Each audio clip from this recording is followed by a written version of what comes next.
But he also used to have a pro Gears of War team back in the day. So, you know, all these people think like, oh, just because they're rappers, they don't play video games. Like, that makes no fucking sense. Why would a rapper not play video games? Did they just, like, spawn into fame and wealth as a child? Like, that's so fucking stupid. Everybody plays video games for the most part in, like, our age group, especially if you're male. Like, it's kind of just a given at this point.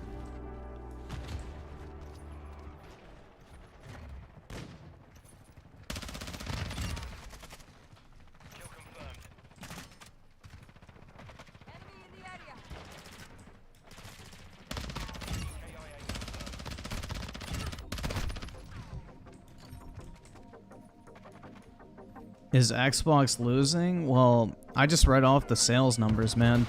PS4, or not PS4, PS5 sold 2 million consoles in the past month, and Xbox sold 560,000, basically. So, PlayStation is outselling them pretty much 4-1. If you want to count that as a loss, then you're in the same boat as me. Because that is fucking awful.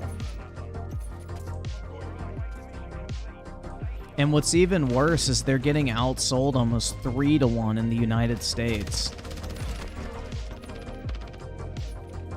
And the United States is supposed to be Microsoft's strongest market. But even in the US, they're getting outsold like 3-1.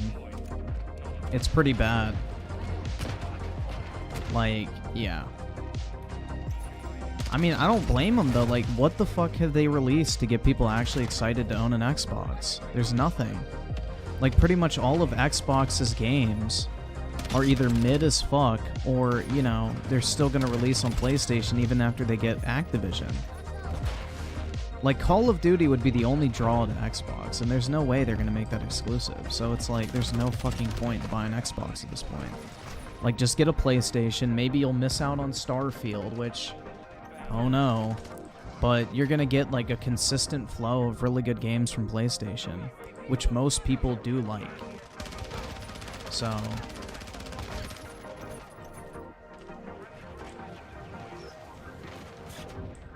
yeah, I don't even know why Xbox sells in Japan, in all honesty, bro. Like, they sell like 100 consoles a month. Like, it's really sad. I don't even know why they bother. I sure as fuck wouldn't. Like, damn. 100 consoles. That's like nothing.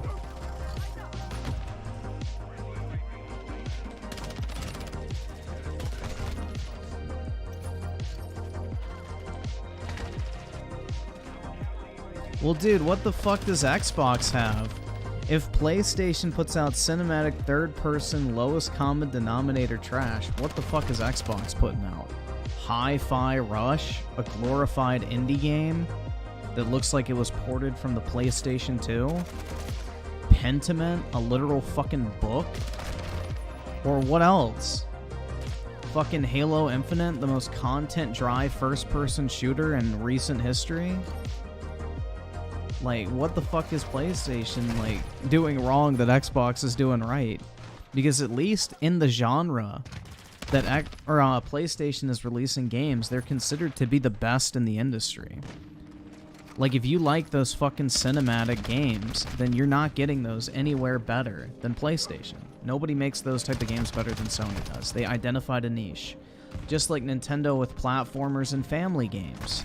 Nintendo does that shit better than anybody else. Xbox just releases subpar garbage across the board. Like, there's nothing. There's absolutely no fucking reason to buy an Xbox because all of their games are just mid, bro. And their once great franchises are fucking shadows of their former self. Gears of War sucks now. Halo's mid as fuck. I mean, Forza is Forza. You can only, like, play the same racing game, you know, so many times in the same decade. And then all the games that look interesting either turn out to be really shit, or they're just like in development hell with no fucking release year in sight.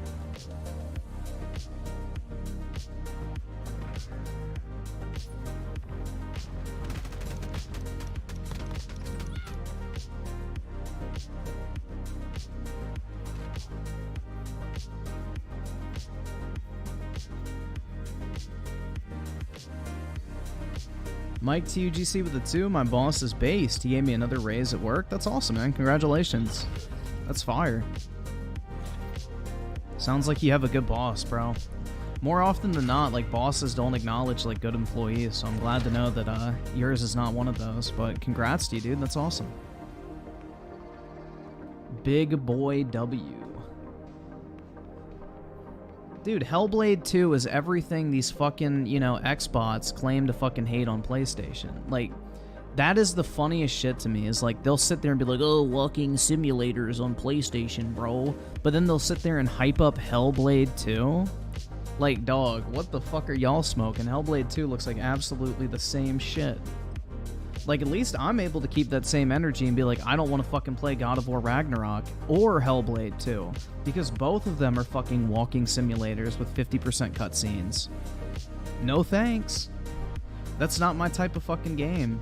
And motherfuckers cannot keep the same energy, bro. It's really funny. Yeah, Hellblade 1 was a fucking walking sim with generic-ass combat. And, like, mind-numbingly stupid puzzles. And mental health is the theme. Like, no thanks. Hard pass for me, bro.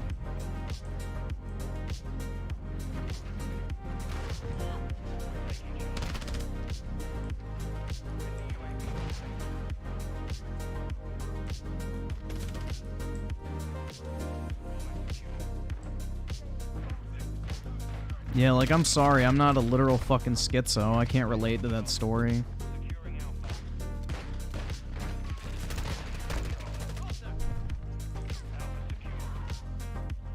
No, God of War Ragnarok is definitely a more gameplay-focused game than the first Hellblade, 100%. But I'm just using the example of, like, if I'm going to call out God of War Ragnarok for being 50% cutscenes, I'm not going to sit here and pretend like Hellblade is some genre-defining gameplay experience, like a lot of Xbox fanboys do. Now, if Hellblade was looking like Final Fantasy 16, then that would be a different fucking story, and I'd probably be excited for it, but it's not. It looks like a generic third-person, over-the-shoulder walking sim with cinematic experiences. No thank you. Hard pass for me.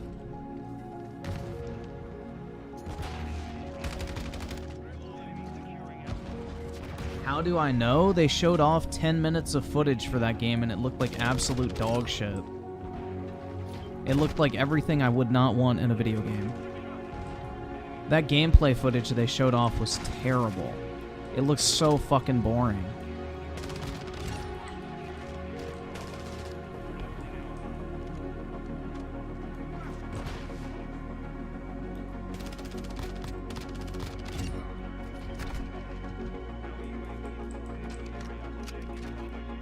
Says me.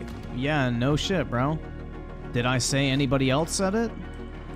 Pretty sure I was pretty clear that I saw it and it looked like shit. Like,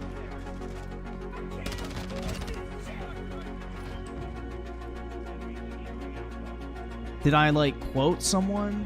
I'm confused, bro. Who was I quoting when I said it looked like shit? Other than my own fucking, you know, opinion. Sony games are all the same. Well, at least they're consistently good for what they are. You can't say the same about Microsoft. Sony has figured out their fucking formula for success, and they make those type of games better than anyone else.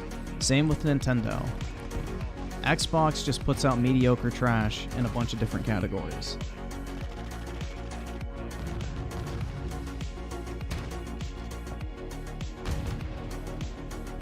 Where the FPS? They own Bungie now, bro.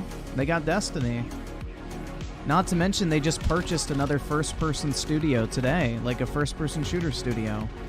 The studio they acquired today was made by old Bungie developers that split off from Microsoft after they bought the Halo IP. So Sony just bought another first-person shooter studio to literally create new first-person shooters, so it's pretty promising in my opinion.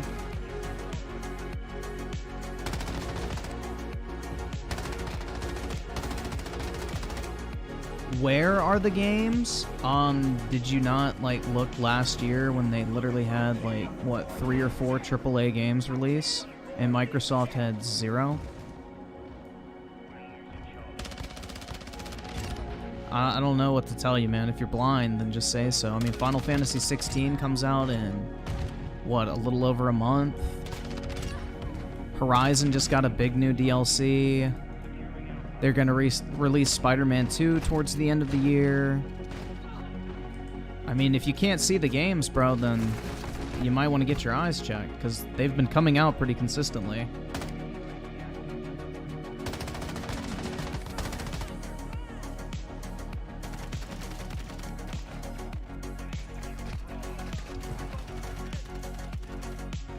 Like, I don't even like Sony's games, but I'm not going to sit here in a state of denial and be like, they aren't releasing stuff. That's just stupid. Like, I'm not going to put the fucking fanboy blinders on. Like, I don't give a fuck about Spider-Man. I don't give a fuck about Horizon. I really don't give a fuck about God of War. Final Fantasy 16 is the only game on PlayStation I'm looking forward to, but at least I can say I'm looking forward to something on PlayStation. I cannot say the same coming from Xbox.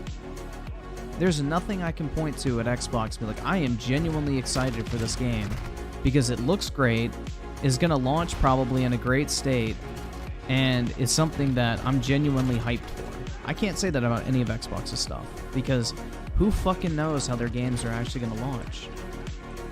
Like, Starfield, I know is going to be a fucking disaster. I'm not a huge Fallout fan, and it's Fallout in space, so I'll probably play it, but I'm not hyped for it.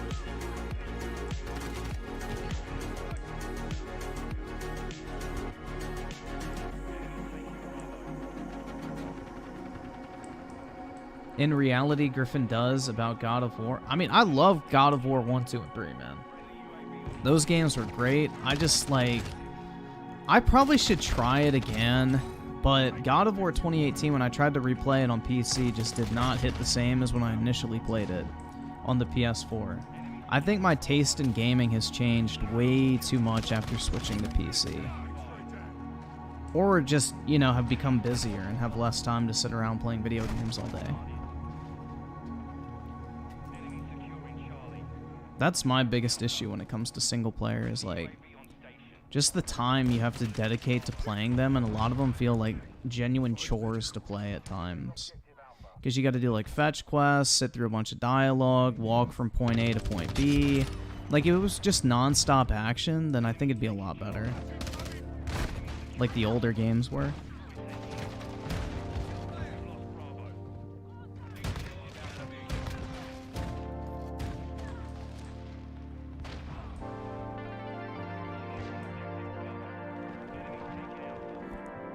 Griffin low-key thinks piracy is based. No, that's tax evasion, man. I don't like theft.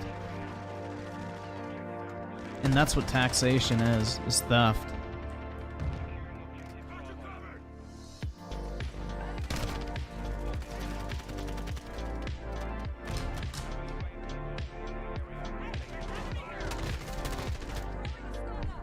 If anyone's ever out there trying to evade taxes, they will 100% get my support.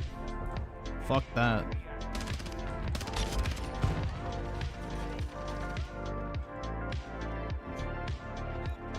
Waterboy with the 2? Sup, gamer? What's up, man? Hope you're doing well. Bro, it was pretty crazy today. Like, I sat outside all day today, pretty much, working on, like, this website I have to redesign. And then, after that, I went on, like, a 1.5 hour walk with my dog. And then I fixed some dinner, and then walked to the gym, worked out for about an hour, and then walked back, and here I am. So I was like literally outside pretty much all day today. I was touching grass consistently.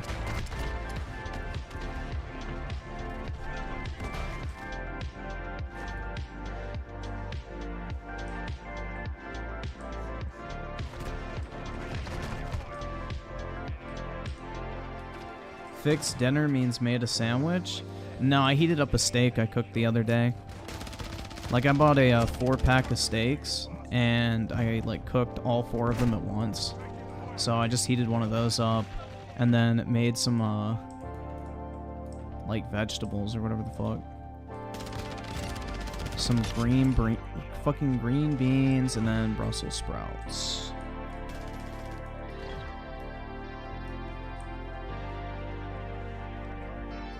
But did you meet the love of your life? I did see a $20 bill in my wallet.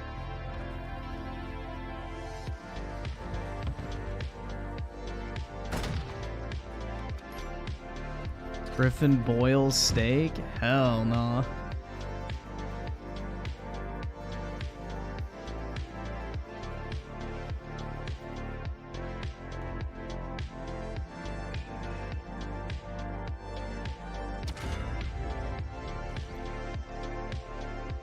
No seasoning? No, I put a lot of seasoning on it. I put paprika, onion powder, garlic, salt, pepper, thyme, and rosemary.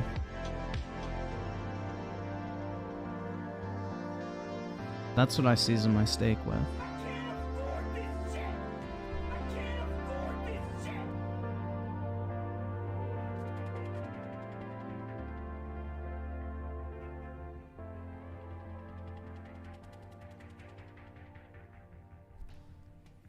So let's see, Mike TUGC with the 5. If Nintendo owned Rareware, I feel like we would have had at least one Banjo-Kazooie game on each Nintendo probably.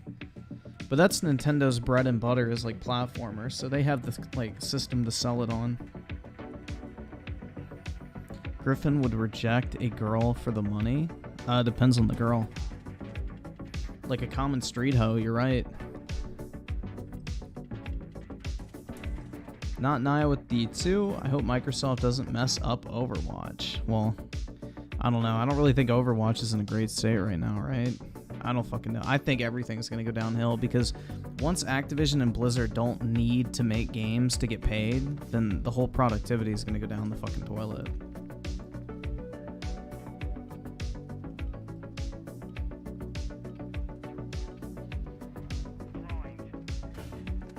Waterboy with the 20 Warzone trolling episode 1. Alright, bet, man. Appreciate it. We'll check it out.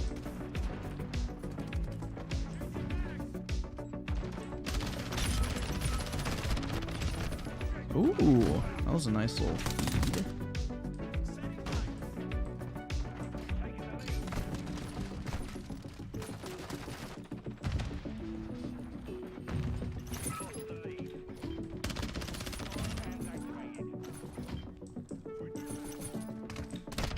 Ah, shit.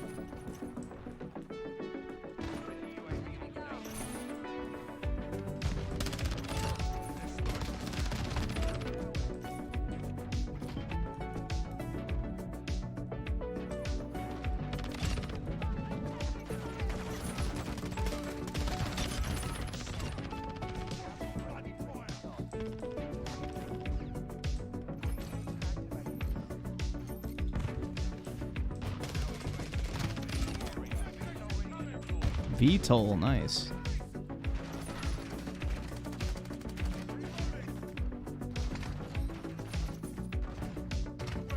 Ryan with the 2, watch the unrecorded gameplay. The unrecorded gameplay of what? That's kind of broad. How do I watch something that's not recorded? Hold up. The fuck?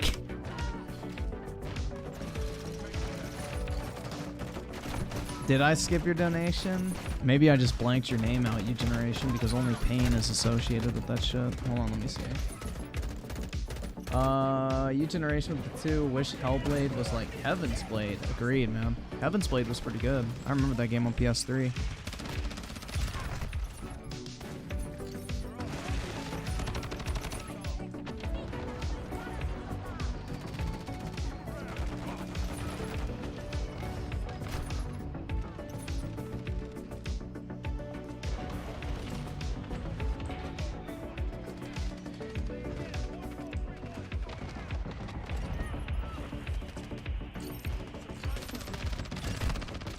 Ah, shit. I thought I was gonna just fucking melt those retards.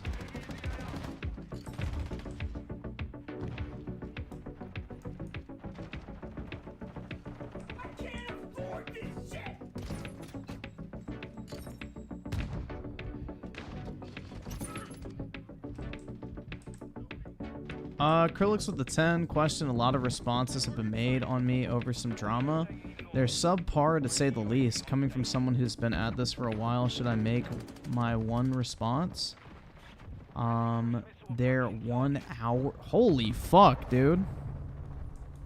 What fucking autistic individual did you piss off that made a fucking 1 hour video on you? And what the fuck is this shit over?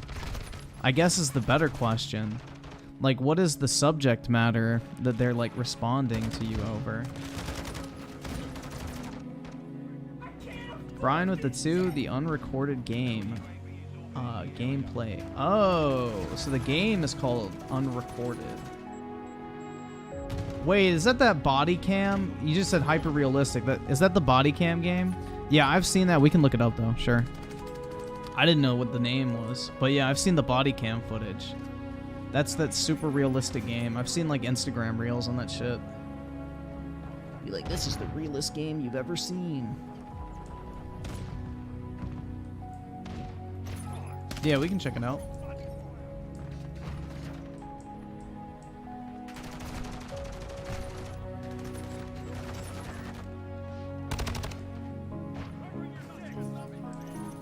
What's up, PK? How you doing, man?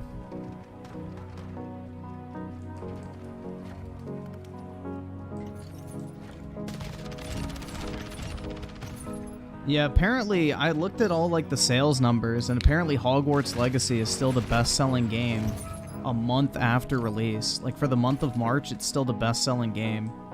That's pretty fucking wild, man. That game is popular, dude. And now, whatever the fuck, HBO's making that Harry Potter TV show for, like, the next decade. Did you guys hear about that shit?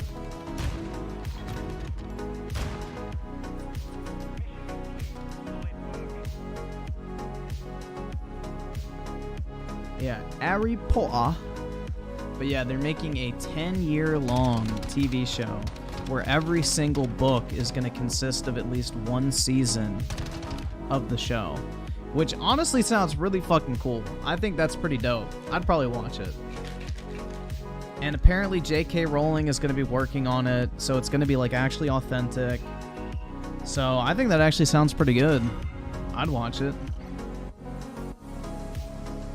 No, more than 7 seasons. At least one season per book. So there could be like 2 seasons for, you know, book 1 to like build the world and everything like that. Or they could spread out like the Deathly Hallows. They could do like some prequel material. Like, they're not saying like 7 seasons. They're saying at least 1 season per book. So season 1, 2, and 3 could theoretically be book 1 and 2. So there could be a lot more.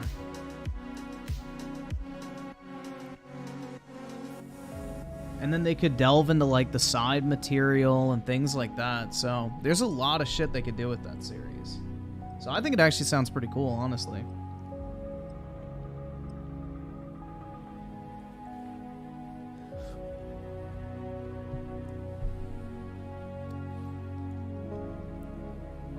I'm more so looking forward to the fact, because I really like the early Harry Potter, like, books and movies, so I think that'll be cool to, like, rewatch that, like, I guess, in a modern take, right? For a modern audience. But, yeah. Oh, and Krillix, I'm not ignoring you. Let me see if you reply. Oh, wait, no, you just sent a super chat. Alright, I will get to it.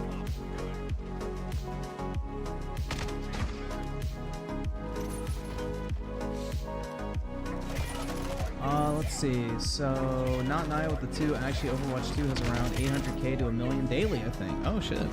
Damn. I guess South Korea, that makes sense. That game's really popular over there. JBT with the 10. Watch Amberlyn Reed. Alright, bro. We will check it out. Bro, here comes a big hot load of PlayStation 5s. Oh, man, it's so thick. This is giving hand jobs in an Olive Garden parking lot. Waterboy with the 5 talks about Hogwarts Legacy. LGBTQ harasses the fuck out of you. That's alright, man. I've dealt with the gay mafia before. Let them come for my kneecaps. Acrylics with the 5, they're trying to call me a straw manning liar over arena shooters. Bruh. Dog, if this is drama over your take on a video game, I wouldn't even fucking bother. Like, if you have an opinion on video games that they disagree with to the point where they made a 1 hour long video upset over the fact that you made a video stating your opinion on arena shooters, then I really don't think that's worth it. Because in reality, like, the number of people you're gonna reach, potentially, by making a video covering the topic of arena shooters is minimal at best. I don't think it's worth your time to respond to a 1 hour long video about that topic in particular, unless you're really dying to make some content. That just sounds really dumb.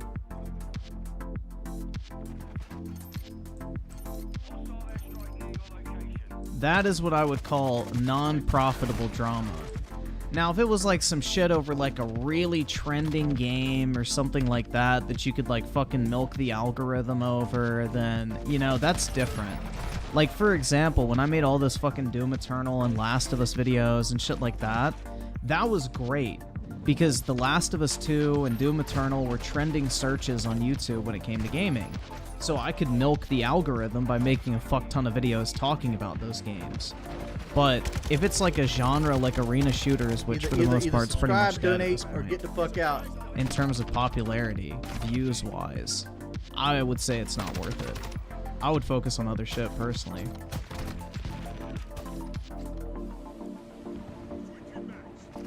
But, yeah, that's the way I would look at it. I don't know if you're monetized or not, but if you are, then... I mean, even if you're not, like, the potential views you're gonna get is minuscule compared to, like, an actual trending topic or something like that.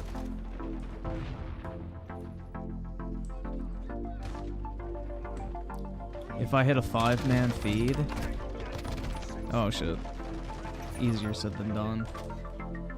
JBT with the gifted membership. Appreciate it, man. And Doom Boom with the 2. What the fuck am I Oh, somebody put a fucking turret there. Doom Boom with the 2. I like the mouse, but hate keyboard for movement. Yeah, you just have to get used to, like, just pressing W and moving with your mouse. Like, you never... Like, I never use, like, W or anything besides W for the most part when I'm playing a first-person shooter. Very rarely will I ever press, like, A and D and much less S. So...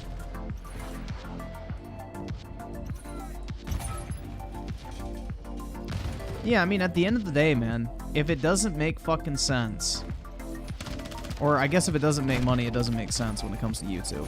Like,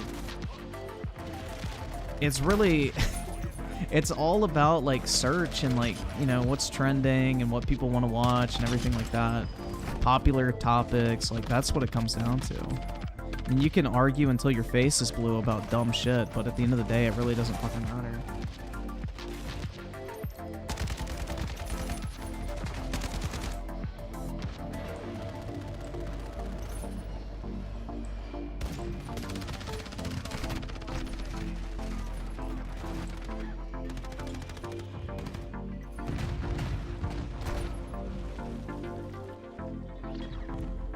Are you more excited for Final Fantasy 16 or Space Marine 2? Definitely Final Fantasy 16. Like, don't get me wrong, I love Space Marine, but, bro, Final Fantasy is, like, literally the first game series I ever played as a wee young lad. So, yeah, I played Final Fantasy 7 and 8 on my dad's PS1, and that was, like, my introduction to, you know, gaming. So, yeah, Final Fantasy holds a special place in my heart, guys. Makes me feel all warm and fuzzy inside.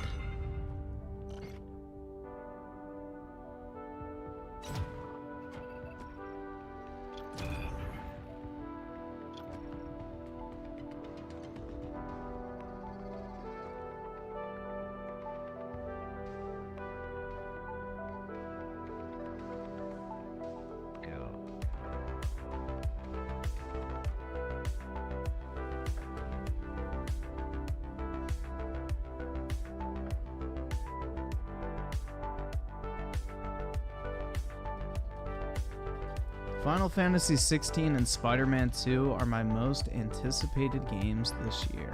Nice, bro. Very nice.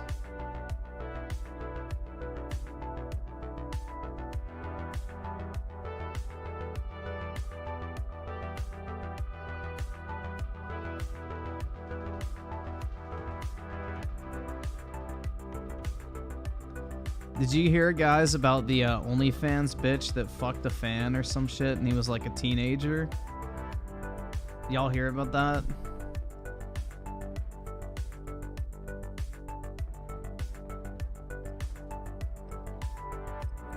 That dude is like the most successful fucking OnlyFans simp of all time. Hold on, let me see if I can find the article on it. I forgot how old he was. OnlyFans records fan, I think it was.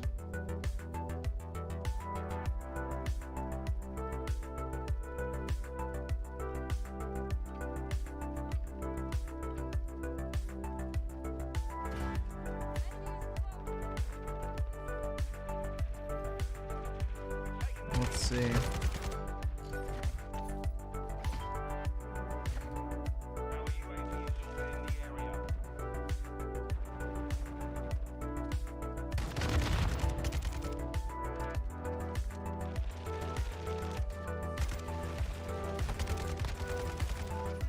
Oh, okay. So it's not even a big deal.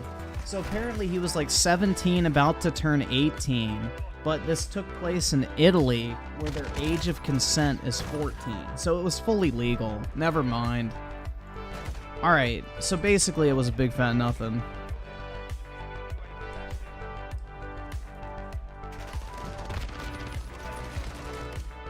So it sounds like the man was the world's most successful OnlyFans simp of all time. He actually got the bag. Like, fuck. He actually got the bagger, bro. Like, I guess props to him. Yeah, so he was 17, about to turn 18, and he fucked some chick on OnlyFans. Sounds like the homie just took a W, if you ask me. I'm telling you, bro, Europe is wild. Like, France didn't even have an age of consent until like 7 years ago. Look that shit up.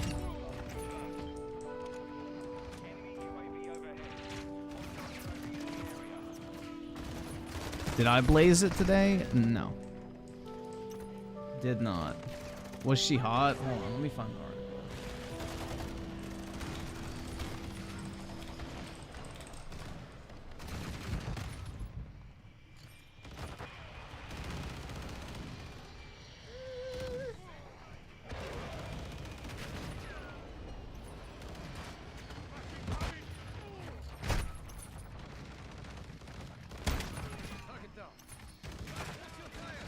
Let me go to her Instagram. Maybe that's just a bad picture. Looks like she's got nasty ass lip fillers, but...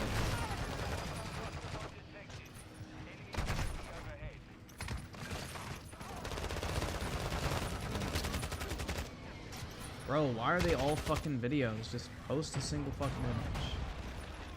Damn, bro, these bitches are always like posting videos now, I guess.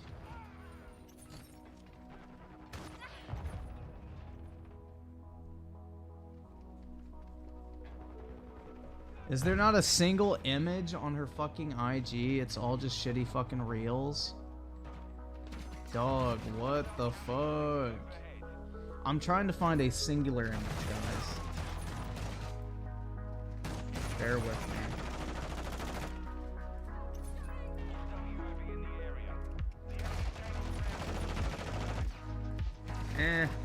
I think she's pretty ugly. She's like covered in tattoos.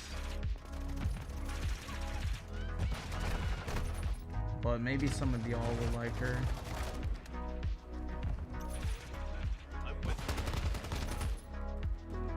Dog, there's not a single picture with her fucking like body in this.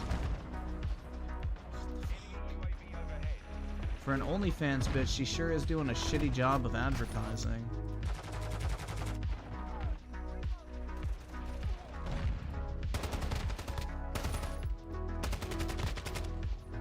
Alright, well this is like the only full body image I can find. Here you go. That is what she looks like. So I guess for the 17-year-old OnlyFans simp, I guess that's a W. I don't fucking know. I don't think she's that hot. The fucking tattoos, the fake tits, the lip fillers, not for me. But I guess for like some horny 17-year-old OnlyFans simp, you know, good for him, bro. How old? I have no idea how old she is. I don't really give a fuck. She's a hard pass for me, bro. She's gross looking.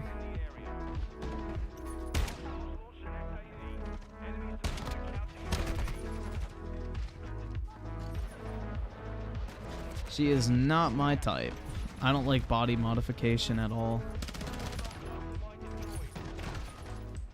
But, you know, I guess for some dude thirsting for hoes on OnlyFans, he did alright.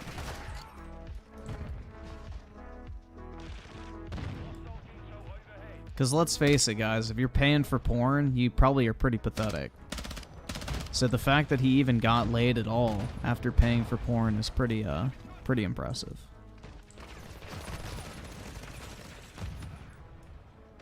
Well, yeah, that's because all the good-looking women don't have to resort to OnlyFans. They're either already in a committed relationship, are probably successful, or married. Like, it's usually bottom-of-the-barrel types that resort to OnlyFans. It's not really your high-quality candidates for a wife that are, you know, resorting to OnlyFans as a career path.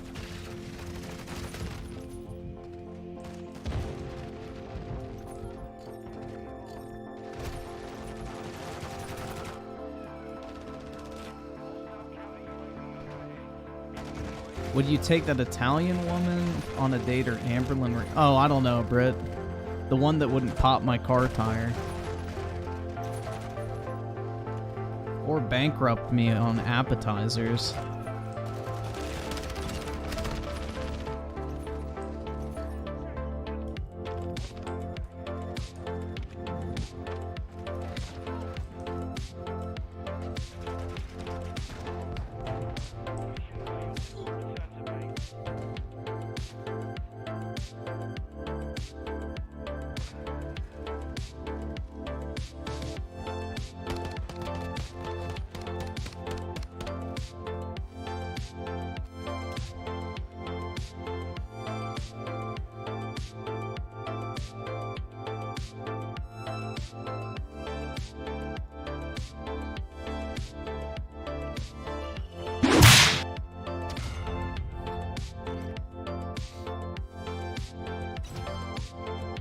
Griffin wants to get his cherry pop. Too late. Unless it's, you know, we're talking about backdoor entry, but no thank you. I'm saving that for marriage, guys.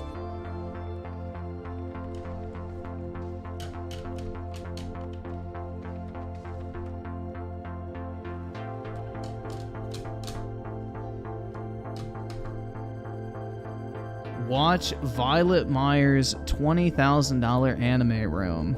That's gonna be a no for me, dog. 20 grand ain't even a flex, bro. I got more than 20 grand on my desk right now. Fake ass fucking bitch.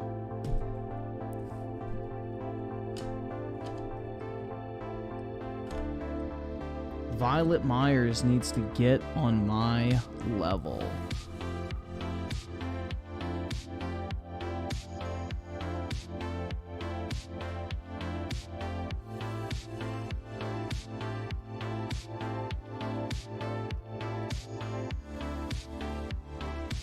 Cap?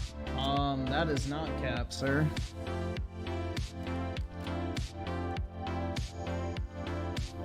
I have a lot of money on my desk.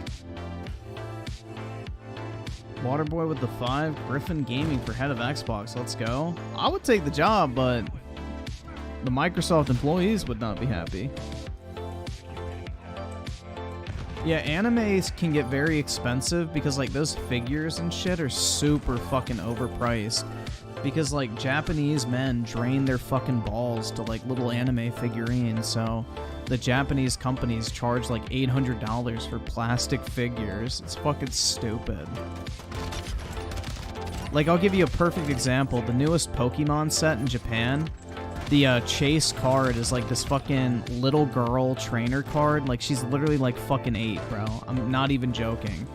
And this fucking card sells for $2,000 raw because of all these fucking nasty ass like pedo fucking, you know, anime fans want to like jerk off to this little girl card. It's really fucking nasty. Like $2 grand for like some fucking 8-year-old on a Pokemon card. Let me show you guys real quick.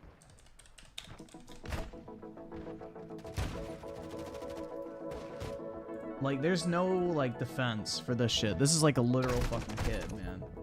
This card goes for $2,000. Tell me why anyone would want this shit other than you're a nasty-ass fucking pedophile. I mean, the only way you would actually buy this shit is if you're a fucking pedo. I don't give a fuck. That shit is ugly. Like, what the fuck am I gonna collect a little fucking 8-year-old for? Like, you already know they're beating their fucking meat vigorously to that child. They're sexually attracted to the cards. So they're like, oh, $2 grand, that's nothing.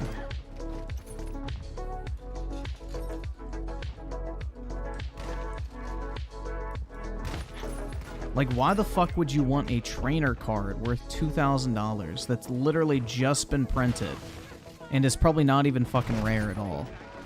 Other than the fact you're sexually attracted to it. So a bunch of grown men covet it because they, like, are attracted to this little girl. It's gross. Absolutely fucking gross.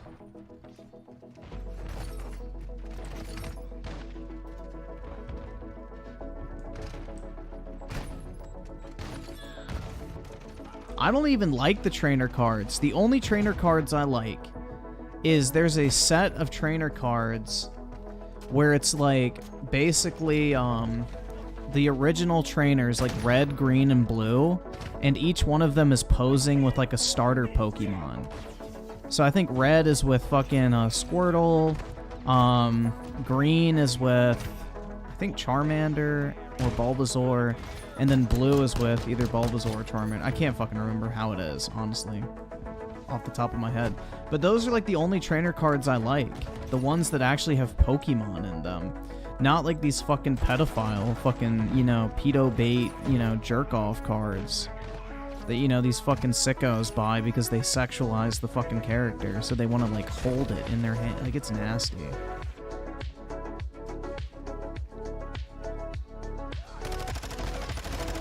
Like, hold on, let me see if I can find these real quick.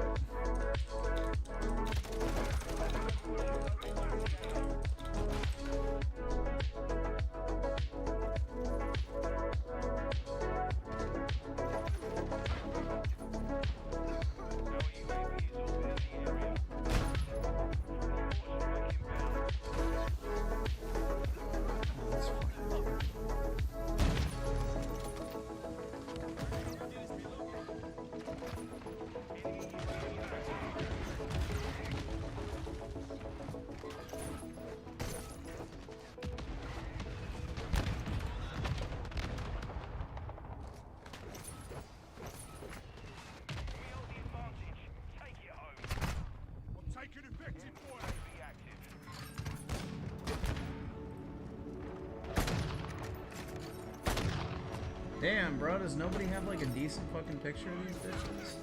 Alright, that's decent. These are the only trainers I would ever buy, which I have these. But you can see, like, you got green right here with like a Squirtle, red with the Bulbasaur, and then blue with the Charmander. So it's like the original trainers from the original game. I think these are cool trainer cards. The fucking pedo bait one is not. The pedo bait is just fucking weird.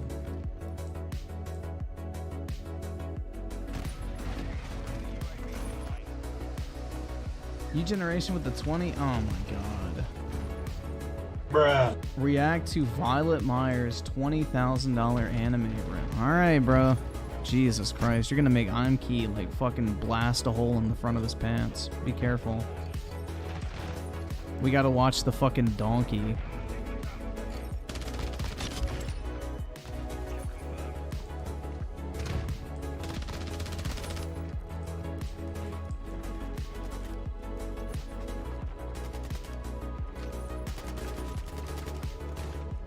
There's a Pokemon pillow thing. Hell yeah, Britt.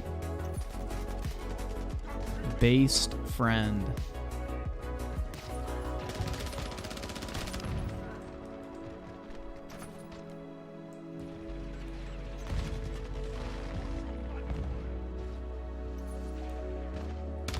We gotta watch fucking Donkey Ho. And her anime, bro. She's just like me, guys. I'm gonna buy her OnlyFans because if me and Violet Myers actually hung out and watched anime together, she would totally be my girlfriend. She's just like me, guys. A quirky girl who likes what I'm interested in. I should financially support her.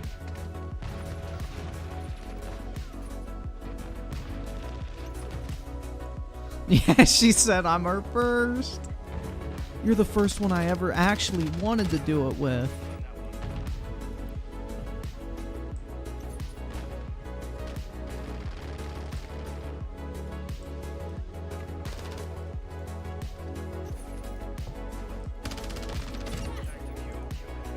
Guys, she also told me that 5 inches is her favorite penis size, and that 9 inches actually hurts.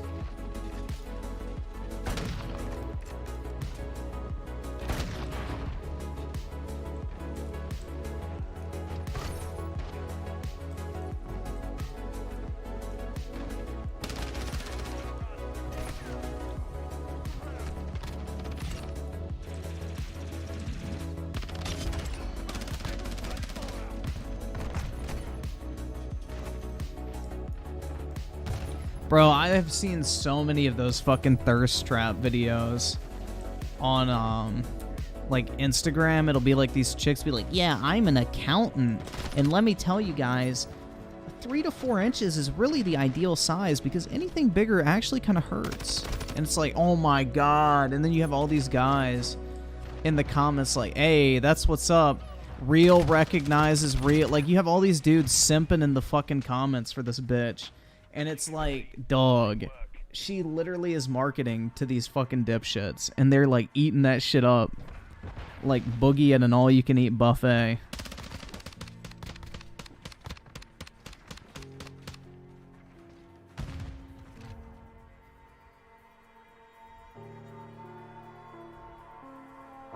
You have never been with a girl, have you? What's a girl, bro? Can you define what a woman is?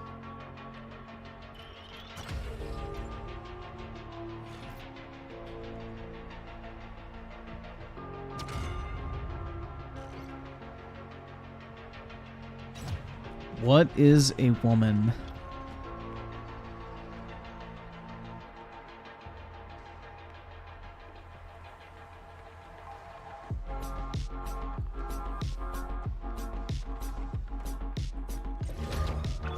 Whoa.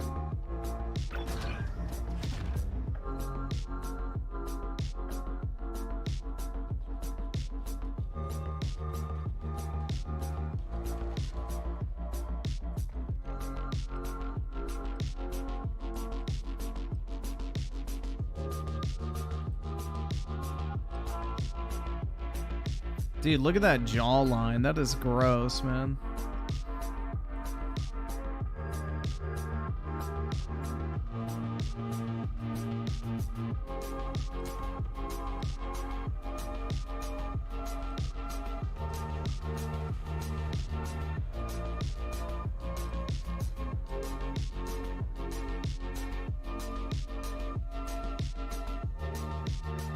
Girls have a penis. Boys have a vagina.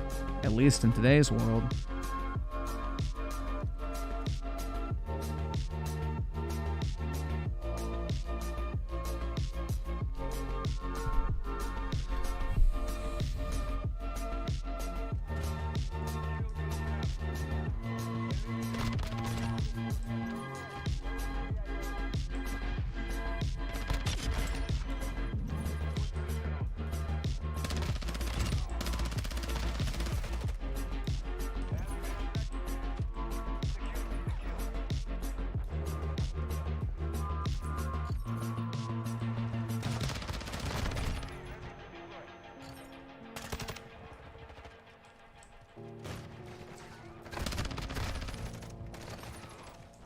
I don't know if I want to watch a rant on transgenderism, bro. I don't really want to go down that rabbit hole as much as possible. I'll tap out on the fucking Mr. Beast shit. Like, that's all I really need to cover. Like, I'm not looking to get involved in that fucking debate any further than just talking about why people might be upset. That is a fucking just massive fucking death wish. Especially on YouTube, bro. Y'all are gonna try to get me fucking banned. That is not worth it. It's a no-win situation. Like, unless I'm going the political route fully, there's no fucking way I'm touching that shit with a 10-foot pole.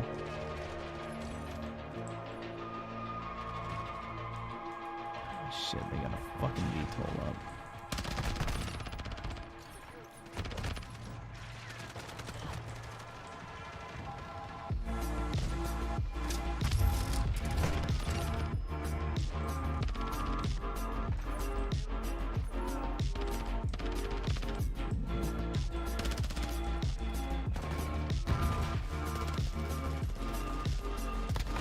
Ah, shit.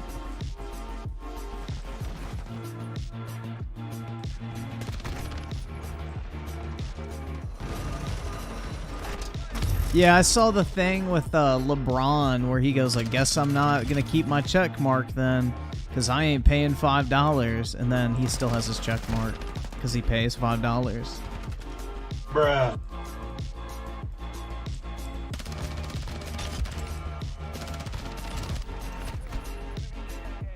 Another certified LaFraud moment. That is like one of the best fucking things. Like, I don't even watch basketball really, but one of my favorite things to keep up to date with is LeBum James just lying through his fucking teeth. Like, that shit is always fucking funny. Just lying for no reason. Like, that dude literally just lies on the dumbest fucking reasons. Like, he's been caught holding books upside down. They've asked him, what's your favorite part of this book you read? He can't fucking name anything. Yeah, he just lies about so much dumb shit, and it's just really funny. It's like one of the most, I guess, wholesome things on the internet to keep track of. Because it's like these stupid little, like, innocent fucking lies that nobody would actually give a fuck if he just said no. But he has to lie for some reason. And it's just so fucking unnecessary. Michael Jordan wasn't as polarizing.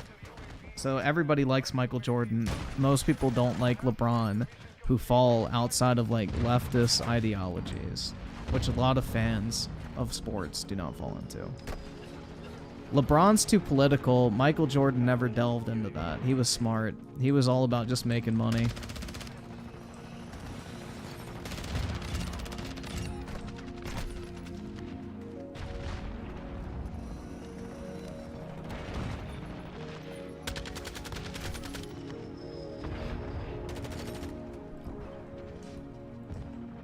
The photographic memory, yeah. Oh, man. I don't fucking know. It's just like, he lies about the most unnecessary shit. Yeah, I remember that too. He tried to incite violence against a cop who literally saved, like, this black girl's life from getting fucking stabbed. And then he quickly deleted the tweet when it was brought to his attention that the cop actually saved the other person's life, and he looked like a fucking dipshit. He, like, literally was saying, we need to get this guy, like, basically putting out a fucking, you know, call to, like, fucking harm him, basically.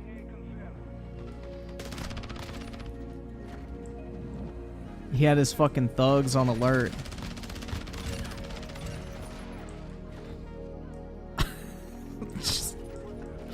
Yeah, LeBron is not very intelligent. Like, he's a very good basketball player, but holy fuck, dude. He is not intelligent.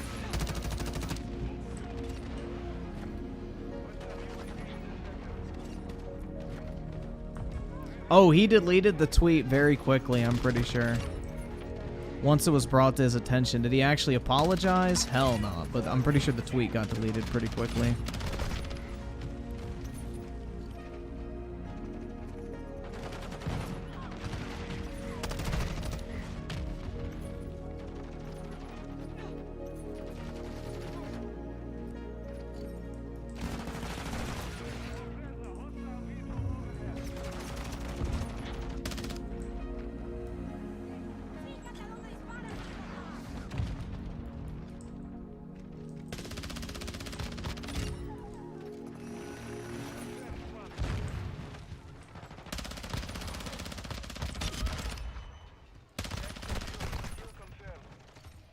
Mr. Kill Jr. with the 5. Yo, Griffin. Tyler, the Great Warrior, is being put to auction. Place your 6 figures, my man.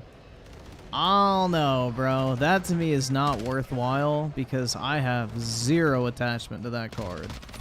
Like, that's the card that was made for, like, the cancer patient, right? The Make-A-Wish kid.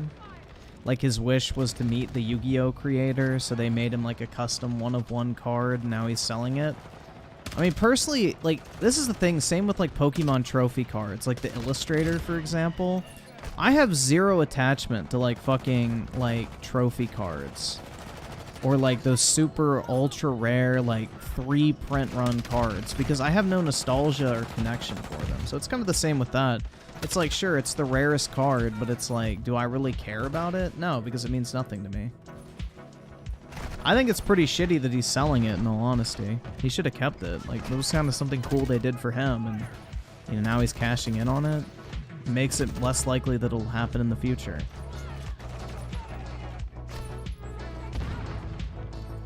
Grifster pays for Wendy Girk. Only I don't know who that is. Is that some trans?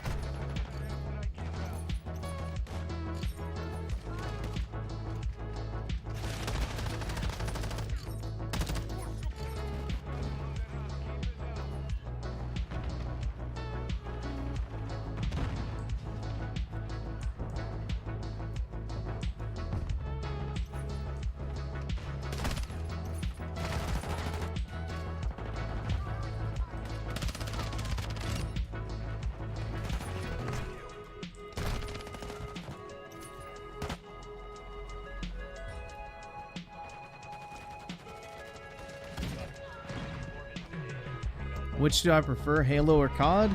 Definitely COD. Halo doesn't compete. Call of Duty is probably my favorite video game franchise of all time. And Doom Boom with the 2. Ever heard of Hex Evo? It's a left-handed controller. I have not. Would you even need a left-handed controller though? Couldn't you just use a regular controller? I don't know. Is that even like a necessity?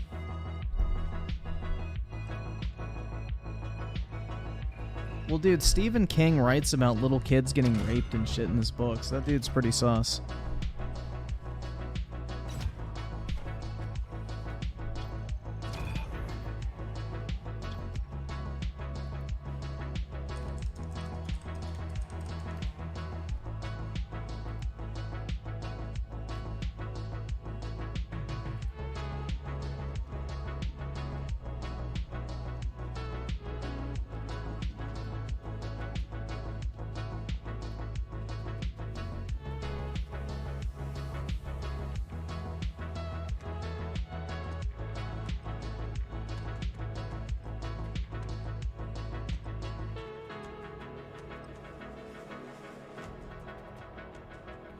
What's with the Pro PlayStation Suck-Off title?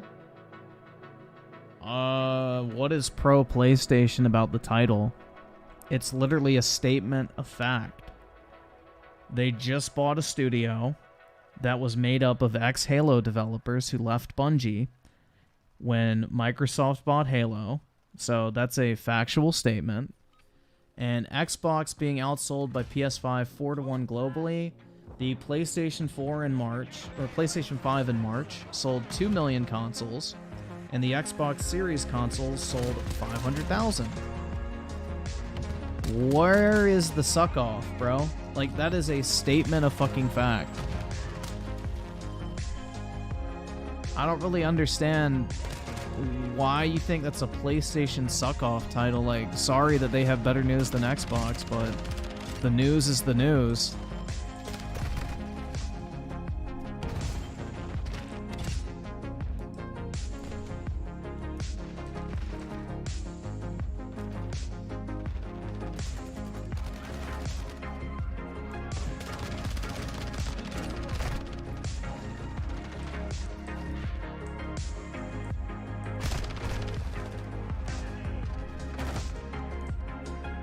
As Ben Shapiro would say, man, facts don't care about your feelings.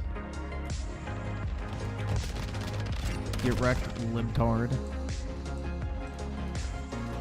Yeah, men lie, women lie, numbers don't lie. And those are the numbers, so...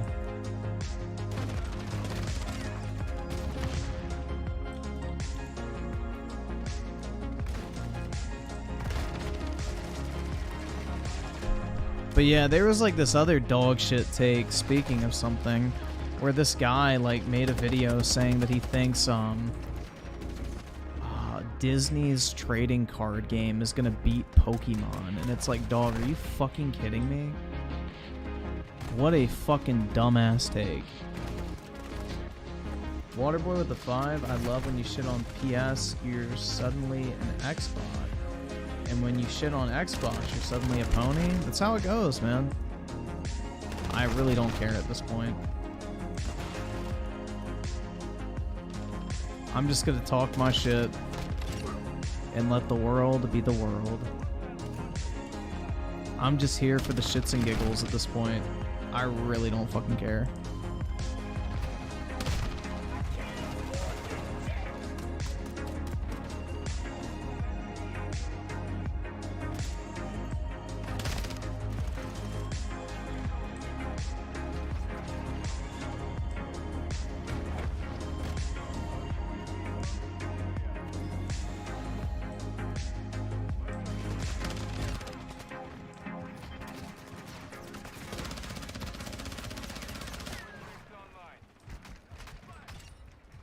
Finally.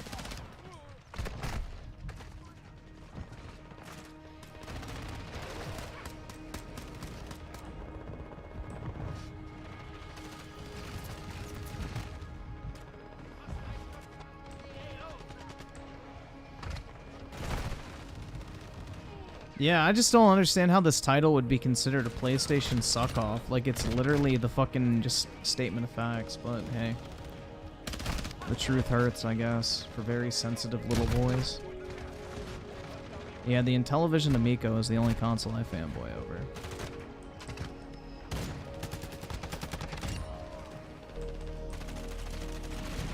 Dude, the Crope Cat drama is really fucking stupid. Either subscribe, donate, or get the fuck out. Like, he literally just had an opinion that people disagree with, and all of a sudden they're all fucking salty over it. But that's the thing that happens, bro, is people smell blood in the water, basically. Where it's like they see somebody had an unpopular take, and then everybody like fucking dog piles on top of it, acting like it's a huge fucking deal. Because it's like easy fucking content. That's just how it goes, man. That's Internet 101. Never waste a good controversy, right? Doctor's office with the 1 month. All the Xbox have been on full attack mode since they found out Redfall would be 30 FPS. Yeah, they're in severe defense mode, bro, because Redfall was the thing they were hyping up for months. You know, this was gonna save the brand.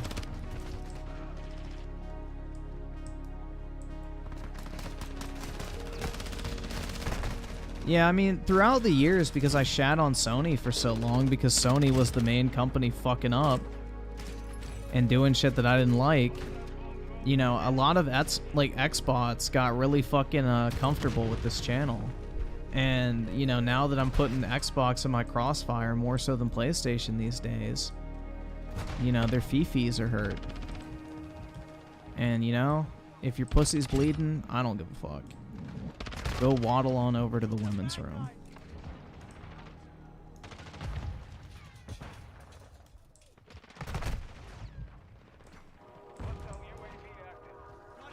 They've got some tampons in there for you.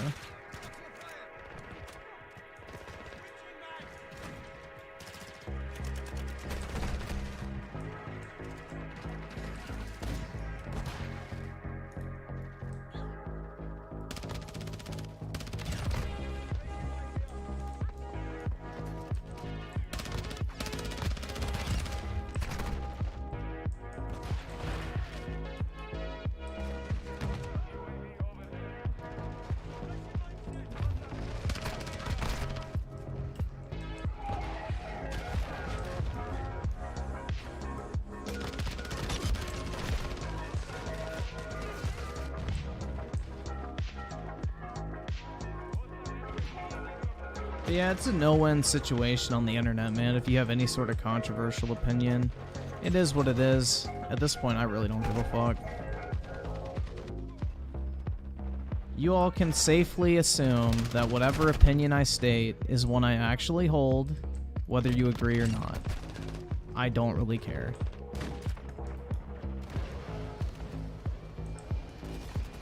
Like, that's just how it is, bro. I'd rather be honest and piss people off, because then nobody can say I'm, like, lying. Because it really ain't that fucking deep at the end of the day. If you have to lie about your opinions on fucking video games and game consoles, then you're just a fucking dork.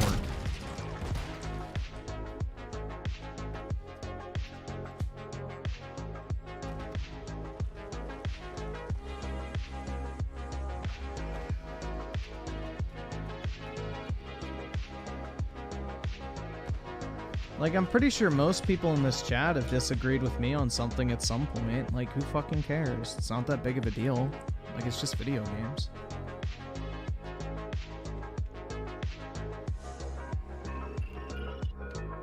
Alright, real quick, guys, just because this has been like 3 days coming, I gotta go take a shit real quick. I will be back in a few minutes. Bear with me here. I will, see you guys in the chat, but I gotta go take a quick bathroom break, everyone. So, I'll be back in a few.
Holy shit, dude. Alright, I'm back. Bro. That was an experience. That's all I'm gonna say. Jesus. That was a fucking experience.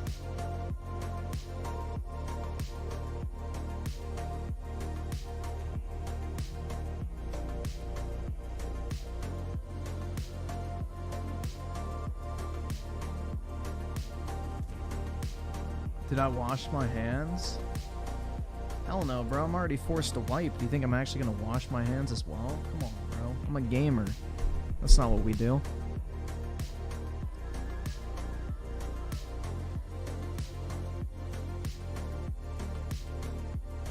Bro, that Miralax is working though. I probably should keep taking it.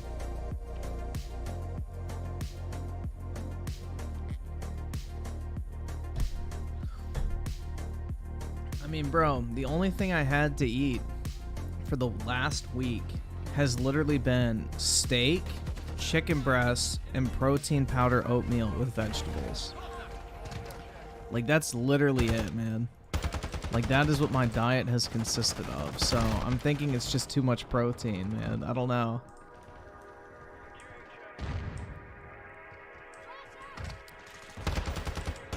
No, I never made the call, bro. There's your workout. Well, I already had like 2 workouts technically. I took my dog for like an hour-and-a-half walk, and then I walked to the gym for like 40 minutes, worked out for about an hour, and then walked back to my apartment for 40 minutes. That's what I did this afternoon, so I got my fucking workouts in.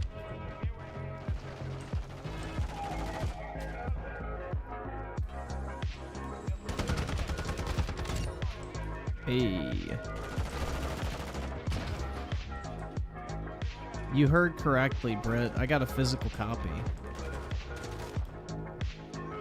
You know, I figured with all this weird shit you've been saying in the streams and stuff, I better make sure no women can breach my walls. So, the wall of virginity needs to be reinforced. Oh, I drink a ton of water, bro. Like, I drink at least like 100 ounces of like fluid a day. Like, for instance, today I had 2 large shaker cups full of G Fuel, which is 48 fluid ounces. Then I had 3 cups of 16 ounces of water, which is another 48 ounces. I've been drinking out of a 32-ounce cup, which is about halfway empty, of water tonight. And then I have my 24-ounce shaker cup full again of creatine and lemon juice and water. So, I definitely am hydrated. Like, I piss like a fucking horse now. Like, back in the day, I could go like the entire day without peeing once. Like, not even joking. Like, I would pee once when I wake up, and then I'd be good for the rest of the day. Now I have to pee like 4 or 5 times throughout the day because I drink so much water.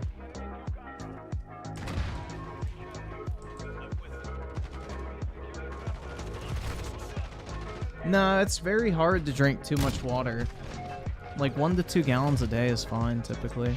I space it out throughout the day. I don't chug it all at once.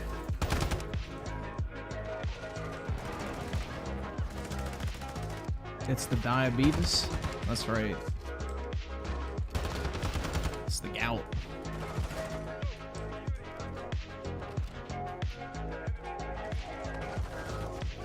Yeah, bleach really is the best drink. Yeah, I like this music as well, man. I think it's a nice change of pace, for sure. It's much more high energy, but it's also still pretty chill, so I like it a lot. It doesn't make you want to sleep like the name would imply on the other fucking live stream, so. I mean, the other stream was literally titled Lo-Fi Beats to Sleep To or some shit like that. This is a gaming one. This is a gaming channel, or playlist.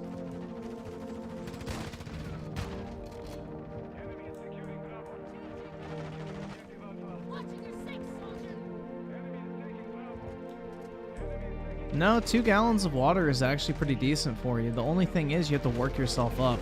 I don't drink 2 gallons of water most days. Usually about 100 ounces is what I'll have. Today I've drank particularly a lot because I was outside all day in like the 85-degree heat, so I was like sweating like a dog for a while. Especially working out and everything, you know. You lose a lot of water sweating just being out in the heat.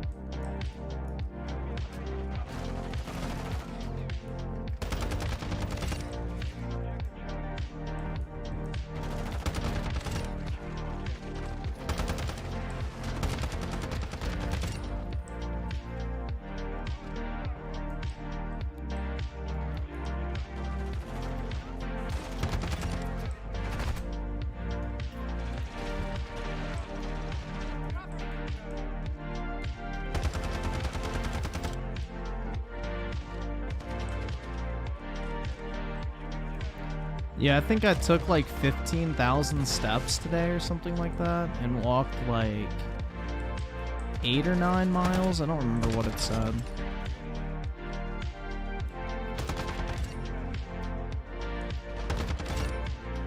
But yeah, I walked quite a bit today.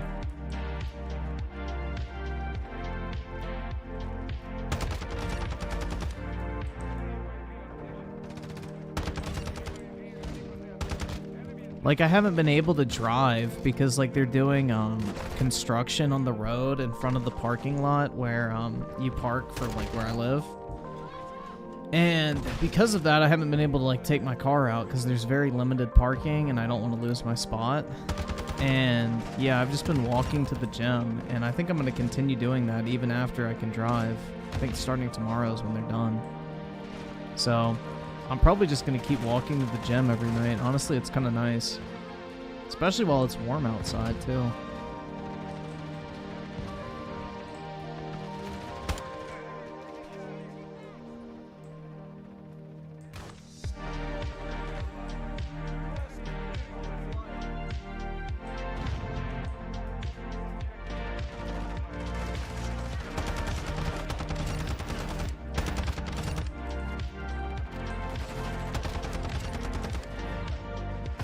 Ah, shit.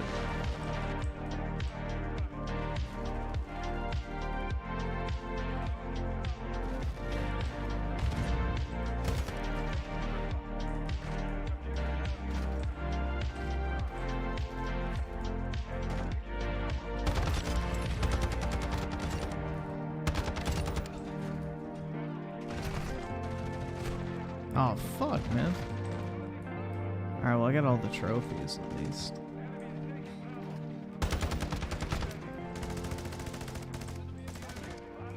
How's the dog doing? He's good. He was tired after the walk today. It's hot out for him. Are I richer than all the nerds, Griffin? I don't know, bro. There's a lot of nerds who are broke. There's a lot of nerds that are very wealthy. So it depends.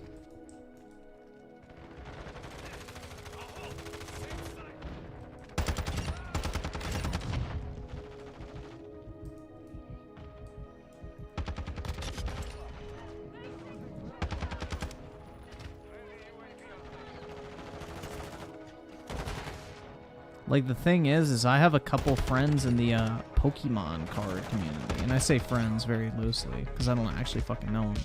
But, anyway, I say that to say this, is I know, like, some people with, like, $4 million collections, and they're pretty fucking nerdy, so they're pretty wealthy.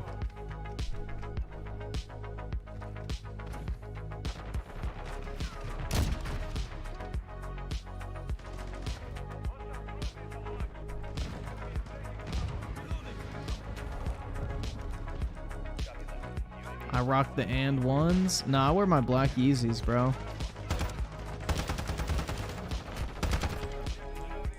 My black Yeezys have been my workout shoe since basically as long as I've had them. I don't really like wearing black shoes out, so I just wear them to the gym. But I can't be showing up in no pleb shit, you know? Can't have people knowing I'm poor, so I have to look wealthy. Yeah, I don't understand Funko Pops, bro. Like, that whole collectible bullshit, I don't get it. They're so undetailed and boring looking.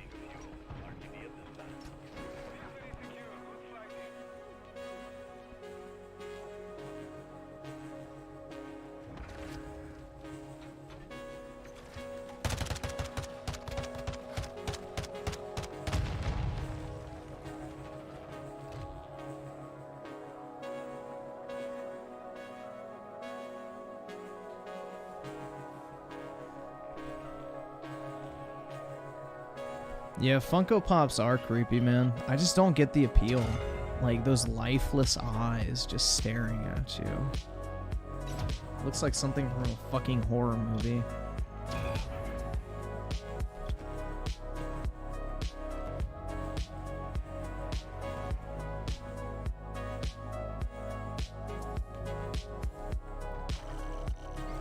I'm getting close, bro. I can almost buy the calling card.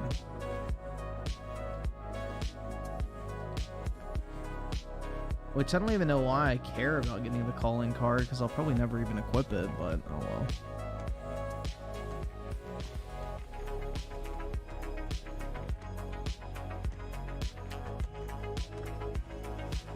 Waterboy with the 5, what brand of shoes would you recommend in terms of everyday wear and going out on whatever occasion? Air Force Ones. White Air Force Ones are pretty much, you know, the go-to for pretty much anybody. They go with make sure they're lows, but yeah, they go with everything. You can wear them with shorts, you can wear them with pants, dark colors, light colors. They literally are probably the most universally just good-looking shoe for anybody. And they're not even expensive either, so that's the thing.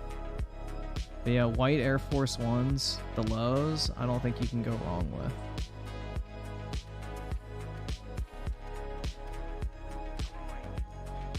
I think they're like, what, $100? They're not even expensive. Like, they're pretty cheap. Also, New Balances are pretty nice, too. Like the 550s and, what's the other one? The 990 V5s or whatever the fuck they're called. Those are pretty decent. I don't know. But yeah, I'd say Air Force Ones, just white.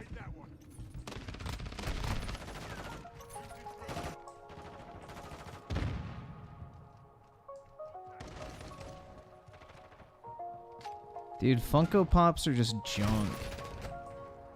Absolute fucking junk. And they take up so much fucking space, too. Bro, New Balances are in right now. Y'all are like, certain models of the New Balances sell out now, and they resell. Like New Balance 550s, they resell. If you buy a pair at retail, you can sell them for more.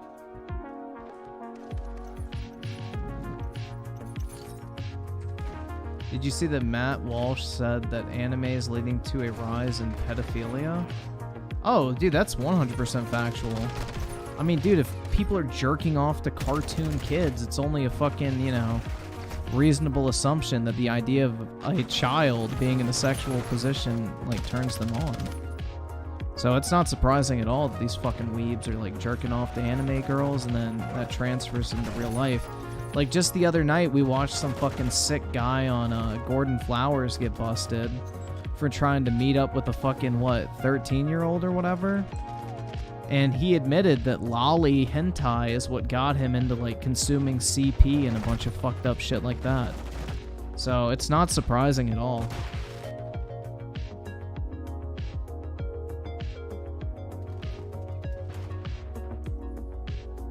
Gotta add figures to the Wall of Virginity.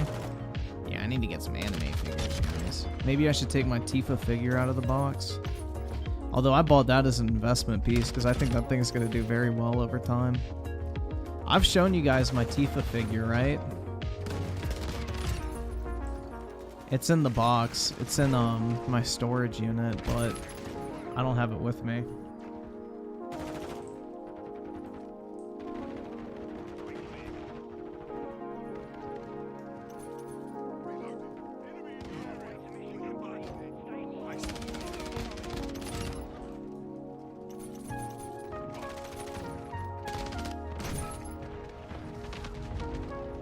missed your super chat. Give me a second. Timothy Marco with the 2. Violet Myers is an L. No beauty and a mule. Exactly, bro. And she had like fucking a BBL or whatever the fuck. So she's not even natural either.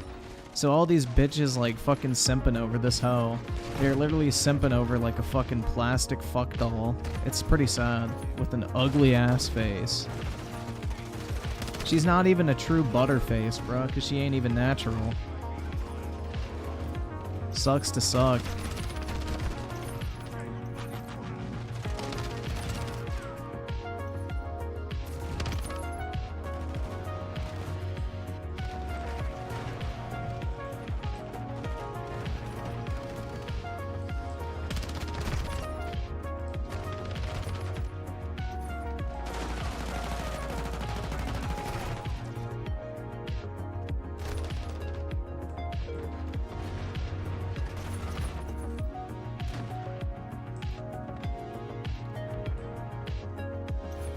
I will never take my Tifa figure out of the box. That would kill the value. But no, I bought it to sell at some point. I got it for like $100. I think they sell for close to 200 right now. So it's Tifa in a slutty dress, basically.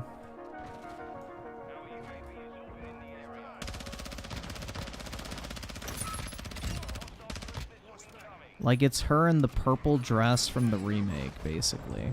Bending over so her titties are, like, falling out almost. Like, they knew what they were doing designing that figure. Oh, fuck.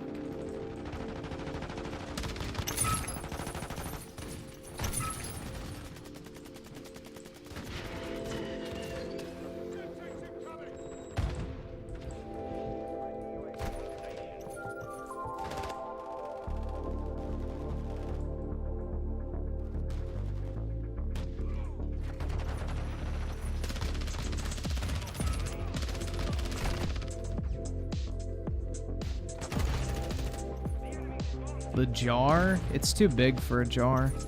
I already tried.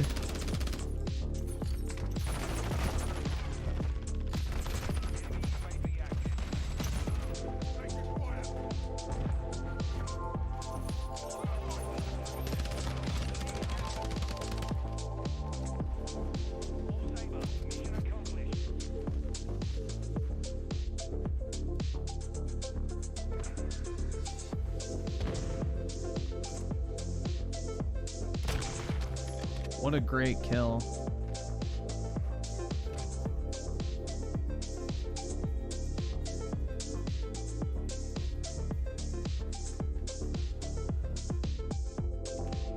Oh, for sure, Britt. I would do everything possible to remove them from as much money as I possibly could.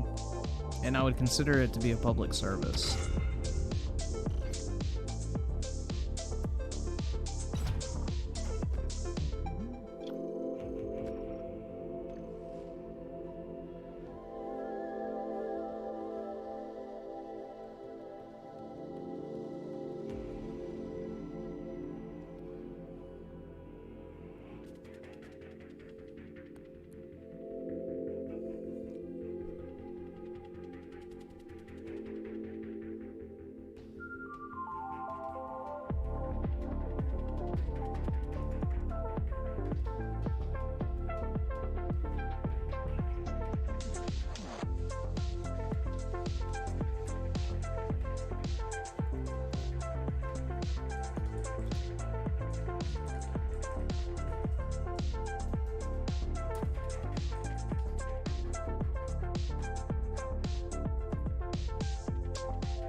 Yeah, this is the statue, guys.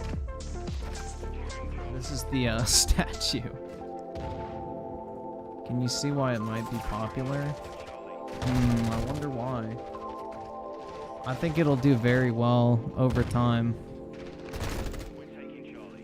Like, it's so fucking baity.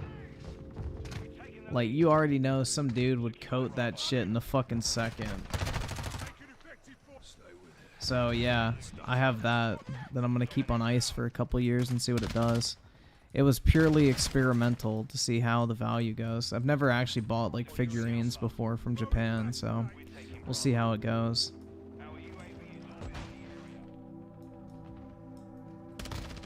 I'm doing it in the name of science.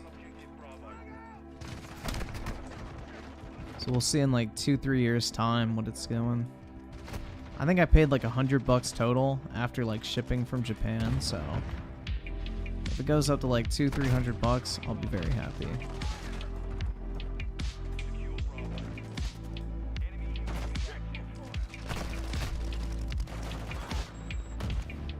I added it on to my like order because like I ordered a bunch. There's like this service called Buy-E where you can order shit from like Yahoo Japan and like Japanese retailers and shit like that, and they ship it to a warehouse. And I already had a bunch of shit waiting to like ship over in my like storage unit at the warehouse, and they package all your orders up together and ship it to you. So I was like, fuck it, I'll buy one of these figures and see how it does. So that's the reason why I have it. Figured, why not? Waterboy with the 5, I'd absolutely bet some sick motherfuckers would put that figure in a jar and splooge it. Oh, definitely, man. Somebody would give that shit a new paint job, 100%. I don't get it. One with the, one? You're broke! You're fucking poor! Ultra Res of the 2, how much hot glue have you covered her in? So, well, she's still in a double boxed package from Japan, so I haven't actually taken it out. So none so far, but who knows, man. Maybe one of these nights I won't be able to resist the temptation. Delta Gold with the 1. You're broke! You're fucking poor! Buy-E's fine. It just kind of gets expensive if you're doing like small orders. You need to buy a lot of stuff to make it worthwhile. Otherwise, yeah, if you're just buying like a $10 item, you can get like $20 shipping sometimes, so yeah, that's not ideal. But if you're like spending like $500 or $600 and your shipping's like $40, like it's nothing. So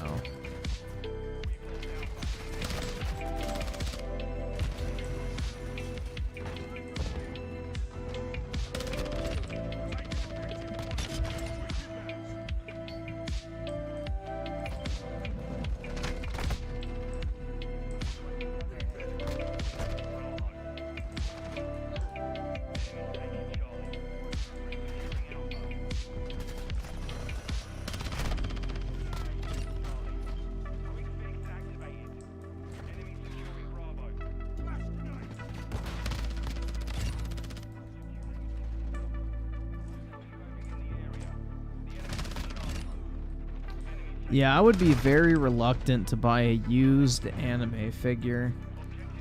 That shit would be very suspect in my opinion.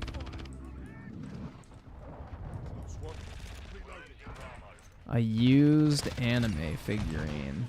You'd be risking a lot on that one.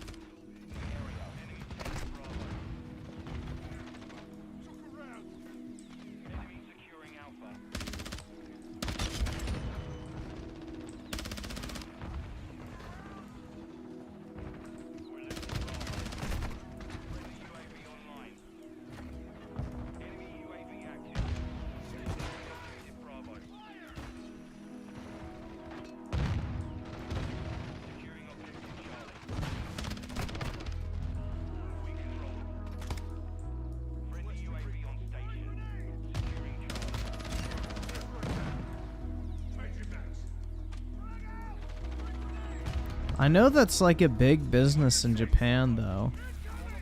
is like buying and selling like anime figurines and that type of shit. Like, I know you can get like good deals on anime figures in Japan pre-owned, bring them back to the US and make a lot of money from that. I know that's like a whole business model people do, because like they don't release the figurines over in the US. So a lot of people will go over there, literally rent out like a fucking shipping container, buy a fuck ton of figurines, load it up, and then ship them back to the US. Now you have to have like a super specialized shop in order to sell them, but you know. How do you use an anime figure? As either a cum receptacle or you like suck on it and lick it and grope it. I don't fucking know, man. I don't sexually interact with figurines. I couldn't tell you. But all I can know is fucking pedo bait, like horny material, any of that type of shit I wouldn't want to touch. Unless I took it under multiple black lights.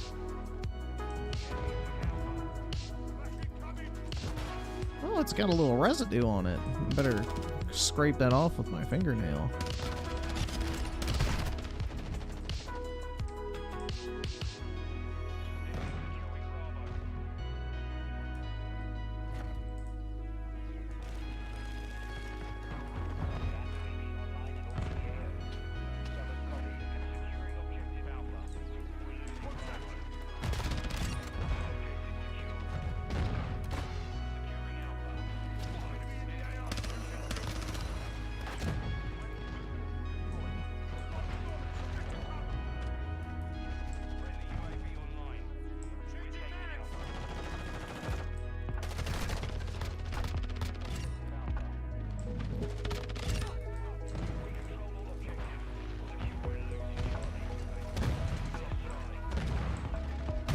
Oh shit.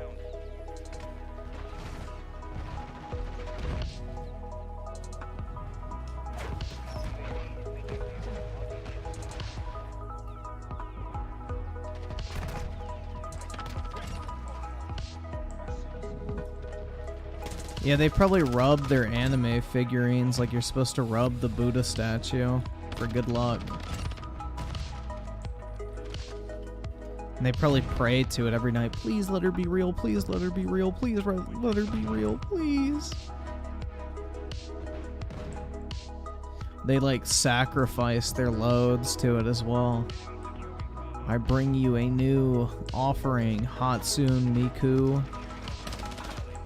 1 million of my future children at your disposal, goddess.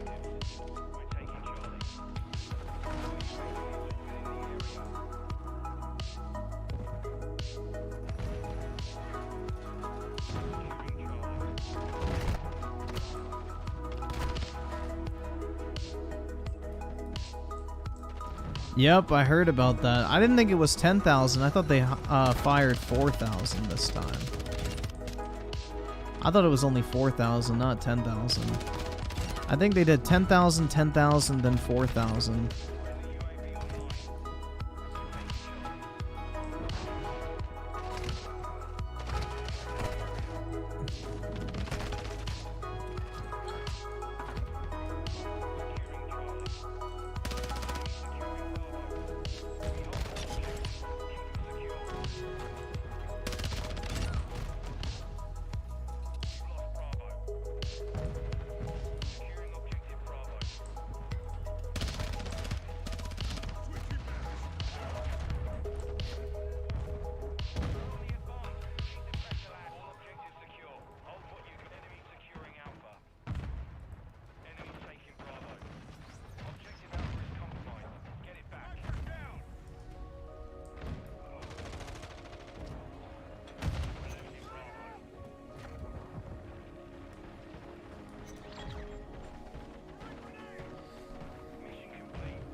Waterboy with the 2. Oh, your favorite guy's back? Nah, it's just some dude on an alt account.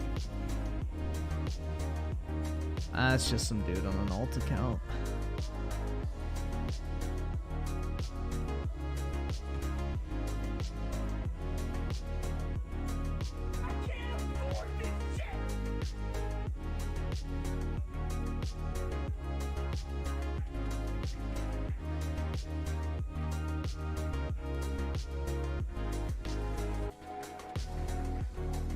What do you guys think? Should I go get a job at Facebook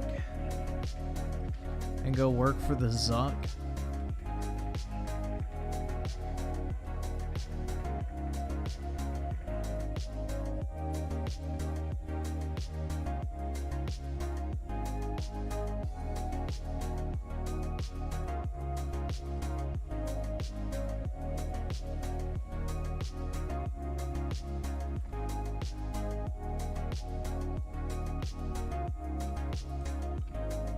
I probably should go work for 10 cent, man.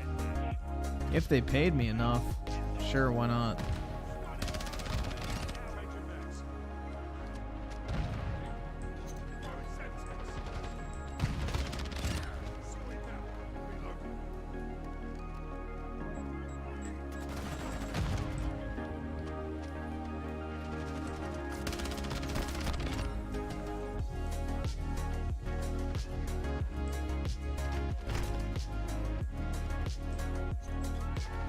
Work at your local Walmart? That's right. My local Walmart is in DC, and that shit's probably so fucking sketchy, man. I ain't even gonna lie, like, going to a DC Walmart sounds really fucking, sketchy.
Yeah, man, working as a cashier is a great way to build a career.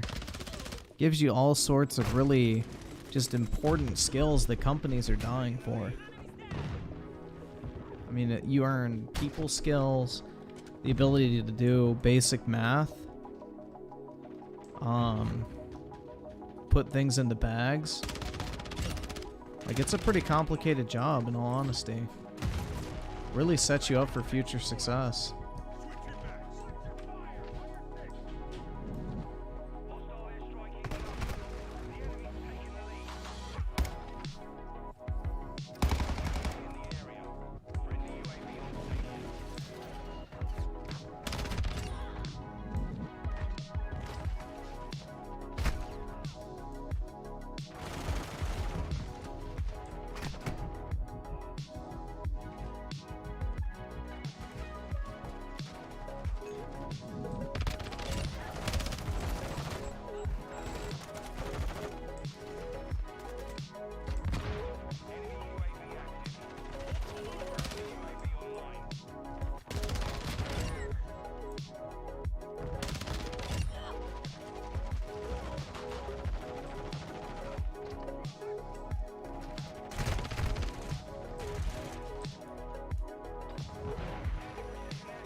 Cashiers deserve $30 an hour minimum? I agree, man. And even then, that's not even a livable wage, guys. They need even more money.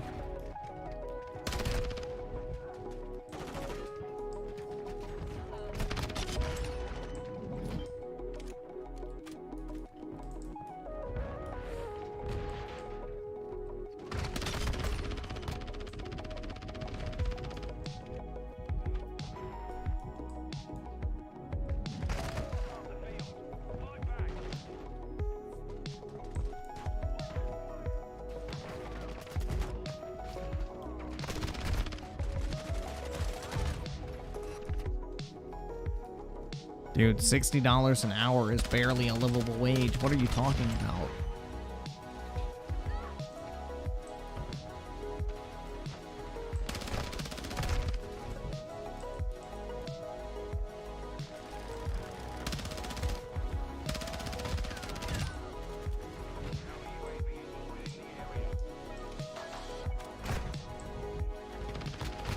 Ah, shit.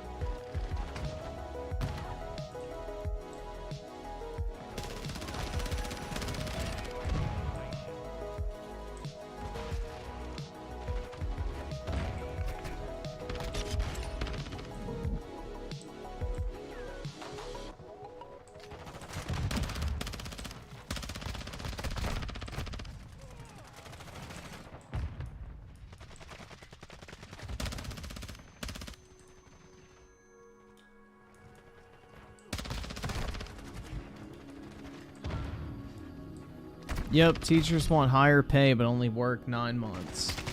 Sucks to suck. Go live in France.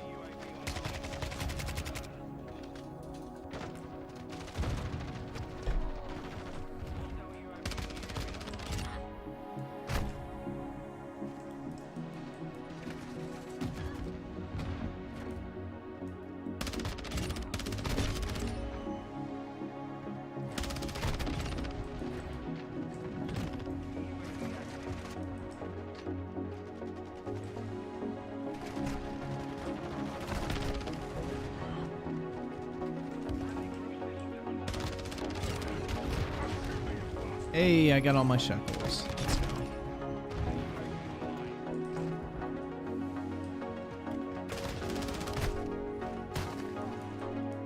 Bro, I was just like thinking about this shit today. Like I was watching a video on like fucking BlackRock and how like fucked up that company is.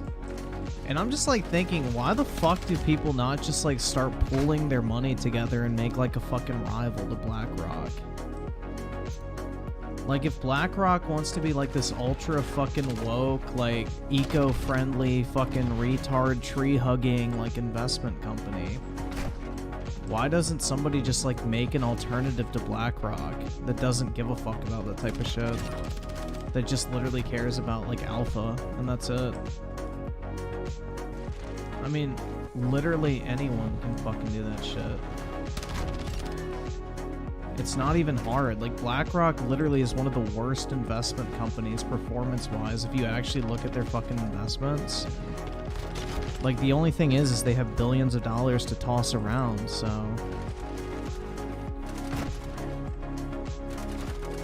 BlackRock is basically a wealth management company, and basically they manage the wealth for, like, most retirement funds and 401ks in the US. So they have like trillions of dollars to throw around. And basically they're like pushing this whole like fucking green energy, environmentally conscious, ESG, diversity is our strength bullshit. You mean that moon video about BlackRock? What moon video about BlackRock?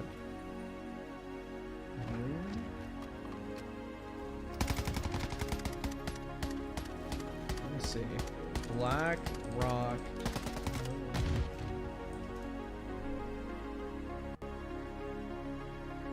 No, I haven't seen that one. This is a different one that I watched. I mean, we can watch that if you guys want. I feel like that'd be probably interesting. Most people don't even know what the fuck BlackRock is. It wasn't that video.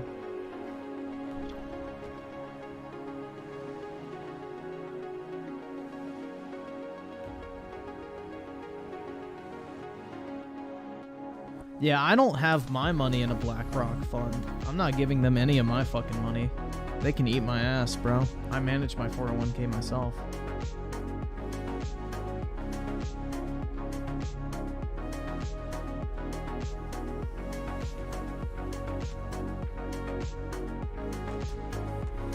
My 401k is outpacing BlackRock because I'm not fucking retarded. Crazy, right?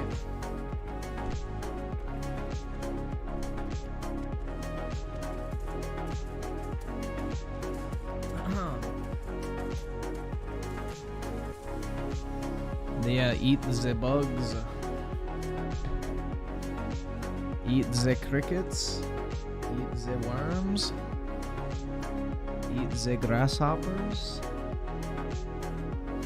The maggots.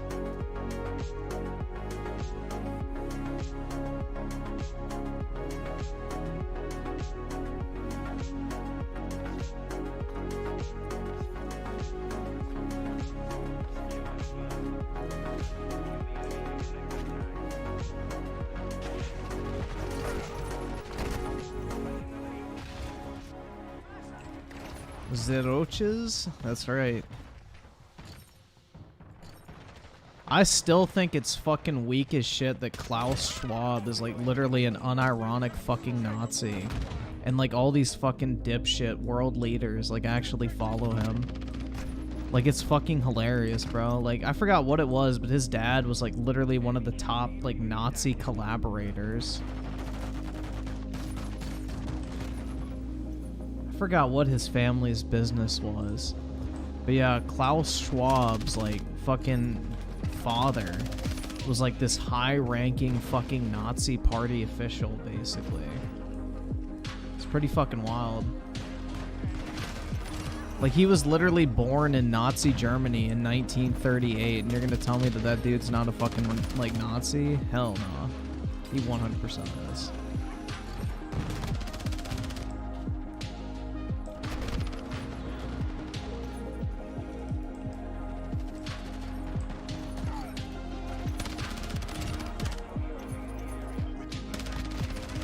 I mean, he's like Hitler, bro. He's an animal rights activist. That's why he wants us to eat the bugs. We need to eat the bugs to save the animals.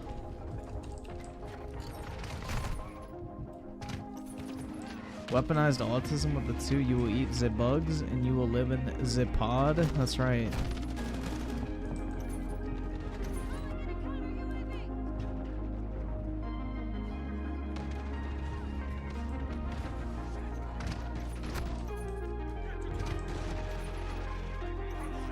Yeah, there's like a whole fucking rabbit hole you can go down if you start looking at the fucking WEF and like the founding members and like, you know, the history of all the fucking people involved in that. Like, it's wild, bro.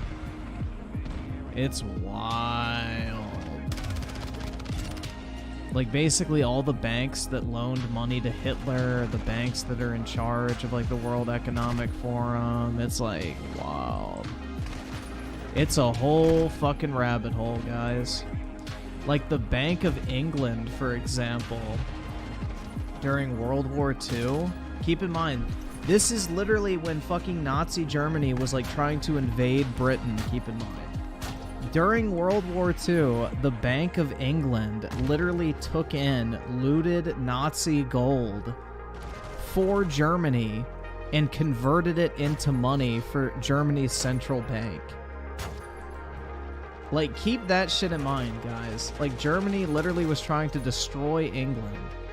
But in the process of that, when the Nazis would loot all this gold and shit and steal it from, like, the Jewish people, countries they conquered, whatever, they would basically secretly import this gold to England. The Bank of England would then convert it into currency and then transfer that currency to Germany's central bank branches in other countries so that they could buy war supplies. So like the entire time the fucking Brits are like fighting the Germans, their fucking central bank is basically funding the Germans at the same time. Like, it's fucking crazy, dude. There's this whole fucking like just bottomless pit of just crazy fucking shit you can find on that whole wonderful group of individuals. But yeah, they're like the ones who made up the World Economic Forum and all that type of shit. That's pretty wild.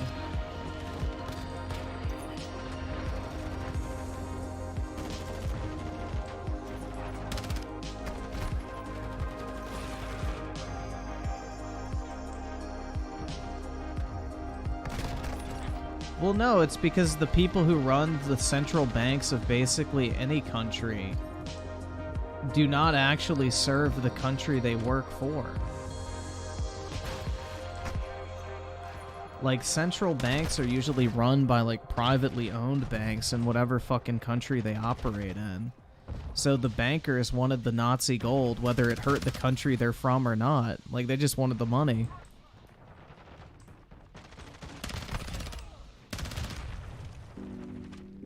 They didn't give a fuck if it costed their people's own lives or not, like...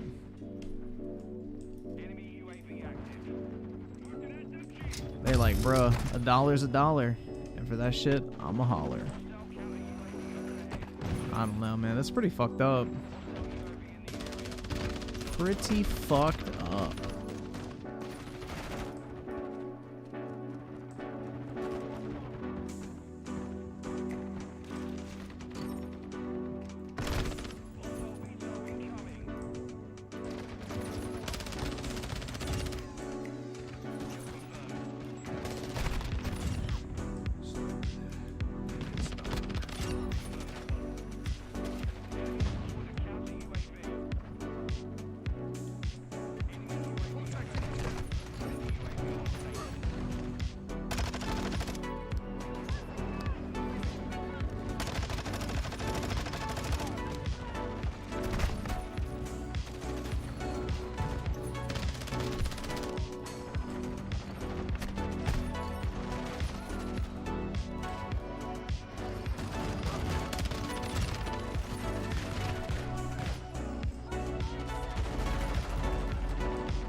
Yeah, anyone believing that the ruling class has any sort of good intentions for you is just full of shit.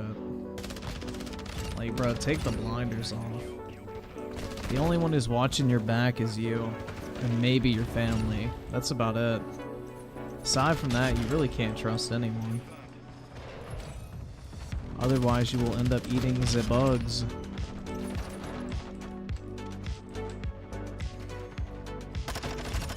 Ew, what the fuck is this?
What a fucking loser, man.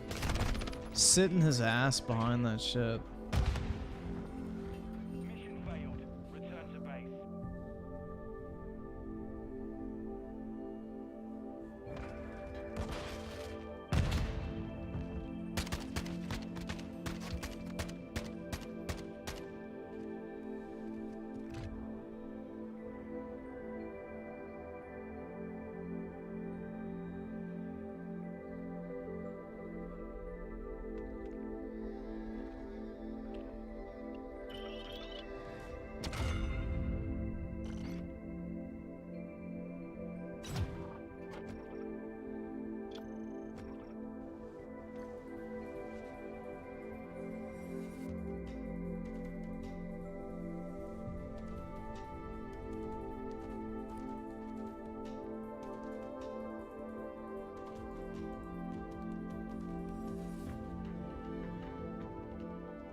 afford this shit!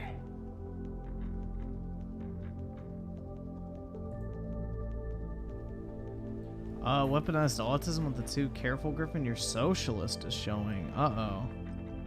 Where is it, man? I gotta hide it. Yeah, I don't know. I think it'd be pretty tough to confuse me for a socialist.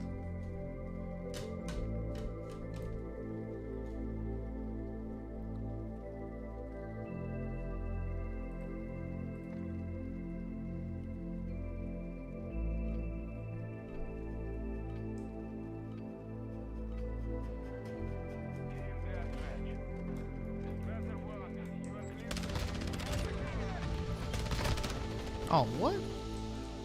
Bruh.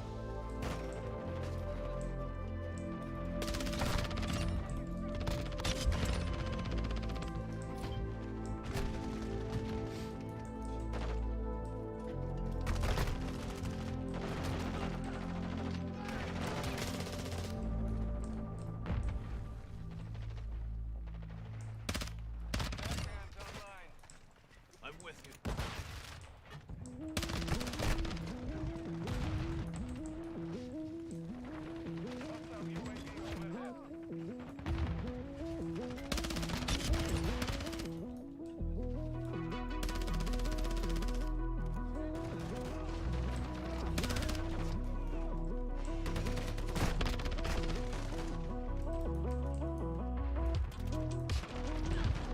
I'll support the current thing. That's right. The current thing is very important to support, guys. Without the current thing to support, we're not even human beings.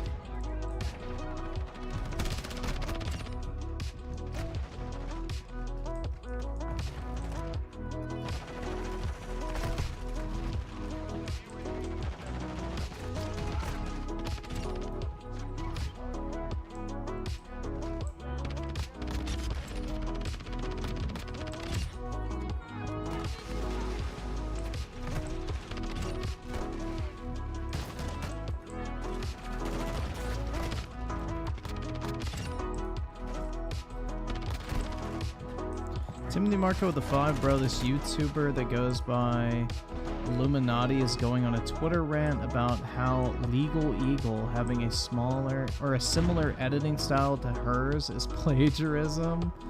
Oh my god. Imagine thinking you own the rights to an editing style. Jesus fucking Christ. I can't afford this shit! What a dumb bitch.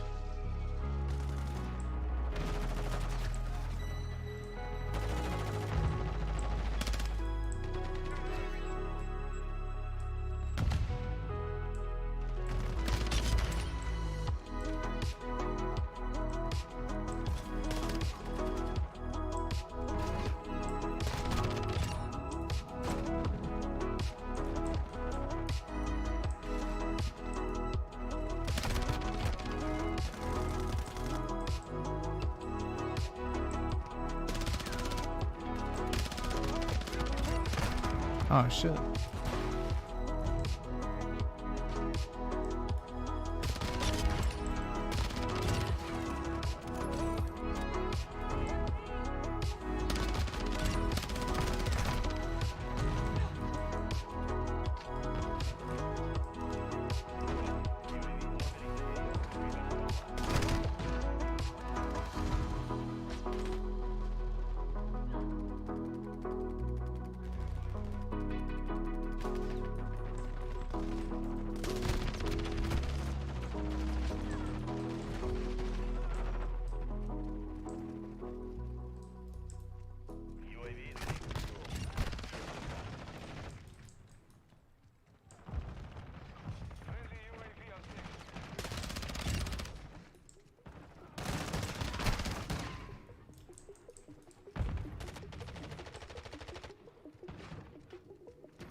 eyes fucking cook right now, dude. I'm a birthing person? Hell yeah.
Oh my god, what the fuck? They're all just like having gay sex in that little container.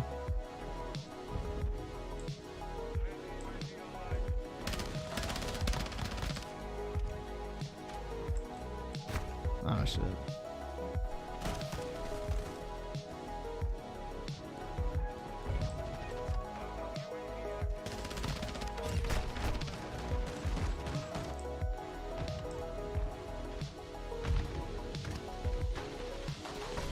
Bro, they chose to make Deathloop over Dishonored 3. That's a fat L, bro.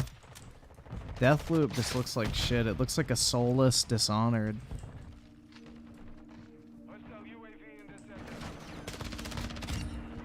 Yo, to quote Crowcat, soul versus soulless, Dishonored and Deathloop.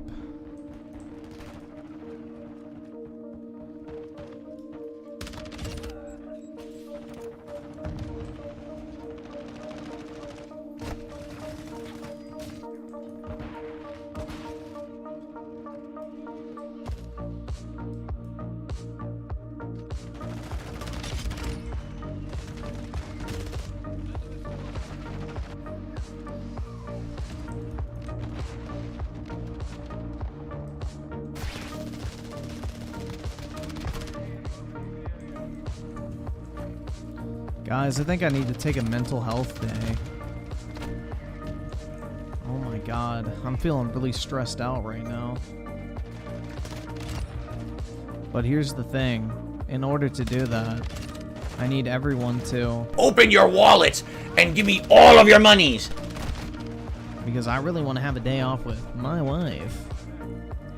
And you all need to pay for that. Because I'm a grown man that can't afford to go to Burger King with my wife.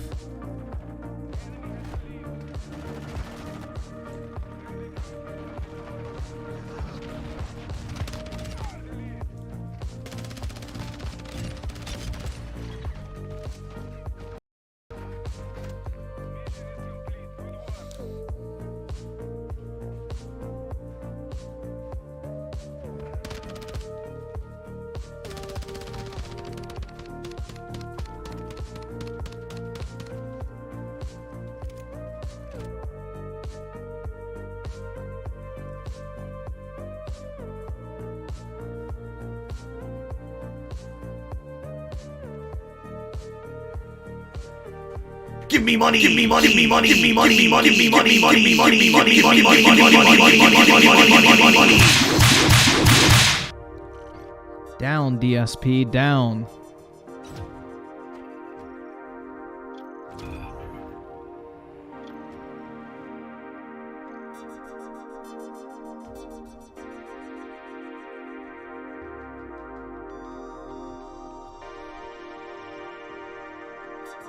My wife. That's right, guys.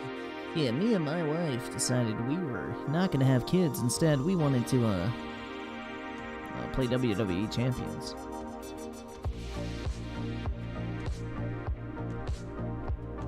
Bro, imagine financially crippling yourself to the point where you literally can't have kids because you can't afford to. Bruh.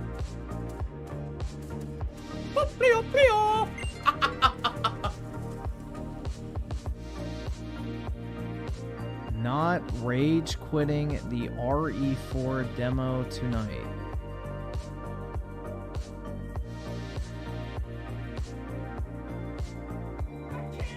I'm guessing that was supposed to be funny. I don't even remember when the fuck I played the Resident Evil 4 demo. Like, what, 3 months ago? You're a little late to that party, man.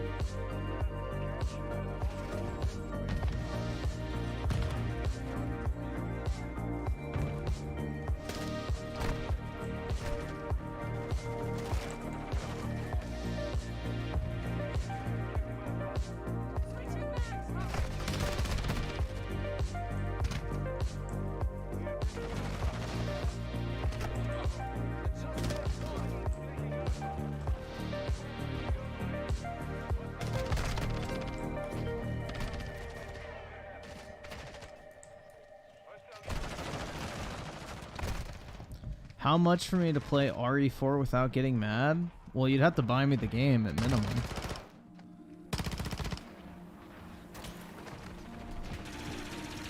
Like, the thing is, I'm not buying that game until it's like 20 bucks, bro. I got burned on the Resident Evil 2 remake when I wanted to try that out. And I bought it for 40 bucks. I thought I got a great deal. Then a month later, it was like 15. And I was like, motherfucker. And I hadn't even played it yet at that point.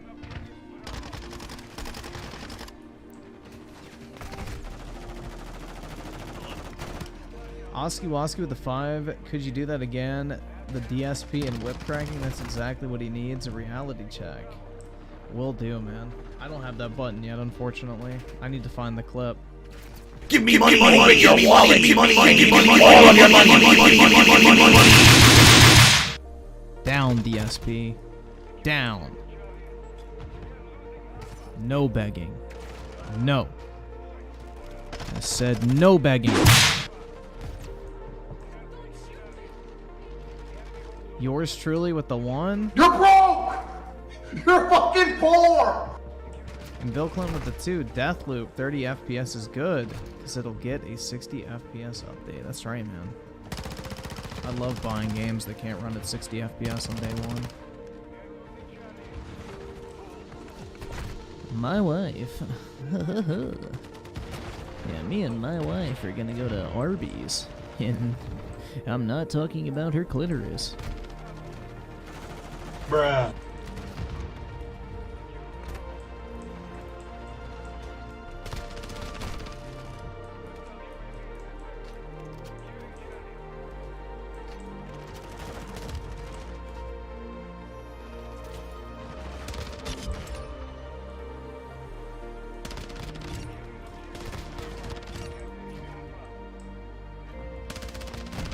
Ah, shit.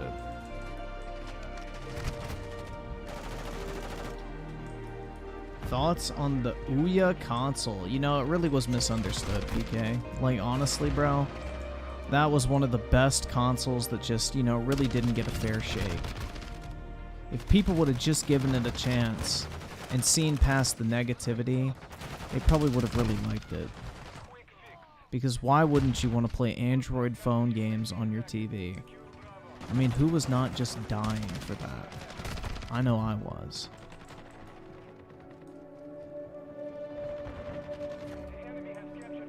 Yeah, that's the thing, bro. The RE remakes drop in price very quickly. Most Capcom games do. The only Capcom game that really holds steady on price is like Monster Hunter, because that shit's very actively played.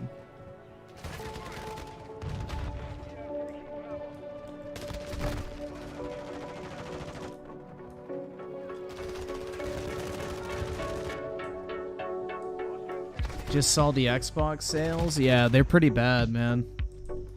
There ain't no twist in that. They're getting outsold 3-1 in the United States. That's fucking rough. That's very rough.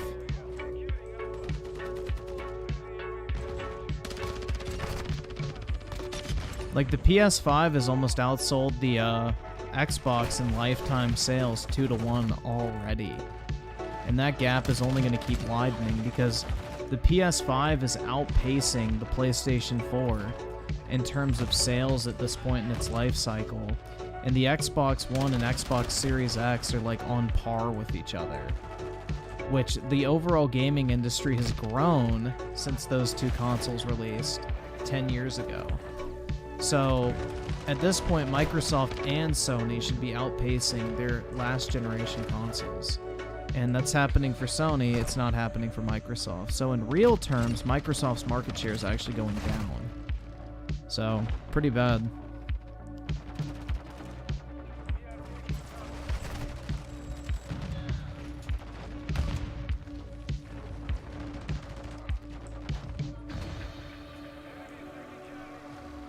Oh, dude, Monster Hunter is very popular. Let's see how many people are on Steam. Probably a pretty decent chunk still for how old the game is. Let's see. Monster Hunter World. Oh, that's Monster Hunter Rise. Monster Hunter Rise has 27,000, and Monster Hunter World has 14,000. So pretty decent, man. I mean, Monster Hunter's pretty niche in all things considered, but they're still very popular. They're more so popular on console than PC, I believe, but I don't know. That could just be speculation on my point. I have no fucking idea. Yeah, Monster Hunter's very fun.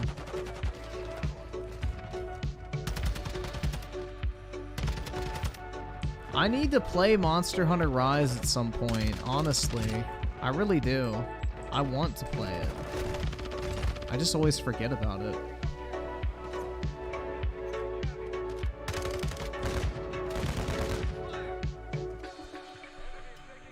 What do I think about Chat GPT? I don't really have a use for it, in all honesty. I guess it's cool. But personally, I don't have a use for it, so I've never even bothered to try it.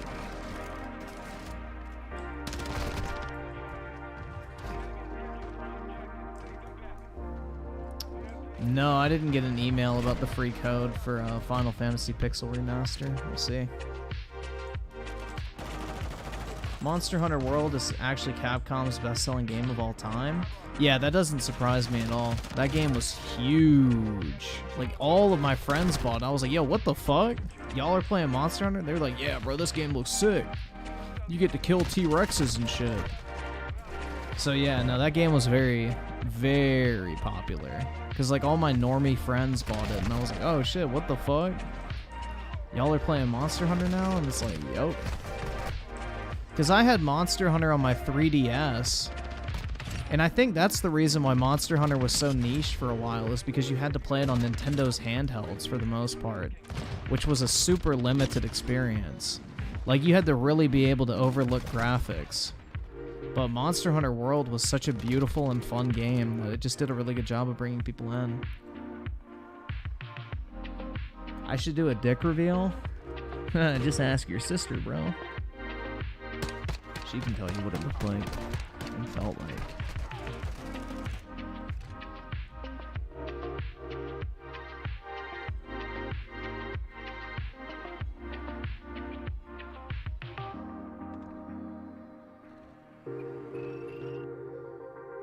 Yeah, I have the Monster Hunter Rise Nintendo Switch, like the custom console or whatever. It's pretty cool, honestly.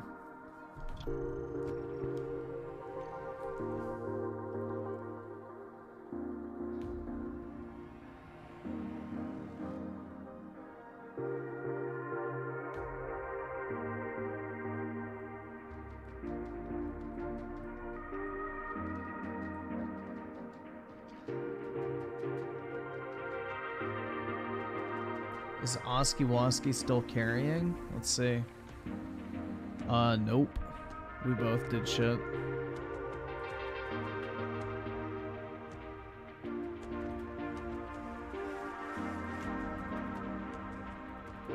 Let's give me a CP. Yo, that's pretty sick. The weapon charm. The gold AK.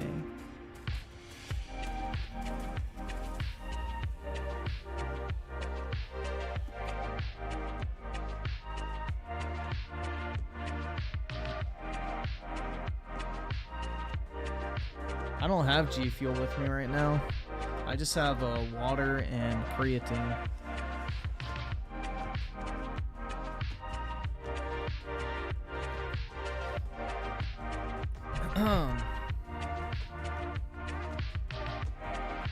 Gotta stay hydrated. I'm trying not to drink caffeine past midnight. Hey, puppy. Hey, my big boy. What you doing? Are you sleeping? Yeah. Apollo's drunkenly walking over to me. Like, you know how dogs get, like, sleep drunk? He's kind of like that, where he's, like, really sleepy and just kind of waddling around.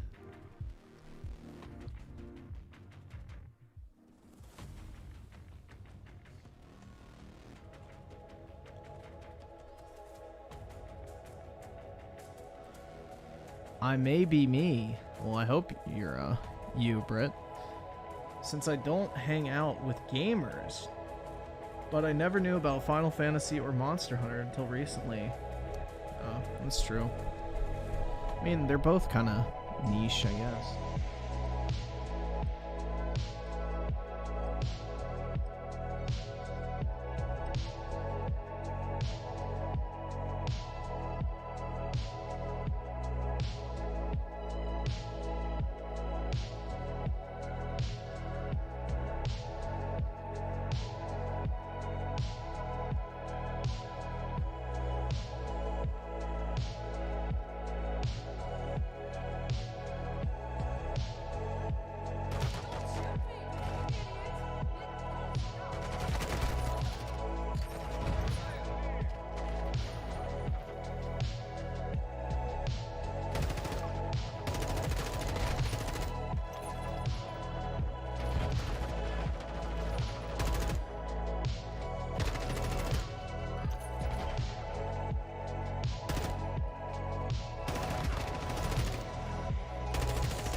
Let's see what this...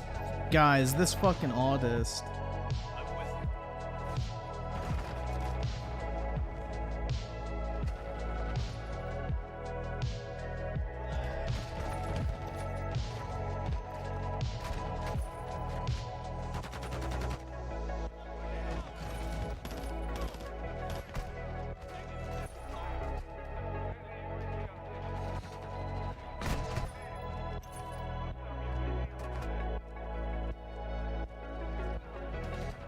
Listen to this shit, man. So this fucking guy, it's been 10 days and he still hasn't shipped my order out. So I said, any update? He goes, never shipped with UPS or FedEx, so not sure how the process is. Haven't visited USPS this week yet because I have a few deals to be made, so I want to go in one trip. Still added something in your package so far as an extra. I said, dude, it's been 10 days. Just walk to the counter and give them my address at either FedEx or UPS, and they'll ship it. He goes, I've never even been to either place, though. Don't know where they are. If I was like 30 with experience, this stuff would be very easy. I wish you'd be fine with a stamped bubble mailer. That's how I do 99% of my deals. I said, just Google it. I guarantee you have one somewhere. What a fucking retard, bro.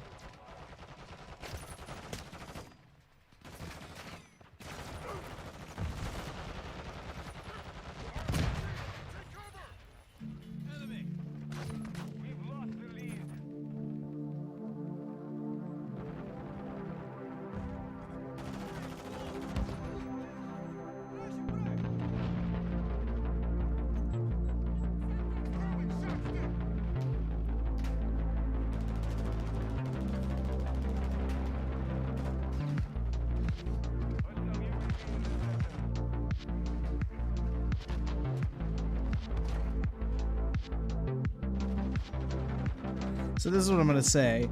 I said, I specifically paid you extra for tracking and a box because I want that certainty that it'll arrive in good condition. And then I said, you don't need to be 30 years old to put something in a box and walk up to a counter. This guy is such a fucking...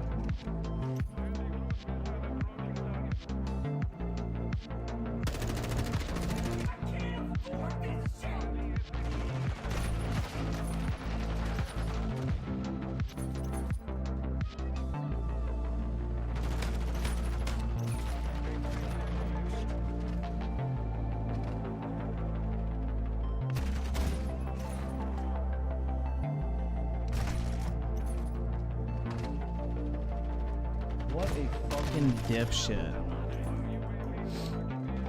It's social anxiety. I know, bro. He's afraid. Like, this is like so fucking irritating.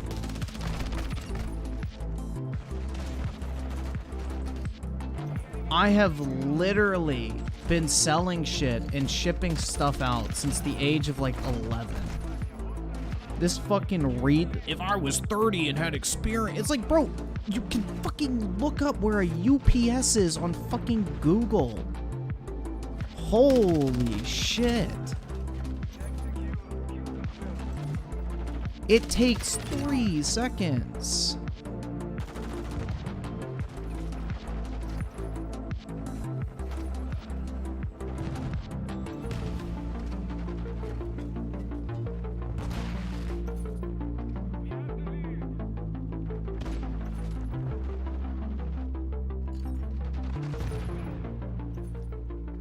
He goes like, I've never had experience with shipping something with tracking before. I'm much younger than you expect. So I just said, bro, I've been reselling since I was like fucking 10. I don't care. Like, holy fuck, dude. I don't need your life story.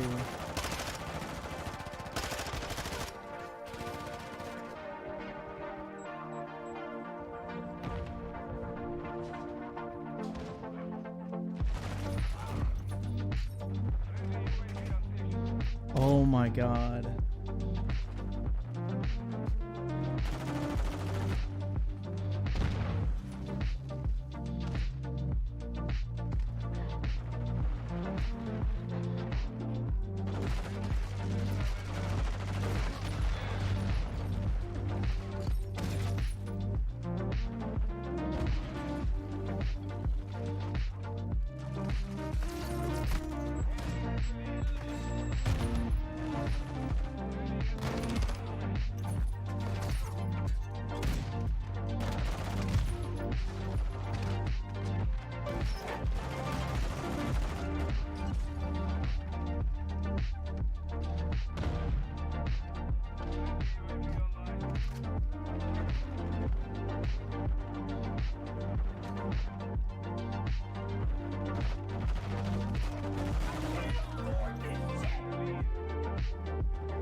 Oh my god, bro. I'll read you guys this shit in a fucking second. This guy is like such a fucking dipshit.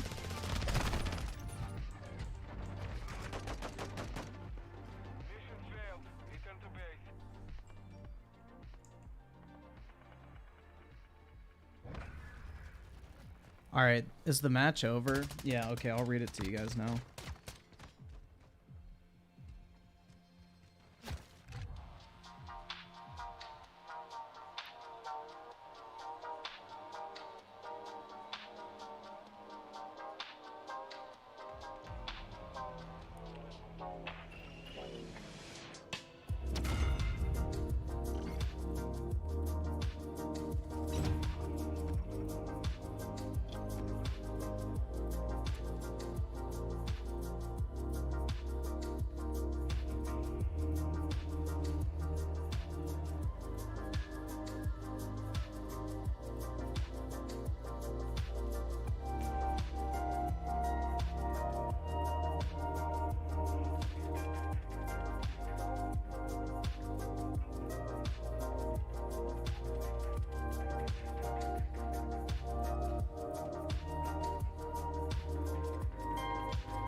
Alright, hold on.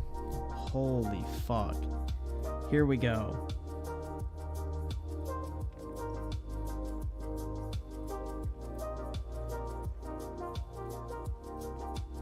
Let's see. He goes, is there a friend or someone I can ship it to stamped bubble mailer and then they send you tracking or no thanks? Like, what? Why would I want it sent to someone else other than me? Like, what? This guy is, like, fucking retarded, bro. I'm telling you. And I said, I was reselling at 10. It's not hard. He goes, yeah, with the assistance of parents. Not everyone has such luxury. And I said, then why did you charge me $5 for tracking if you're not willing to provide it? You literally just need to go to either USPS, FedEx, or UPS, tell them my address, and they will ship it with tracking. It's been 10 days since I paid you, and you don't even have an ETA on when you plan on shipping out or any sort of update.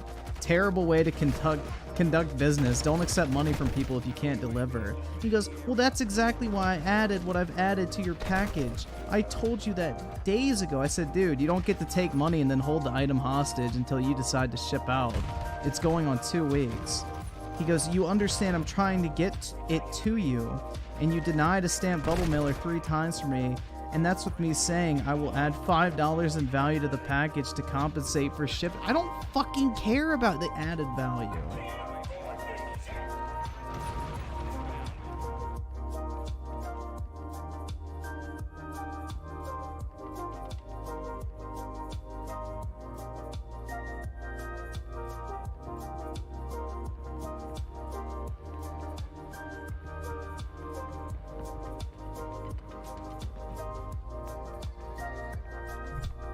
So I said, bro, I don't care about the added $5 in value. Keep it. I just want what I paid for. This guy's such a fucking retard, bro.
Oh my god. This guy is such a fucking dipshit.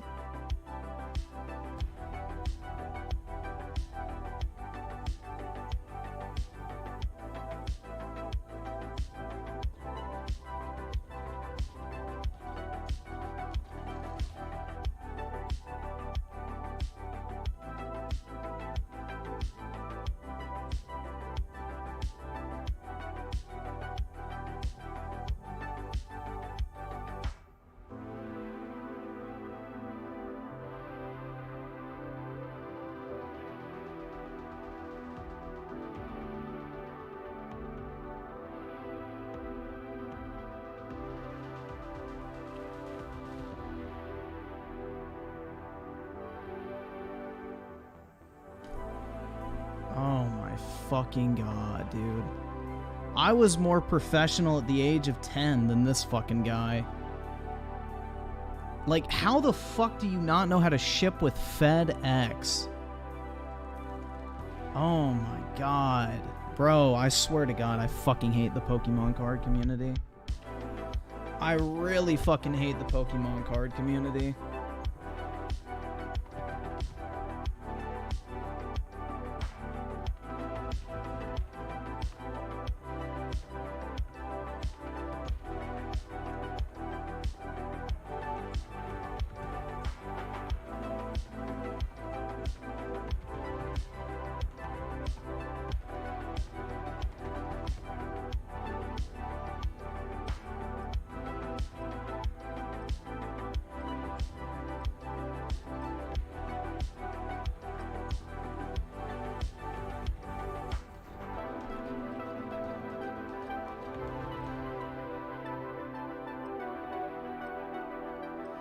Oh my god. He keeps sending me fucking messages. What a fucking dipshit. Fuck off.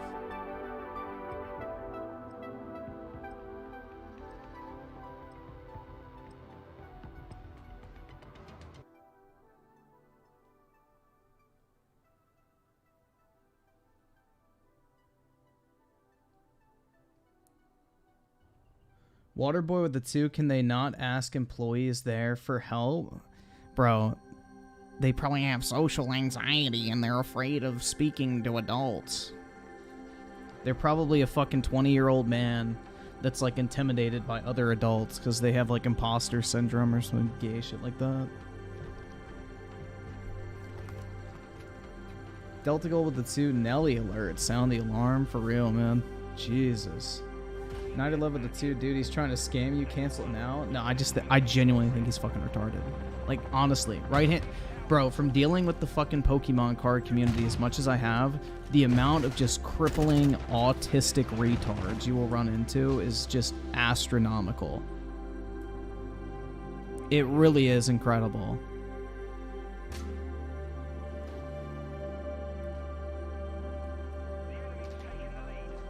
I'm telling you, bro, like, there's some of the most just mentally retarded people you'll ever meet in any community, in the card community. That's why I'm a wolf among sheep when it comes to selling and buying from a lot of these people. Because it's like, they don't know how to interact with people. It's fucking sad. That's why I'm kind of looking forward to going to the convention, bro, because, like, damn, this shit's gonna be easy. Dealing with some dorks, like, would you do $100? No, I'd do 60. Are you sure? You can't go any higher? I'm like, no, I can't go any higher, man. $60 is my top. Okay. Like, I could see it now. I literally can see it now, bro. Put a little bit of downward pressure on them and they'll fucking fold like a house of cards. Like, these motherfuckers just... it's gonna be fun.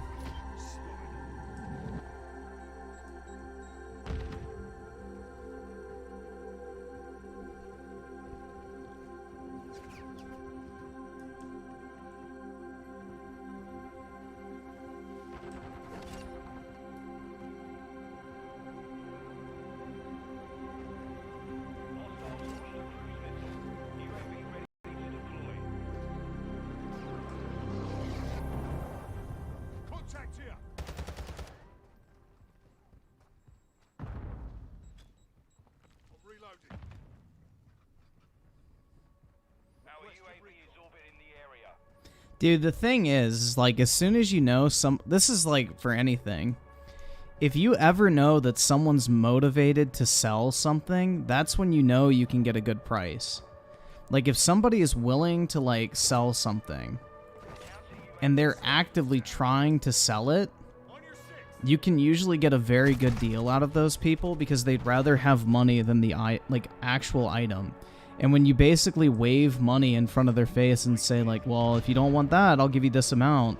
You know, a lot of people's, like, I guess, nature to, like, crave the cash kicks in. And they'll accept, like, a really bad deal just so they can get some quick cash. I mean, that's how GameStop operated for, like, fucking, not centuries, like, like 2 or 3 decades successfully. Because, you know, people didn't want to take the time to actually sell their games themselves. They just wanted some quick cash for it. And GameStop would lowball you, but, you know, you got the money immediately. And that would be, like, kind of what I would do.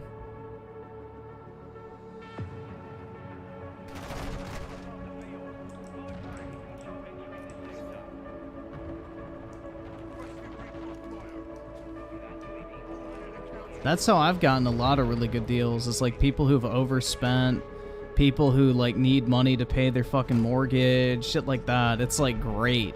It's like literally fucking taking candy from a baby. It's wonderful.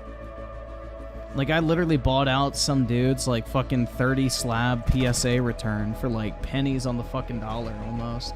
Because he way overspent. Like, he paid 18 bucks a card to get him graded, and I paid, I think, like, $1,200 total for the 30 card submission. So about $600 of that was in grading fees alone, and most of his cards were, like, you know, worth about 50, 60 bucks a piece. So, you know, 30 cards times 60, you know, that's 1,800. So, not bad for 1,200 bucks. And then you just sell them on eBay over time, and then, you know, you cash in off of somebody else's misfortune. Unlucky.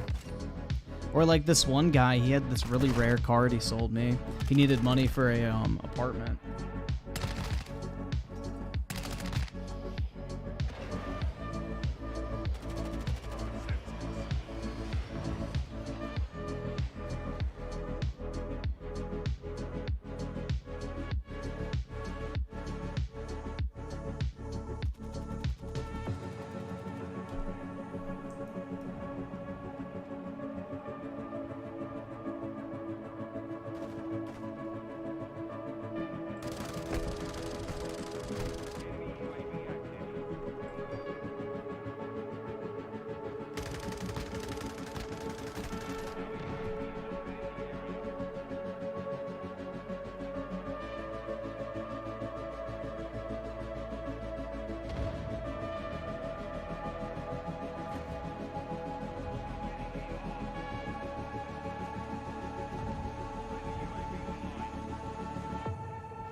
Oh, no, this isn't anybody in the chat, bro. I can tell you that right now. This guy is...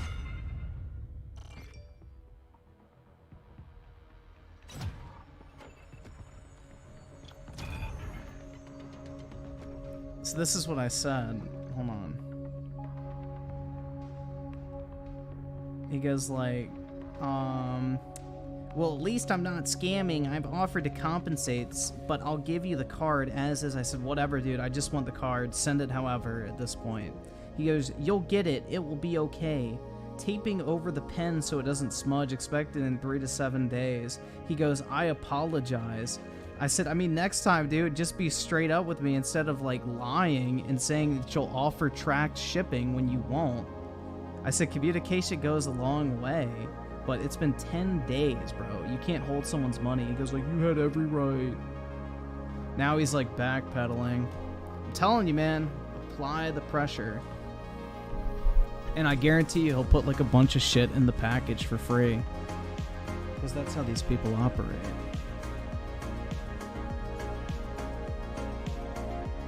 Bro, I'm telling you, like... I mean, I got a really good deal on the card, so I'm not really pissed. Because if I grade it and it gets a 9, then it'll be worth, like, $500. And I paid $20 for it, so... Bruh. Griffin Gaming just did a super chat, said, Gaming! Gaming! But, like, dog, you can't just be like, oh, you paid 10 days ago? I'm not going to give you any updates on when it's shipping. Like, the fuck? Just say you don't want to ship it tracked and give me my $5 back. Is it really that hard? It's not that fucking hard. Nah, he's putting a fucking stamp on an envelope, bro. He ain't sending a bomb. Like, it's not hard to just shoot somebody a DM and say, or just not offer it in the first place, you know?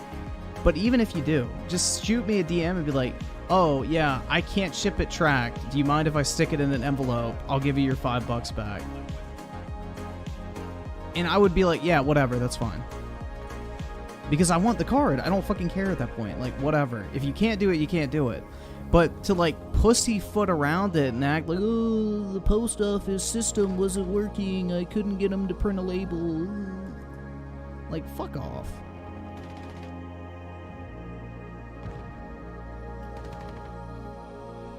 Like, dude's going through more trouble than just saying, I can't ship it tracked. Do you care if I put it in an envelope? And I'd be like, no, I don't care. But you offered me the option between a box with tracking or a fucking envelope. I chose the box with tracking. But if you can't offer the box with tracking, stick it in a fucking envelope and refund me the $5.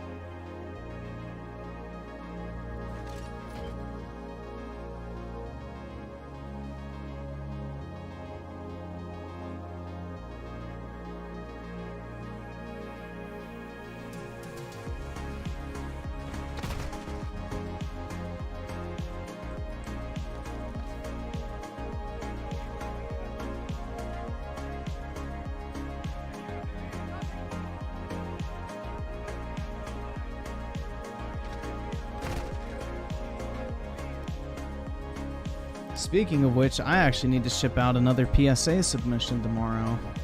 Oops. I forgot to do that today. I gotta go walk down to the post office. Or actually, I'll probably drive. It's like 3 fucking miles.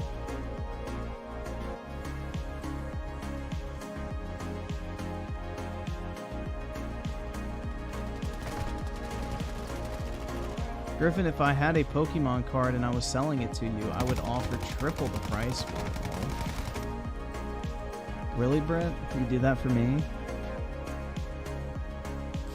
That's so nice.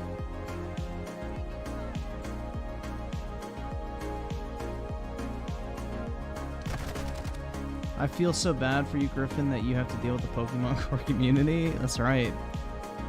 It's almost as bad as dealing with you, Brett. You rat. Timothy Marco with the 2. You'll have to interact with people. I know, dude. It's just... Fuck me. Like, I literally... Bro, this is what I used to do. Like, he goes like, you bet you had your parents' help. Bro, I literally would load up my fucking reselling backpack with packages and shit. And I had a post office near my school. So in between the time that we, like, got out of school and carpool started, I would, like, run over to the fucking post office, drop my shit off in the fucking, like, package box, and then run back over to the school before my fucking mom picked me up. Like, fuck out of here with that. I bet you had your parents' help. It's like, no. It's called I was a fucking 10-year-old who wasn't brain dead. Shit's so stupid, man. It wasn't even hard. It took like 3 seconds to go drop shit in a fucking box. Oh my god, dude. I'm telling you. Kids these days, guys. Back in my day, we weren't afraid of getting our hands dirty. No, the post office was like right next to my school. It was very easy. Well, it wasn't right. It was like a block over, basically. There was also a strip club next to it, too. One time I sold... No, I'm just kidding. They had blacked out windows.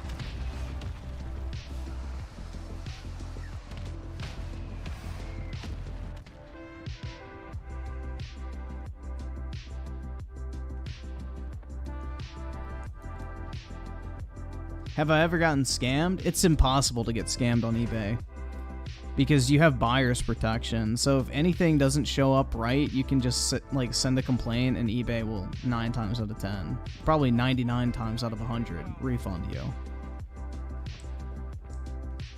Griff, remember when you debated the amazing Lucas? Pretty funny. Yeah, him and his like 9 butt buddies.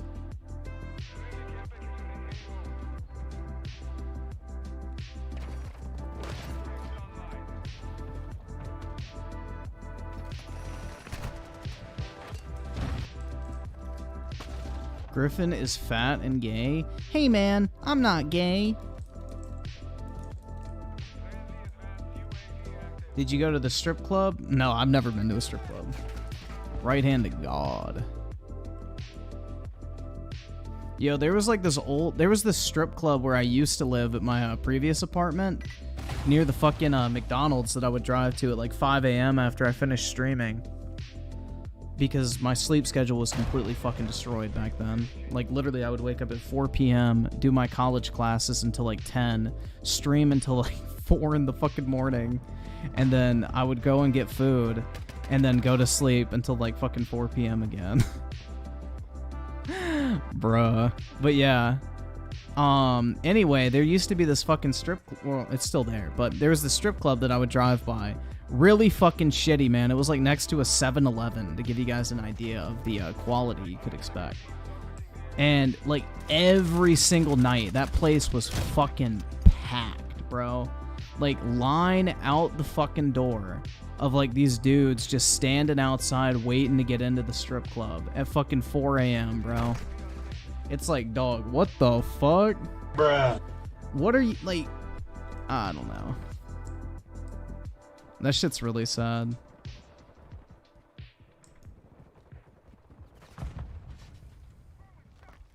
Like 4 a.m. there's a line out the door on a Tuesday night for a fucking strip club.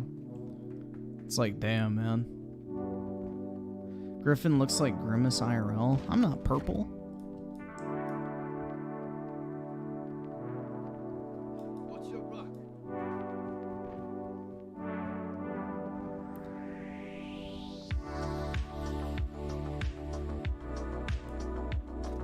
Yeah, I don't understand being that desperate to go into a fucking strip club, man.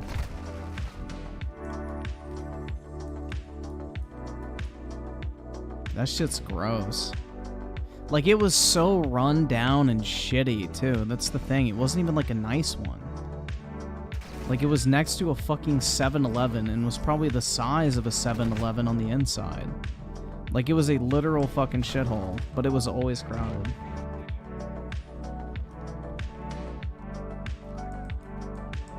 I guess those lap dances be hitting different, right?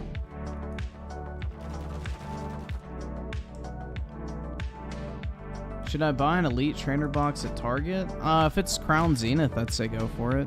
Those are pretty decent at retail.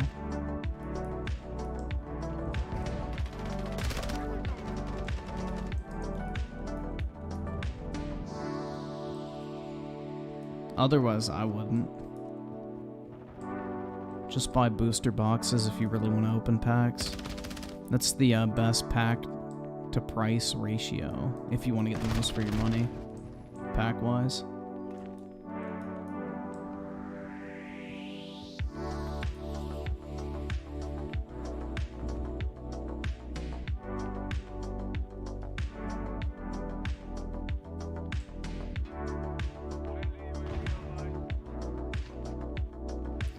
Scarlet and Violet, I would skip that, man. I wouldn't buy those. Scarlet and Violet's a really bad set. The most expensive card in the set is half the price of a booster box. I wouldn't open it.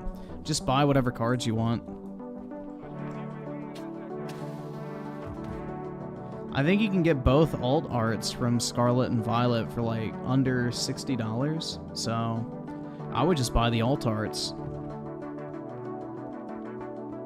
Buy the cards, grade them, hold on to them if you really want to, but the price on them is going to keep dropping for a while. I think Scarlet and Violet's a really bad set, personally. Usually the base set of whatever the new generation is pretty shitty. And usually does very shitty over time.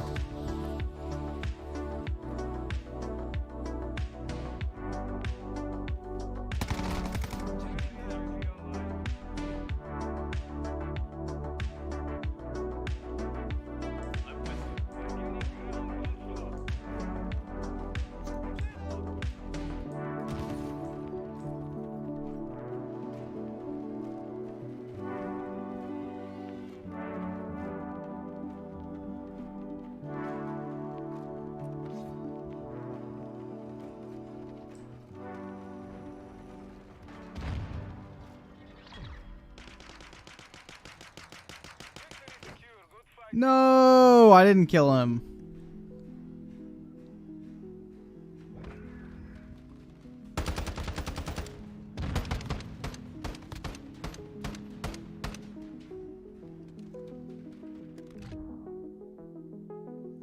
Damn, I did great. I'm not even really paying attention to the fucking game at this point.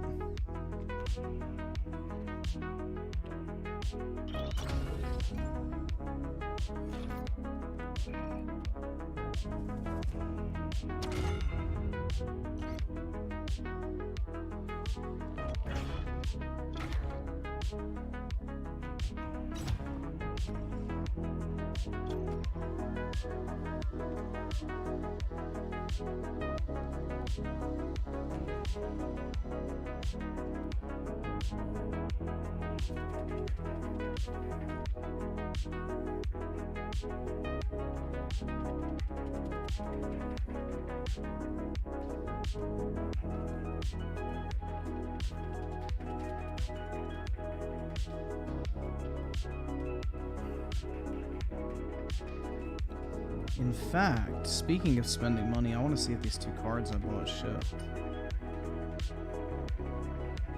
One of them has. Cool. It'll be here Monday. Nice.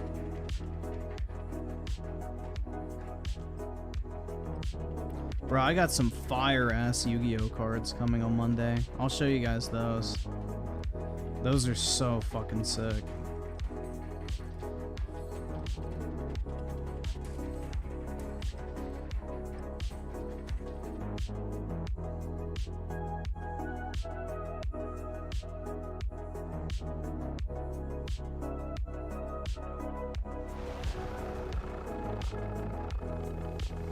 Oh, but my copies of Darksiders for the Switch are coming too. Nice. Lord Danielson with the 5. I'm trying to get into reselling cards and need some advice. Well, this is the best advice in the book, man, and these are words to live by. Tested time, and I would say like time over time. Older, rarer, minter, better. So the older your card, the more rare it is, and the better condition it's in, the more valuable it is. Now, this is what I'm buying right now if you want a... So this is the #1 tip, too, to make sure you don't overpay for stuff. Always check sold listings on eBay for whatever cards you're buying. Never look at something at the buy it now price and be like, oh, this is the cheapest buy it now. I'm going to buy that card. You need to make sure you're actually getting a good price on it. Go look at the sold items on eBay for like whatever card it is you're buying, because that'll give you an accurate reflection of market price.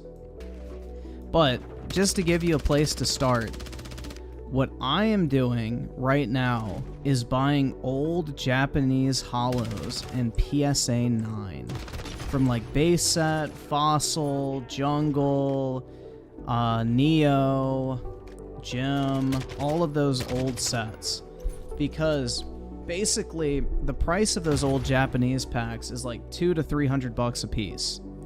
And every single pack you're guaranteed to get a holo. But the problem is the holo is up front on all of those packs.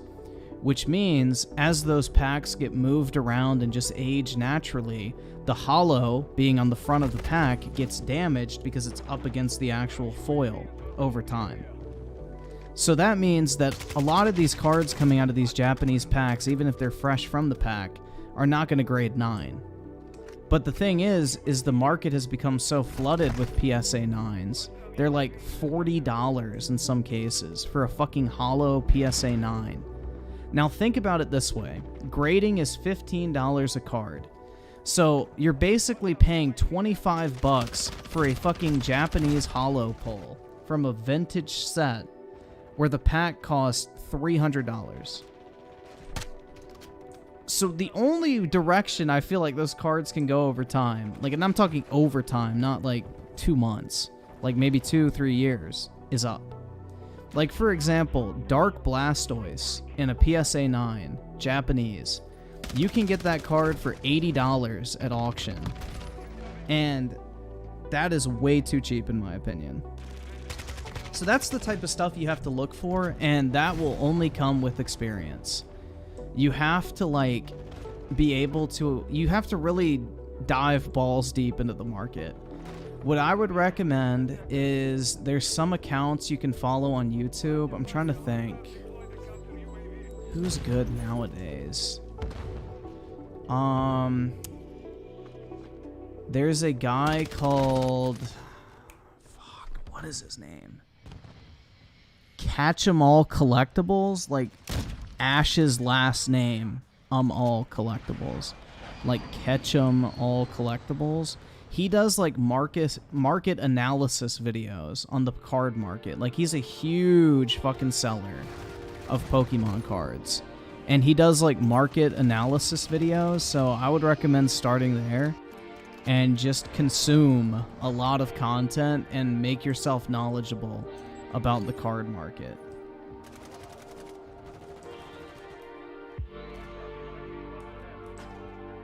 So I think that's probably the best starting point. But you really have to like get involved with it. You have to get experience. You have to learn how to evaluate cards before you send them off for grading. I mean, 9 times out of 10, if you buy sealed product in the form of a booster box for around the $100 to $120 price point, in a few years you're going to make money on it. But I mean, it really depends.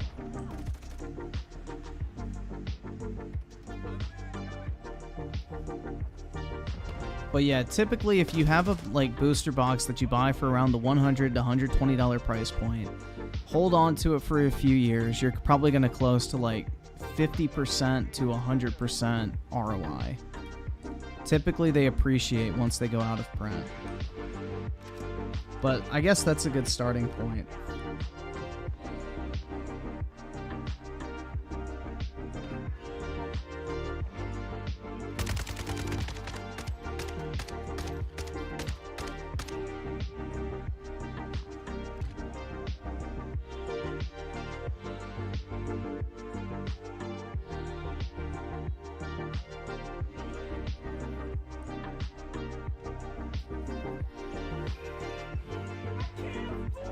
Lord Danielson with the 2, thanks for the advice, bro. Appreciate it.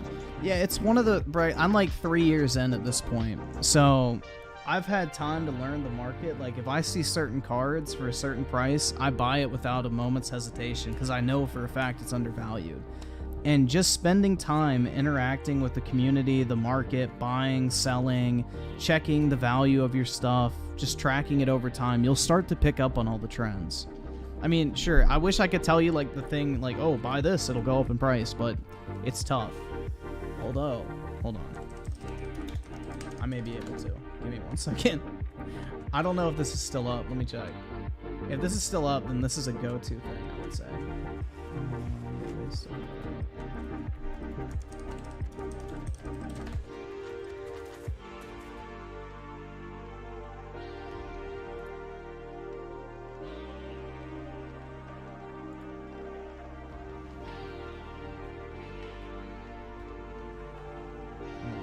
I think it's sold out.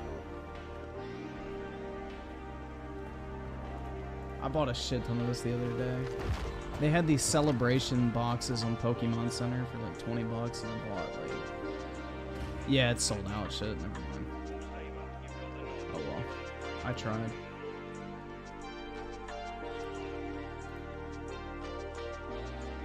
Oh, I'm trying to think of the, hold on, let me see if I can find this shit.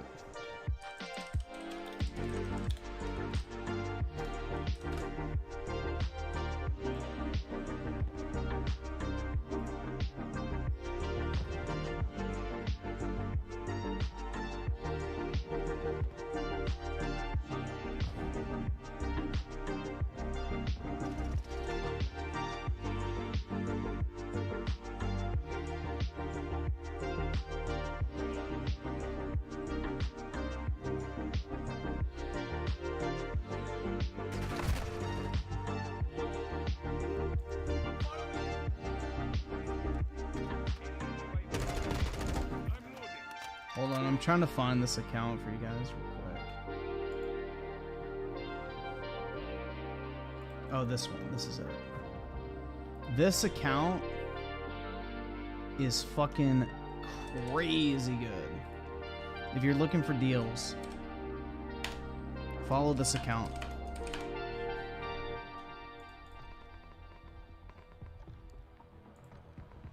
They like tweet out, like, follow that account, put on post notifications. They tweet out whenever there's a really good price on like Pokemon related products. And usually if you just buy for whatever you see the lowest price is on whatever product you're looking for, you'll make some good money. Oh my god, is that the real Griffin Gaming in the chat? I don't think so. I heard he's a fake and a fraud.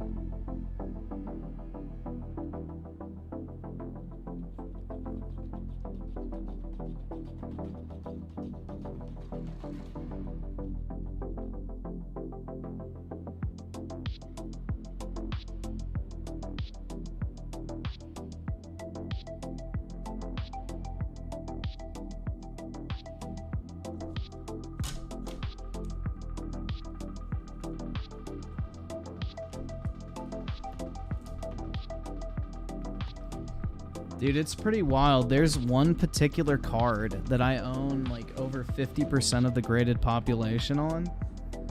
And I literally have, I think, 150 graded copies at this point. Like, it's pretty fucking wild. I have 150 graded copies of one fucking card.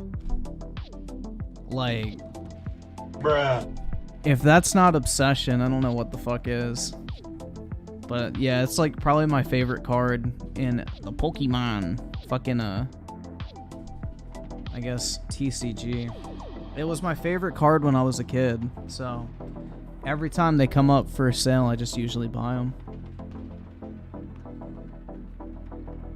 Still haven't managed to get a 10 in it yet. It's a really hard card to grade, so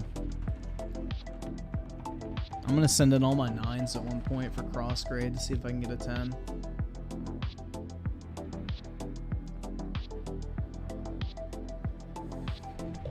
And then I'll probably stop buying them. Once I get a 10, I think I'll be good. But until then, you know.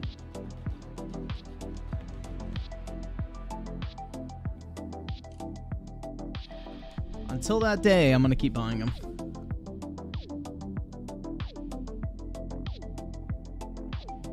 Pokemon. That's right, bro. My Pokemon.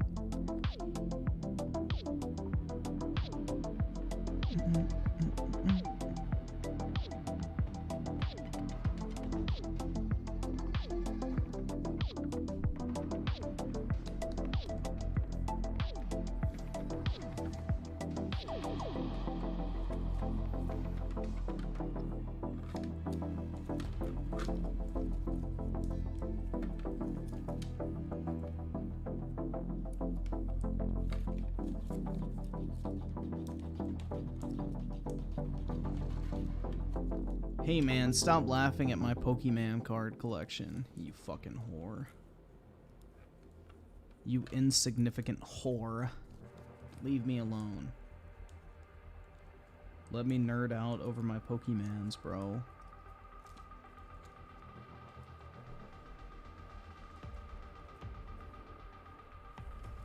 Let me have fun, guys. Stop making fun of me.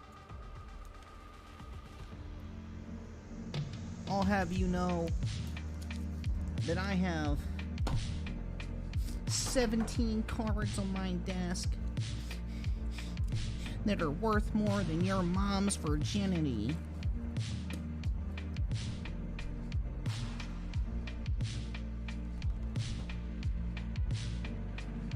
Pokemon? Dude, I wish I had her on my lap.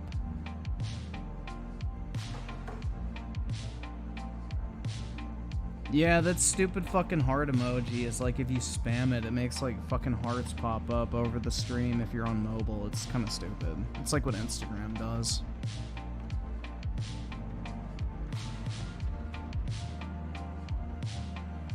I can't even see it on my end, which makes it even funnier. You can only see it if you're watching the stream on mobile.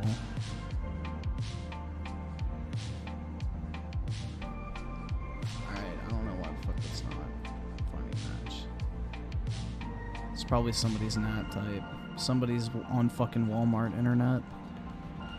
100%.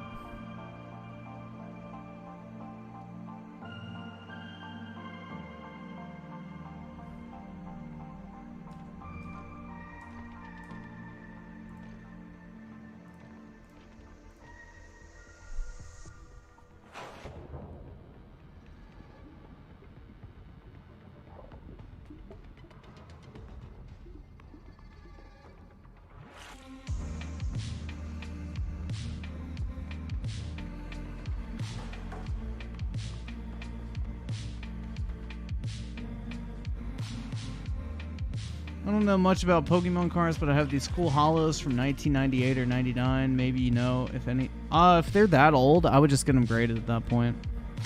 Like, they're worth more than 15 bucks a piece. So what I would do, order some penny sleeves, and you could probably just get top loaders in all honesty. But card savers, they're called. Like, get some penny sleeves, card savers, go on PSA, and then I would just submit them all. Like, if they're holos, just grade them. They'll be worth more than 15 bucks, so it'll be worth the trouble across the board, I feel like. But yeah, if they're that old, typically they're worth grading.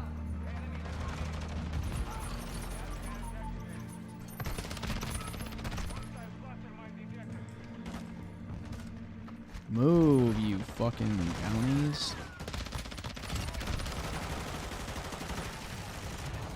You have all your cards from the 90s? I wish I had all my old cards, but I had to sell mine as a kid in order to get my first cell phone. That was like my dad's like deal with me. He was like, you need to get rid of those stupid cards if you want to get a cell phone. So I was like, alright, bet. But those cards would be worth probably tens of thousands of dollars today, so unfortunate.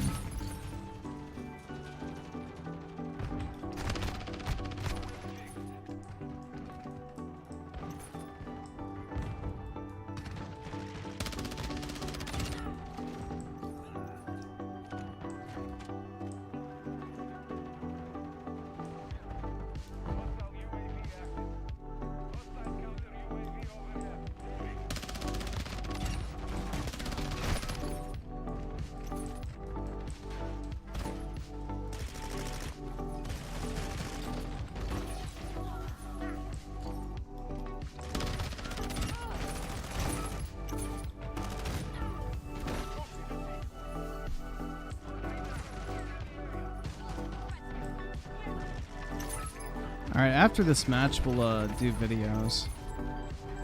I don't want to lose track of time.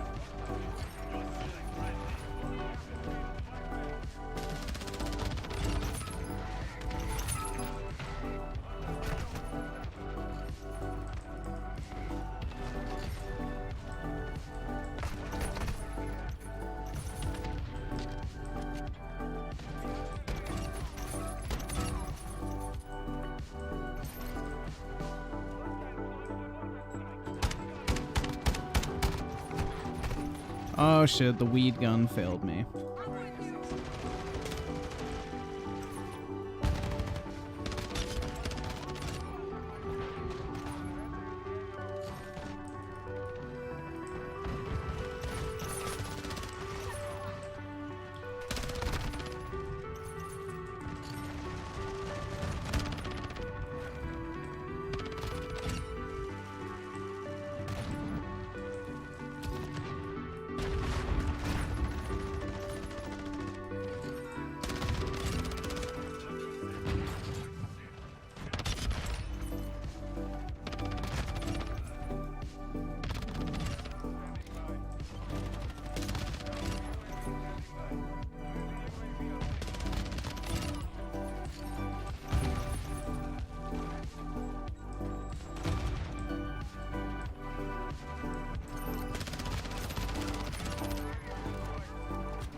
Damn, bro, I'm popping off.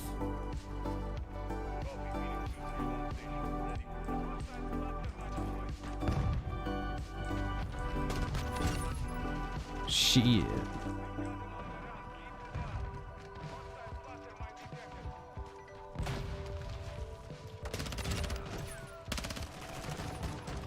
Bro, just imagine if DSP would have had a Pokemon card addiction instead of a WWE Champions addiction. At least he would have been able to sell his cards and get some of the money back. Remember, guys, reject gambling, embrace Pokemon.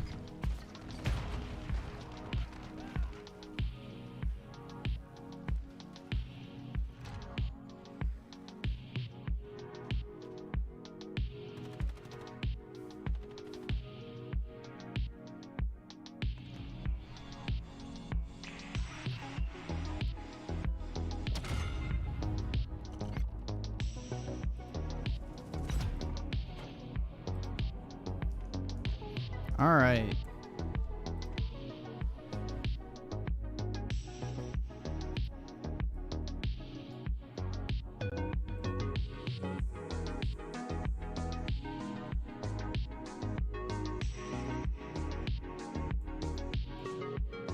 First up.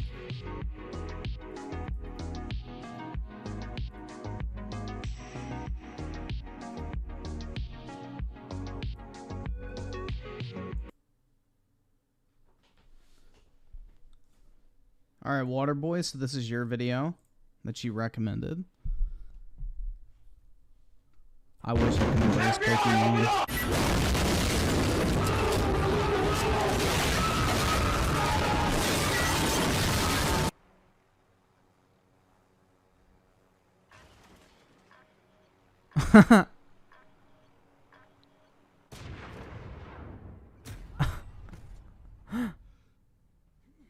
What the hell were you doing?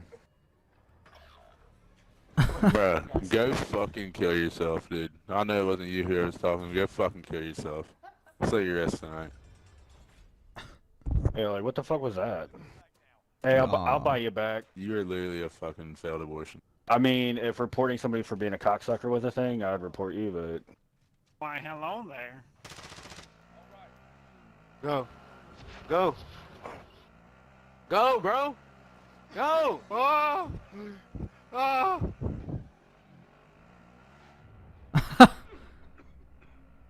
Oh, bitch. God damn it. Fuck you take me in a storm before, bro. I'm sorry.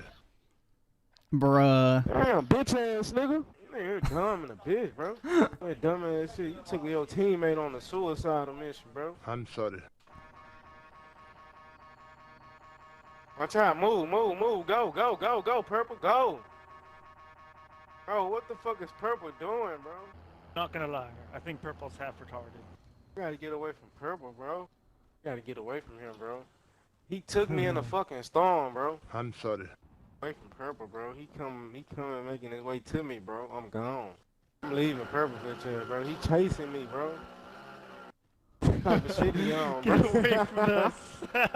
He chasing me, bro. Can't trust you, Kobe's pilot. You're crazy. Oh, here come Purple, bro. Literally, here he come. This nigga here crazy, bro.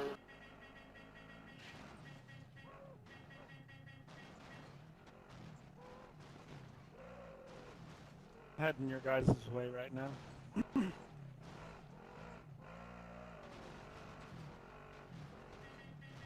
He going up there. He crazy. Let's go, fool. Come on, get in. So retarded, Kobe. You're so annoying, man. This guy is something else, I swear. I hate him, bro. It's like fucking like a 12-year-old or something. He giving us up, bro. I can't Holy even hear shit. you over the fucking horn. I can barely understand you. Oh, Jesus, he got on a truck. Get in the truck, get on the truck, get on the truck, get on the truck. Go, go, go. Dude, hurry up, man, down. Dude, get in the truck, man. Drive, nigga, drive. Drive. Doggo, that way you going this way. What are you doing? Oh, hell no. This nigga trying to kill us. Nigga go kill us. Hey, he got me killed. This dumbass. Waterboy with the two name is PSN Kobe's pilot. Jesus. He's living up to the name. The fuck he was doing?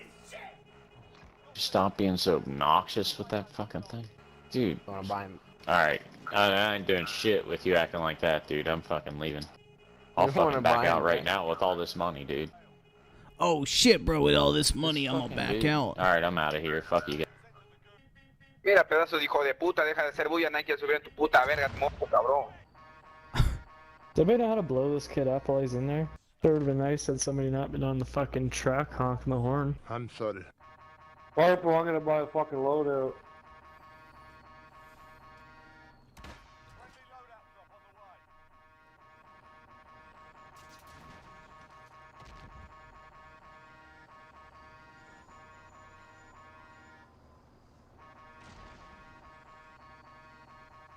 You would be a fucking fag, bro.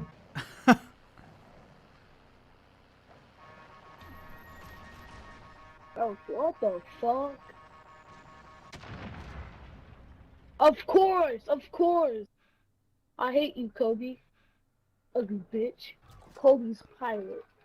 Oh, you're fucking. Oh, hell no. Now I know why you put your name as Kobe's pirate. So you're a fucking bitch. I should kill you. I will come to your house and fucking injure you, bitch ass.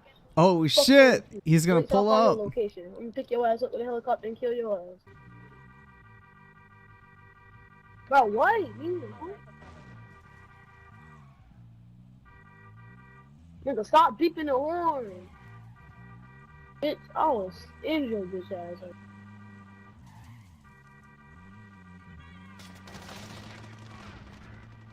You fucking retard! I'm sorry.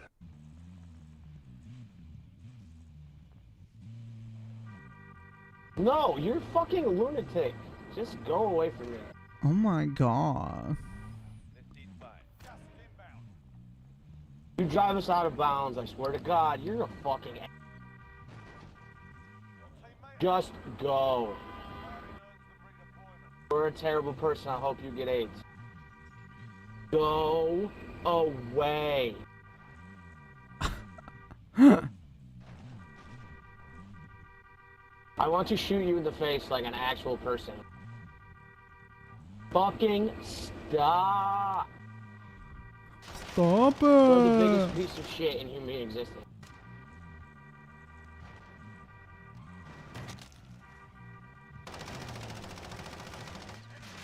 Thank you! You fucking piece of ass garbage. Why the fuck are you the way you are? You're the epitome of human shit. You I hope your deserve to family be dies in alive. an automobile And I wreck. hope you understand how shitty you are. All you gotta do is fucking honk once. Shut the Bruh. fuck up! Yeah, shut the fuck up now. God damn. Somebody blow his car up. Somebody blow his fucking car up. Still going at it? This guy's fucking retarded or something. Are you retarded? Are you fucking retarded, dude? Are we getting this asshole back? Kobe, you're just fucking annoying. That's the problem. Yeah, no, I'm not gonna buy you back, Kobe. Just go kill yourself, alright? Just fucking jump off a building or some shit.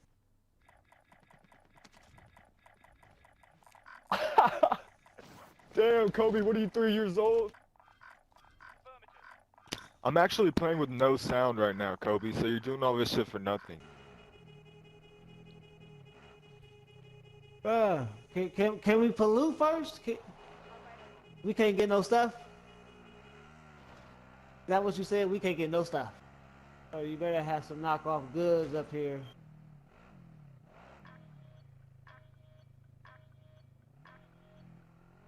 Bro, what the fuck did you do? Hey, somebody come get us, man. This nigga is wildin', bro. Look at this dude, bro. I just committed suicide. There's somebody in this house. Yeah, upstairs.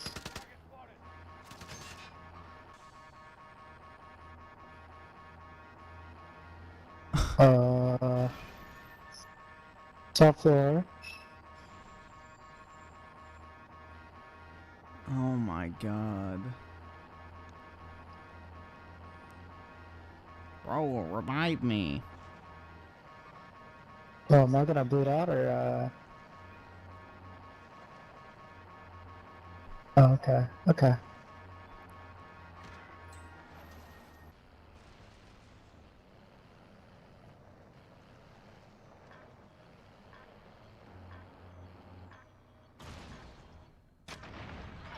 Dude, you're a fucking idiot. Dumb motherfucker. If Real Griff edgy was in name, Britt's Kobe's pilot. car, huh? Fucking dumb cunt. The fuck? Oh my god, with the horn, stop. I just so honky. It's getting annoying. Fuck off with the horn, though.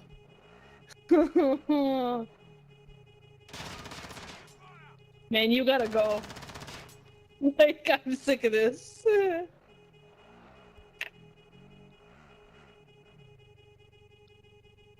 Dude, this is getting ridiculous.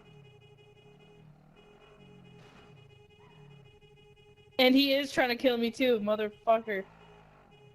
Either subscribe, donate, or get the fuck out. Kunama with the Am I seriously trying to run 22 for my own months. This teammate? guy's hilarious. I agree, man. These are pretty good.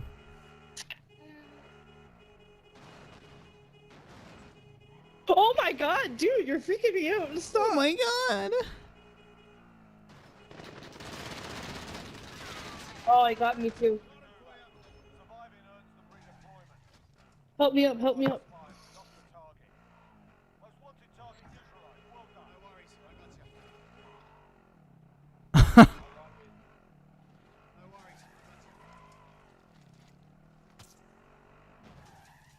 This guy's really being a prick right now. Oh, my ears. What is the most annoyingest teammate I ever found in Call of Duty? Yeah, bro. The most annoyingest is... Man! Dude! Oh my god, fuck this. Stop honking the horn! I can't get on! You gotta save me! You gotta save me! Save me! I'm dying! I'm dying! Bruh. Leave it to the little kid to screech like a fucking tard. Typical. Alright, so next up, we have this. We have JBT's Dream Girl. For some reason, he keeps paying to have this fat hog on stream, so... yeah.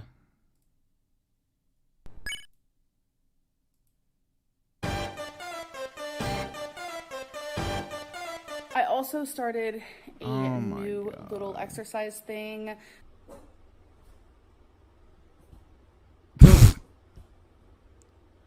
Exercise.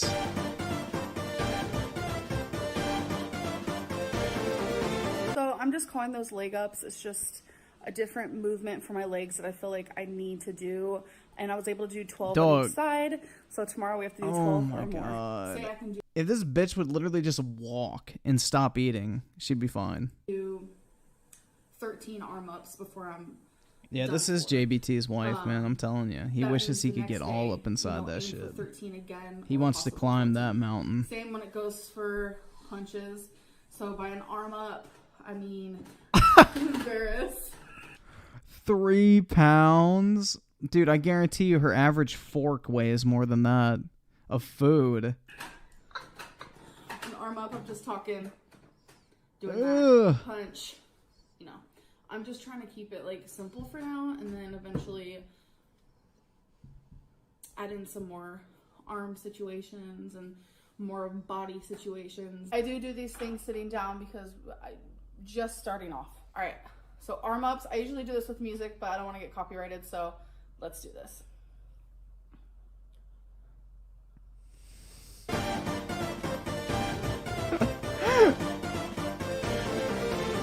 Dude, I guarantee if she did this with her average McDonald's order, it would be more effective because it'd probably weigh way fucking more.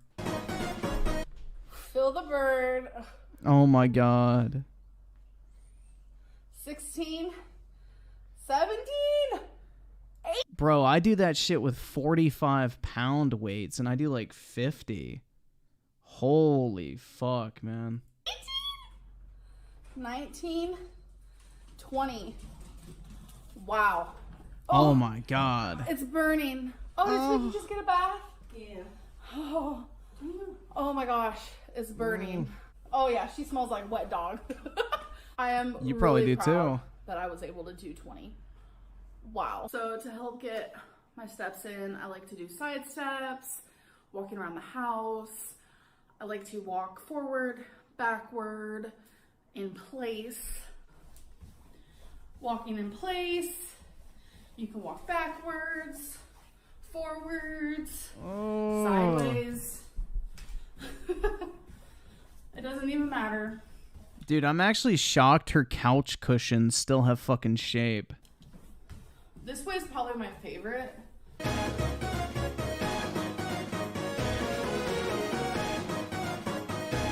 Outfit of the day. So I'm actually about to do some steps, and I wanted to show, can you guys even see my face? For the people out there who are my size, I do a lot All, what, 10? of this action. Stepping in place. You guys are about to learn. I get out of breath rather quickly, but let's do this thing. So I'll do this. I'll go up, back, up, back. Whew. Already dying. And then That's for fucking sure. sometimes I'll do side steps. And if I want to get really risky, I'll do two. Oh god. Yeah, I'm dying already. Truth is in the cards. And then sometimes I'll just walk. Here, babe.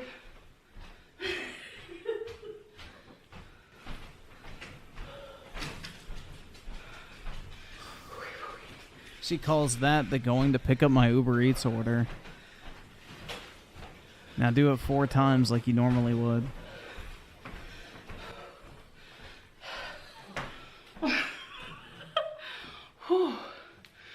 You girl be out of breath.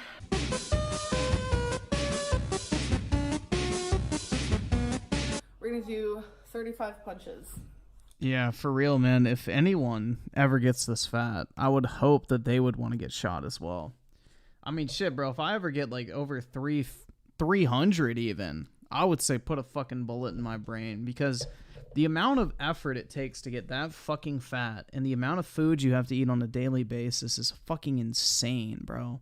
Just to maintain 300 pounds, you have to eat like an absolute fucking slob every single day.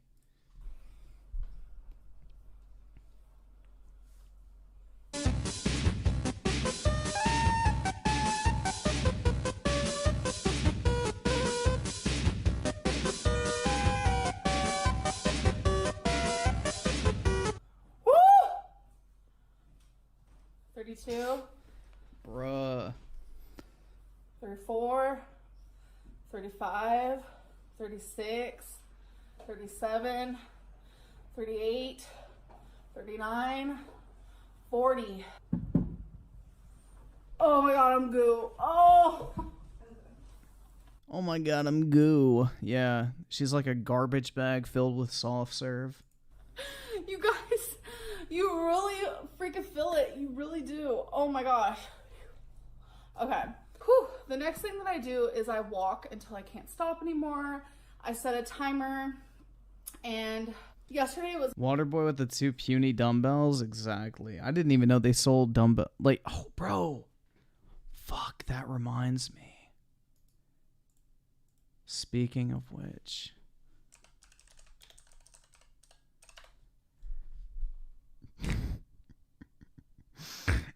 Have you guys ever seen this shit?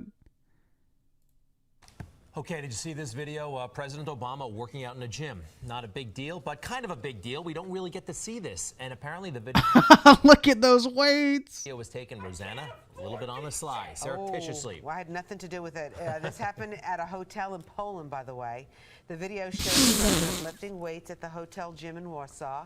It was shot and posted on Facebook by someone else in the gym. Check him out. There he goes. Good for He looks like a fucking bird trying to learn how to fly. him.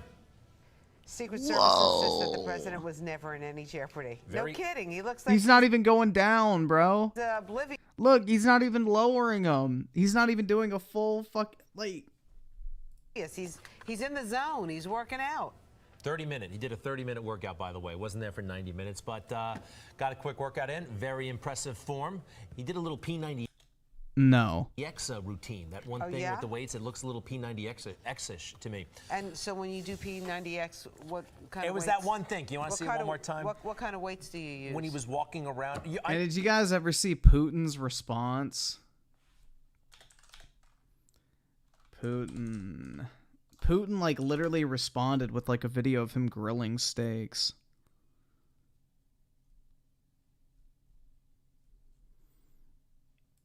Hold on. It just reminded me of this.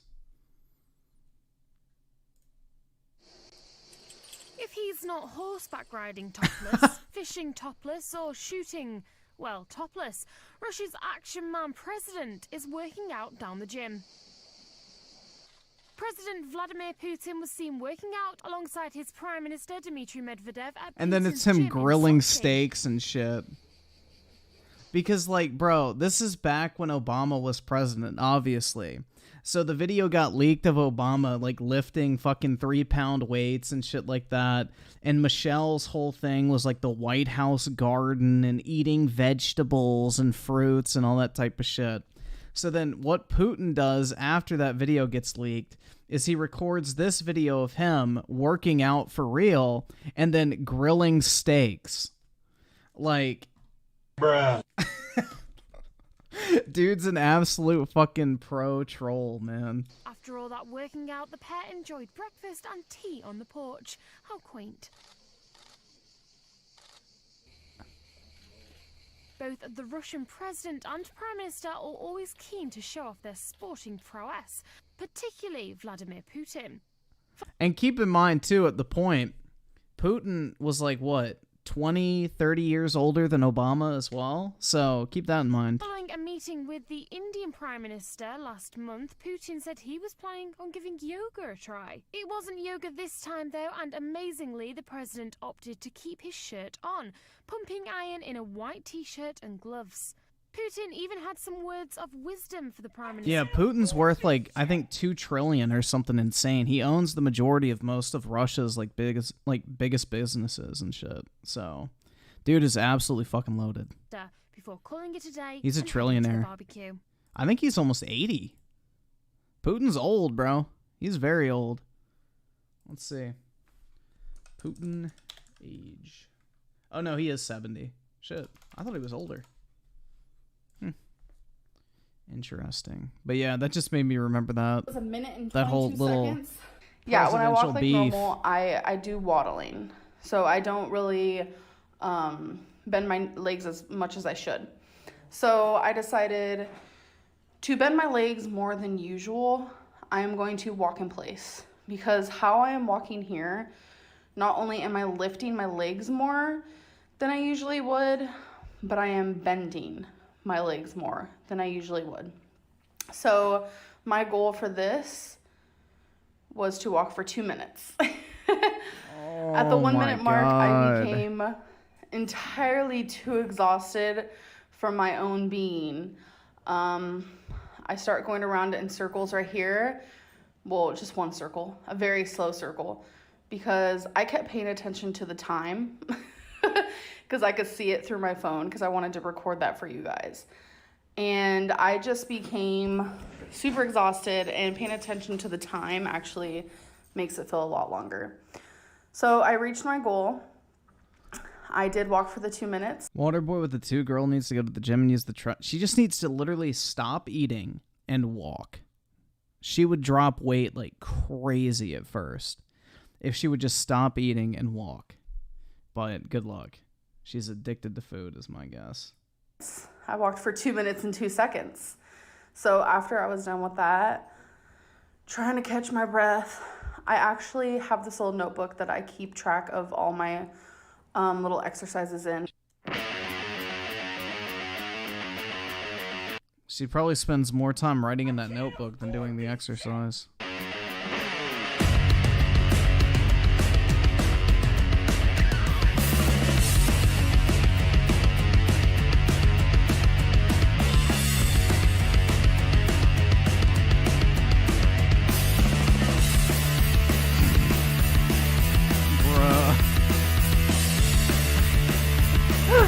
Do 15 reps of the arm ups.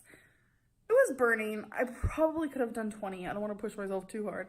Oh my god, it's like, I sound so stupid, but still. I was able to do 28 of the punches. Ugh, dude, gross. I did not need to see that. The dog. Even their fucking dog is obese. First one, I'm feeling okay. Yes, I'm out of breath. I know I'm not wearing shoes and I probably should, but that's okay.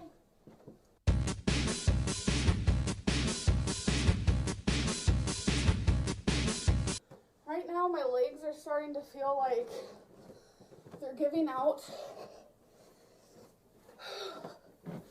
You can hear my breathing. It's pretty horrible. My chest burns a little bit. So this is the last one. Imagine not being able to walk up your own fucking stairs in your house without getting heartburn. I did it. I'm really out of breath. Whew. My heart rate's at I'm gonna go celebrate with a 155. milkshake. Or What 3. you see right now is Oh. me walking up and down a flight of stairs 6 times. It's crazy That's half a flight to of stairs. be doing that. And it is such a surreal feeling for me because just a couple years ago, I documented me walking for only a minute and like 13 seconds.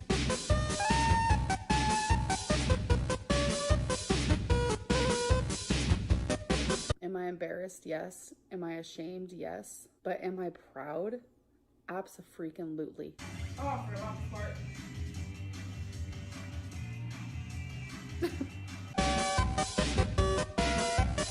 Oh my god.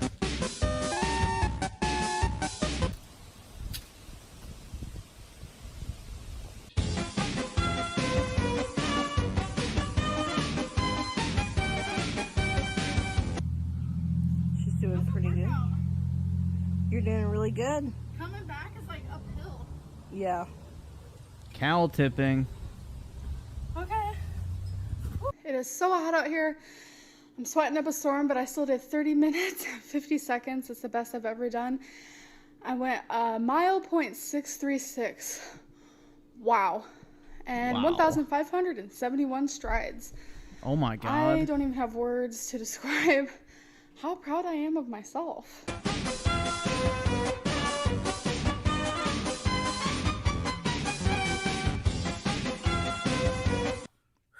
Can we stop now? This hurts. Me reaching the top shelf for some hot Cheetos. I'm just kidding. Yeah, right. Stop for 7 minutes. Like, honestly, all of that mixed in together is hard. That angle, bro. I'm exhausted. I know people are gonna be, oh my god, that's it. I'm proud of my accomplishment. It feels so good to get your endorphins up a little bit there.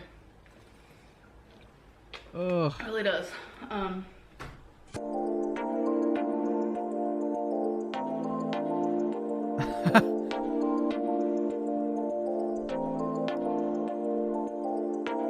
Dude, honestly, if she did cut, she'd probably be fucking ripped. Like, that's the thing. If Wings ever decided to cut, that dude would have some monster fucking legs, bro. Like, that dude would be like fucking Greek god status when it came to like his fucking leg muscles. Like, all he would have to do is train arms, and Wings would have like the nastiest fucking cut of all time, bro. But good luck with that. He's addicted to food. All right, so U Generation's wonderful porn star video.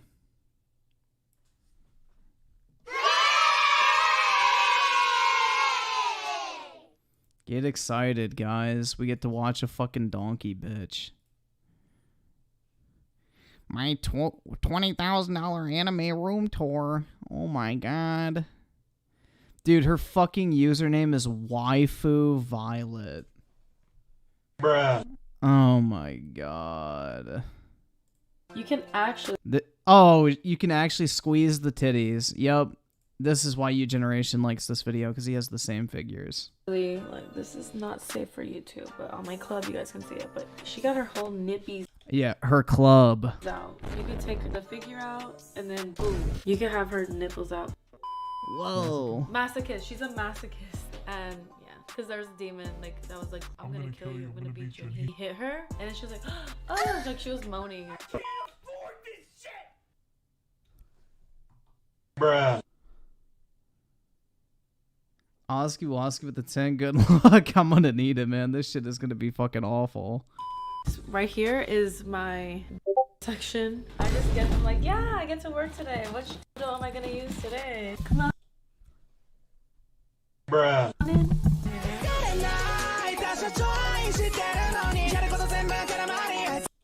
Dog, what the fuck is this gay ass music? Yo, ImKey, I think you dropped something, bro. You dropped something, ImKey. I think she picked this up. I think you need that shit back.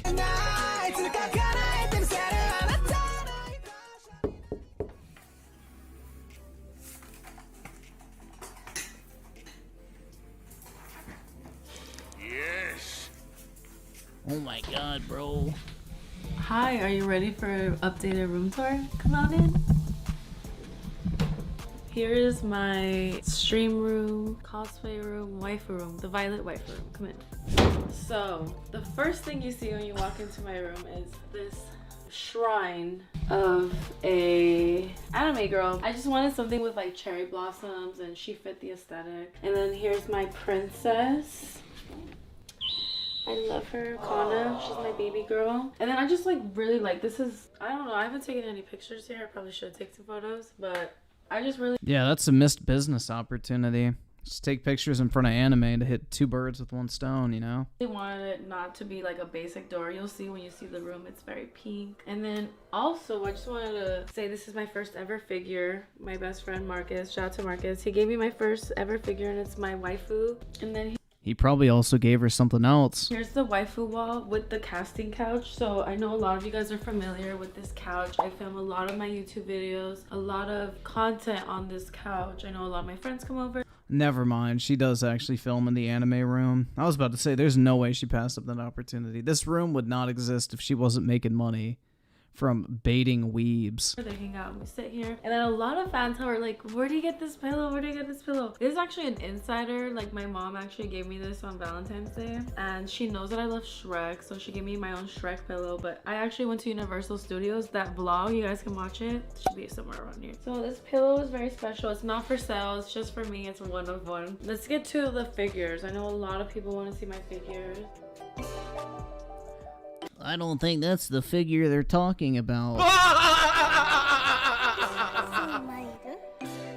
Dog, this shit's so corny. So these are my shonen action figures. These are from all my shonen animes. I got Dr. Stone. I have One Punch Man. Oh, this is the Attack on Titan section, so you guys can see.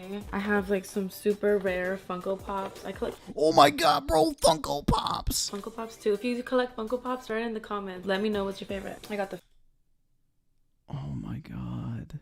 This is like literally the fucking degenerate Olympics here. Female Titan. This is Aaron Yeager, but this is like him as like Hardened, yeah. Yeah, Hardened. This one's more rare actually. I didn't even know, but it's the Colossal Titan, but it's in black and white. Here's Levi and then Mikasa. This is a very this is like $200 Mikasa figure. Look at this the classroom assassination. I never see this figure, so I'm very lucky that I was able to get him as a figure. He's such an icon, right? It's like where I just keep my shoot backpacks and traveling, and then Heavenly gave me this backpack, Michael Myers. This is like my stepbrother right here. These are my giveaway prizes for my Violet Myers club. So if you're a club member, I do give away monthly prizes, and I do give away figures, merch, used clothes and stuff. So this Used clothing.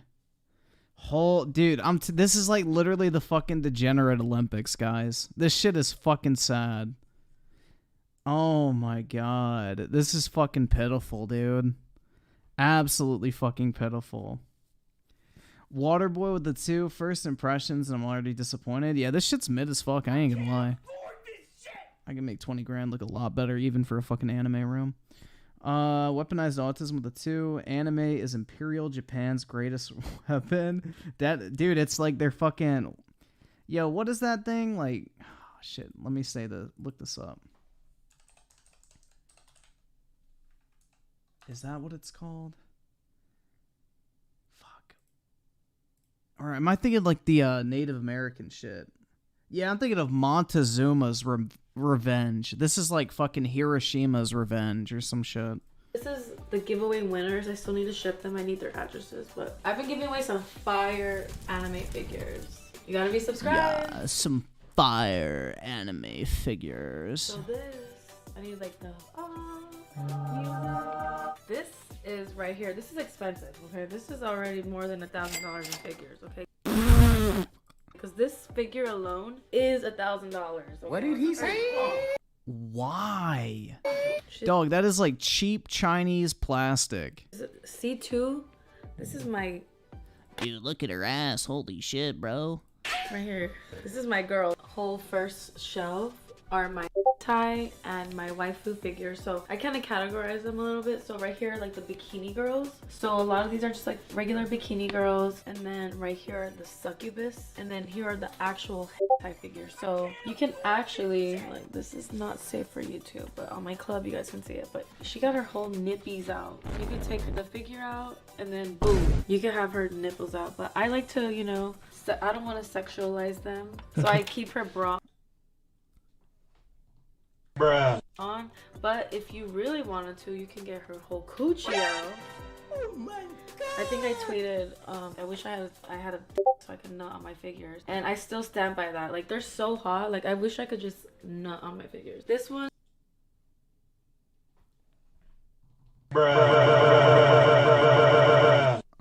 I'm telling you guys, this shit is a fucking grift. She gets naked too. They all show her. They're like, oh my god, I come on my figures too. I love her. This third is my Rem shrine. I actually met the voice actress to Rem Dub. She actually calls me her waifu. She said, "You're my waifu, Violet." She's my favorite waifu just because of how cute she is, and she's a little demon. And then here are just like my favorite animes. So Code Geass is one of my top 5 favorite animes. So Shit's trash. I've already done this before, but dude, the plot of Code Geass is so fucking stupid. I have all her figures, all the figures of the characters. Oh, there's a card game for Code Geass now, and if you guys buy it, there's like a literal fucking card that's worth like $3 grand or some shit. It's stupid as fuck. Favorite isekai, which is Konosuba. Obviously, Darkness is my favorite. Dude, that show fucking sucks cock. She's such a whore. There's a word for it. I don't know what it is. It's gonna come to me and I'm gonna get so mad. Masochist? Masochist. She's a masochist. And yeah, because there's a demon like that was like, I'm gonna kill you, I'm gonna beat you. And he hit her, and then she was like, oh, like she was moaning, and yeah, she's. What the fuck? Like, okay, she's my favorite. Oh my god, she's a gamer too, guys. Holy shit. That anime figure's gonna melt on top of that fucking RTX card. That's how you know it doesn't actually get used. So this is where I do my Twitch, YouTube, podcast. Sometimes I'll do some like business here, be working from here. It's my little office section. And as you can see, it's very pink. Actually, this table is supposed to be black. It did not fit my aesthetic, so I got like some pink wallpaper from Amazon, and like I just got some pink tape and covered it over it. What I want for my birthday is a pink L-shaped desk. I have some stickers. My little Oh my god, can I buy it for you, please? daughter, As long as I get to come over to install it. Anya, my baby. I have a permission to simp, you know? So, see this ram shrine? I have permission to. I have a SIM card. And this is, yeah, I could even go on TikTok. I just got a new PC. I upgraded, so no more laggy streams, you guys. What makes my gaming chair really comfortable. Super cute. Sticking to the bunny girl thing. I got this for Valentine's Day. I got like a huge Violet Myers. I did this all myself. So I know a lot of you guys saw my tweet where I was talking about how I want to be an interior designer. So I customized and made this whole room myself. I take credit for this room. Yeah, and then here are my plaques. Thanks to you guys. I have these plaques. Hopefully YouTube will give me my plaque soon. But yeah, subscribe to my Corn Hub so I can get the 500K plaque. I need that next. Bruh.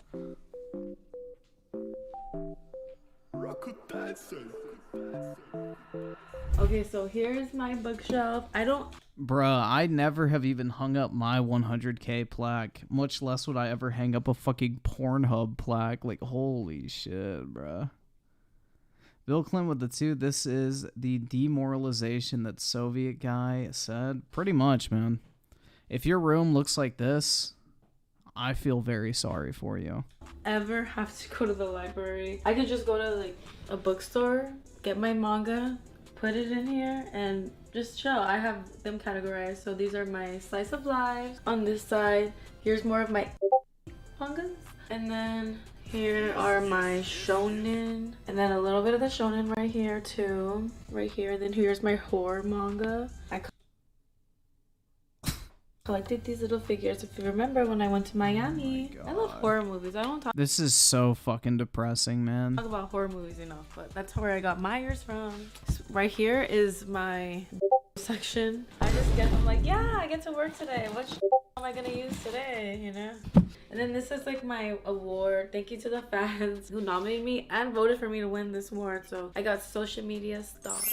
This is my first trophy, so I keep it right here. Actually, no flesh bot, but this is like the first award show I attended. This is the one right here. This is Angela and I's award together. We got a flesh bot for best oral scene, so I get to say I give award-winning okay, because of this, you know. There's a reason why I'm top 10 continuously on the hub. And then I have a Minecraft torch, so if we turn off all the lights, in case of an emergency, I got a Minecraft. I love Minecraft. Honestly, living in a video game, so this is funny, getting a video game torch Minecraft in real life. The light stick when I go to the K-pop concerts is over here. This is the cosplay. Oh my god, Angie likes K-pop, dude. Holy shit. Closet. I just have some shoes in here, and yeah, this is eventually gonna be a closet in the room, but this is my favorite, and I got this at the Bruh, dude, this is so fucking pitiful.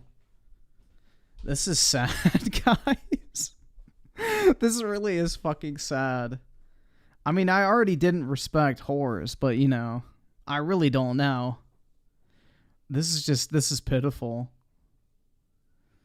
Midnight Mobile with the 2. I wonder what people go watch her Twitch for. I don't know, man. I would have no idea. Maybe when she gets really excited and, you know, gets a little active in her chair.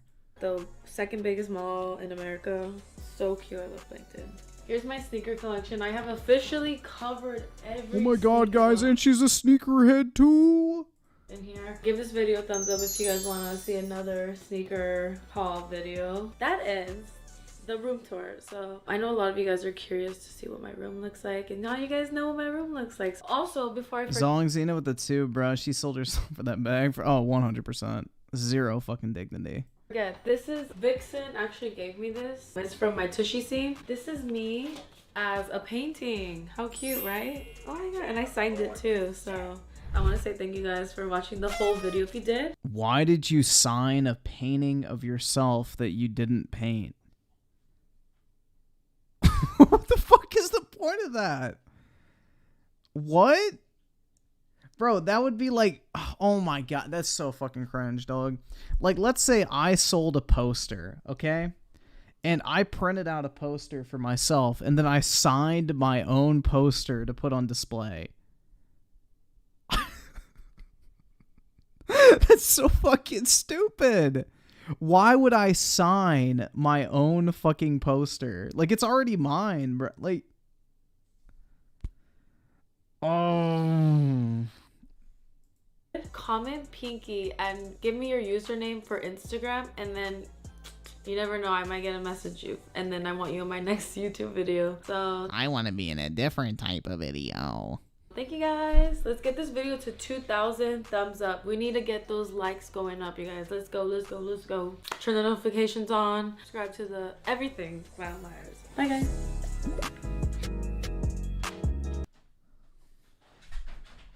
Bruh. Oh shit, bro, ImKey, was this you, man? A fan asked me out during my $1,000 Amazon haul. Should I call him? I think she should. Hook our boy ImKey up. He needs a little positivity in his life. Dude, that shit was fucking pitiful. Oh my god. Dog. That shit's sad. I guess, guys, I could make a YouTube video going, my $50,000 gaming room. Jesus Christ, that's so fucking corny.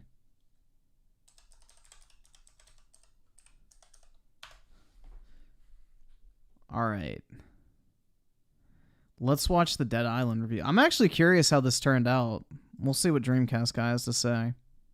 I've done it. I've actually played Dead Island 2, the impossible game that everybody assumed would never actually come out. This has been stuck in development hell since 2014. It's been rebooted, it's been restarted, it's been shifted from studio to studio, but I've finally beat it. I conquered them. Bro, I'm gonna be honest. Like, in all honesty, even if I did think she was hot before that video, I don't think I would ever be able to jerk off to her again. Like, I'm gonna be honest. Like, if I thought that this bitch was the hottest chick on planet Earth, just seeing all that cringe shit in her room has made it be like, bro, I wouldn't even beat off to her, even if I thought she was hot. Like, that stuff is such a fucking turn off, dude. I'm not even gonna lie. Like, anime figures, fucking boxed up sneakers, like, oh my god. Fucking hentai books. It's just like, ugh, dude, I could never look at someone the same. It's like, I don't even care if I was their biggest fan. If I knew that that person had that shit in their fucking room, I would want nothing to do with them. I'm just gonna be honest.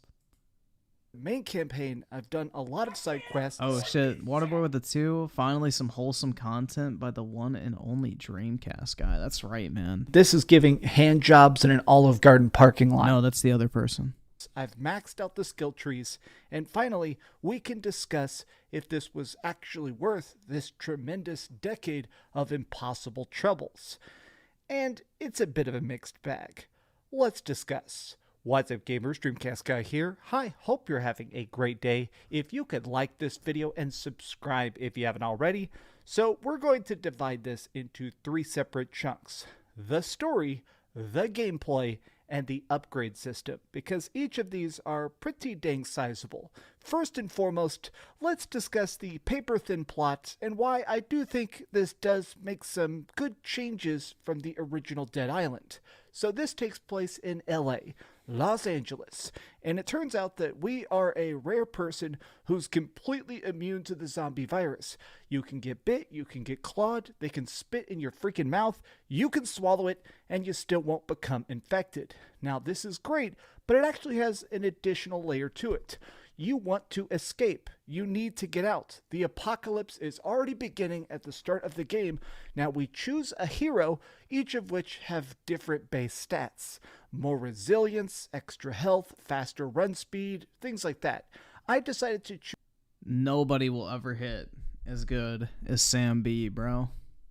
Choose the person who takes the least amount of damage, and as soon as I dropped into this, I think that was a very good choice. You get bashed up a lot in Dead Island 2. The overall objective is to try and escape LA, but doing that is a very messy obstacle course. It definitely Island looks 2 like is Dead Island. essentially broken down into a bunch of very large sub-maps. So you have access to a ton of the city, but you also go through underground sewers, abandoned shopping malls, big apartment complexes, and even big streamer mansions. I do want to say my favorite thing about this game when it comes to the story and the writing itself is the fact that it is very, very humorous when it's trying to actually be funny. At one point, I was exploring a different random house just to try and find some supplies, and I discovered a YouTuber's fake Bro, that's pretty based. apology video script. This is actually hysterical. I appreciate the fact that it is a good bit of poking Ew, fun it's at the Lizzo. celeb life and, you know, the crazy rich people that sort of live in that LA bubble. But what's most important here Ew, dude, is, look at the well, fucking fat ripples on her legs. how does it play? After 9 years of development, is it actually fun? Well, yes and no. My biggest problem with Dead Island 2 is how close it sticks to the original Dead Island. This doesn't really feel like a sequel. It does kind of just feel like big budget downloadable content. Now, that's sometimes a good. benefit, the fact that they're not trying to completely reinvent it, but this is first and foremost Because an old Dead Island did not have a big budget. school role-playing game. It's got stat sheets, it's got attack power, it's got sub bonuses, it's got crafting systems, and it does have a lot of experience points pools. Now, Oh, this is a Fortnite game? Uh-oh. Guess I'm not buying it. now, here's why I did not like that. I do want to start with the negative aspect of this. There is a lot of times where when you finish a main story mission, it levels up the entire bit of LA. So if you beat a level 18 quest, all the zombies are instantly turned over to level 19. Now, you get quite a bit of experience points for finishing missions, but there were times where I was slightly underleveled. I managed to really tactically take down a boss, and then suddenly the game was impossibly difficult. Now, this happened That's two separate dumb. times in the game where I did manage to take some of I fucking hate level scaling of enemies, bro. I like to feel overpowered as I progress through a game. And that was part of the fun of the original Dead Island, is after a certain point you felt mad fucking OP. I hate level-based combat. That's a shame. Midnight Mall with the 5 of this guy watching the girl streaming. Wait, if the guy watching the girl streaming thinks she will... Okay. This is giving hand jobs in an Olive Garden parking lot. The simps can go. Let me see if that works. Nope, it does not. Please touch some grass quickly. That's right. Bro, here comes a big hot load of PlayStation 5s. Oh man, it's so thick. But yeah. This is unfortunate, man. I'm kind of sad that they added level scaling in Dead Island. Because Dead Island, the further you got, you turned into like this fucking killing machine.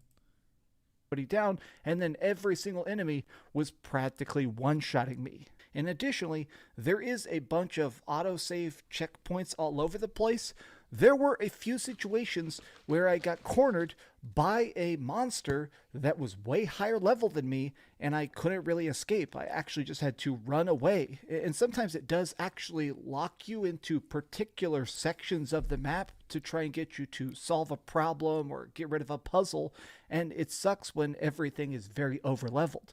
Now, killing the zombies themselves doesn't really give that much experience points, which is kind of strange. Each individual kill gives like 20 XP, and leveling up takes about 10,000 XP. So it's not, Yeah, they want you to do the side quest. not that you can just grind for a bit and instantly be prepared for that next major encounter. Now, the solution to this is that there is a ton of side quests. Yep. They're pretty much the exact same thing over and over and over again. Every side quest Fuck, is man. pretty much just a person. Dog, I can remember all the stupid fucking voice lines from Dead Island where you have to like spam it to level up quickly. Like there's an Oleander quest and Riptide, and like the fucking guy, every time you turn one in, goes Oleander grows, and it's like it literally would just loop 100 times as you turn in like the pieces of Oleander. And then there's this other fucking retard that'd be like, oh, champagne, or some shit like that, and it was really irritating. But yeah, that's how you like grinded levels in Dead Island, was you would just go pick up like 1 or 2 different items in mass quantities, take them back to this guy who basically had like an infinite fucking loop quest, and you could just spam the fuck out of it and get like infinite XP. And that's how you would grind in Dead Island. And then you get really fucking OP because there was no level scaling. But in this game, you don't even get to get really OP, which is a major fucking L. Person who needs you to either rescue them and take them to a local safe house, or it's somebody that just wants you to help them fortify their base. You know, a random military survivor who wants you to reignite some burn pits, or, you know, a random old fogey, some ancient Burt Reynolds style 70s era action hero who needs you to get his electric wheelchair down the ramp so he can drive to the safe house. Now, I think these quests are actually pretty funny. I like the writing themselves, the cheeky humor, the goofy self-awareness of putting horror movie stars in a horror movie game. My problem is that they don't really feel optional. There is definitely a bit of required grinding here that didn't feel spectacular, because additionally, there is very ridiculous weapon degradation. Hitting people with stuff breaks your hammers, your wrenches, your axes. Stuff breaks very, very fast, especially early on. This is drink till I fucking drop. Ooh, champagne. There it is. I found it.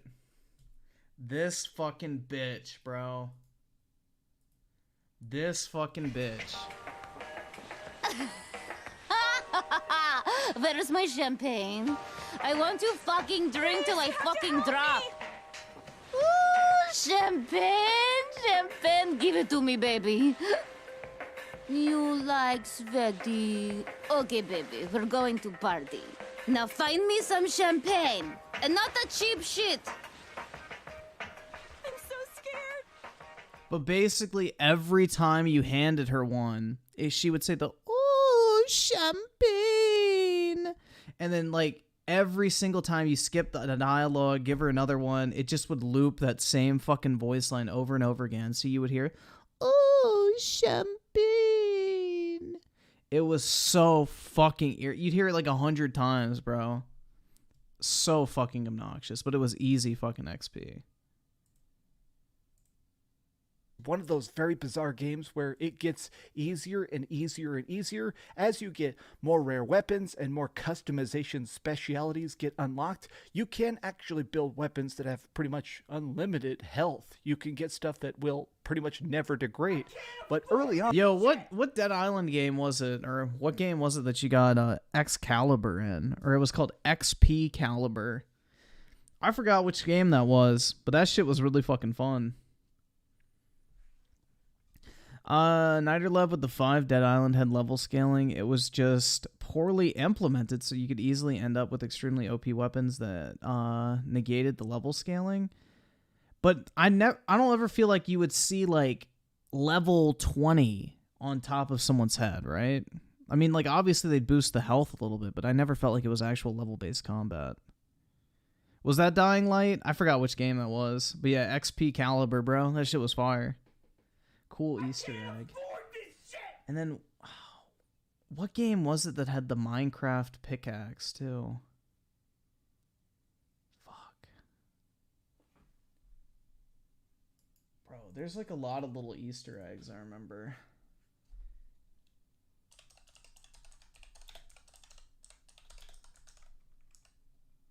Was that Skyrim?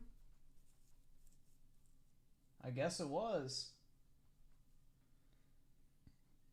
Oh shit, yeah, the notched pickaxe. I remember that shit. It's tough to even get from point A to point B without having to get 15 different weapons that are going to constantly be shattering. Now, this does get better over time. I think once you start to unlock the different customization options, which we're going to talk about in a bit, this game becomes fantastic. This is one of those strange games that takes 20 hours to beat, but the first 10 hours is way less fun than the last 10 hours. That is every single Techland game that has ever existed. The first Dead Island was miserable for the first part, then it gets better.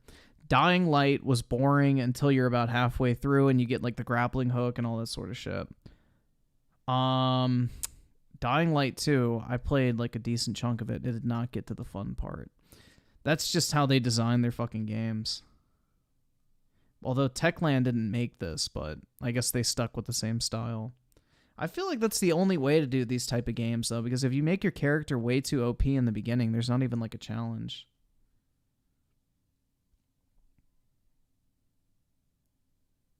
U-Generation with the 2, there was level scaling in the original Dead Island. But did they have like an actual level above their head? Because I don't remember seeing that shit. Zong Xena with the 2, easy. Champagne was hard as hell to find. No, there was duplication glitches. Bro, you're forgetting about the best part about Dead Island is the fucking duplication glitches. So you could literally get like these god tier weapons and just dupe them infinitely.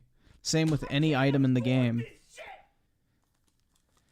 Not Naya with the 2, chances of Activision deal going through. I would probably say like 80% minimum. I think it's going to go through, personally.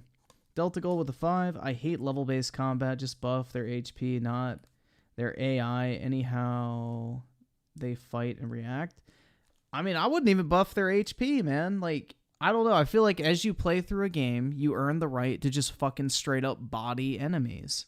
Like, that's what's fun.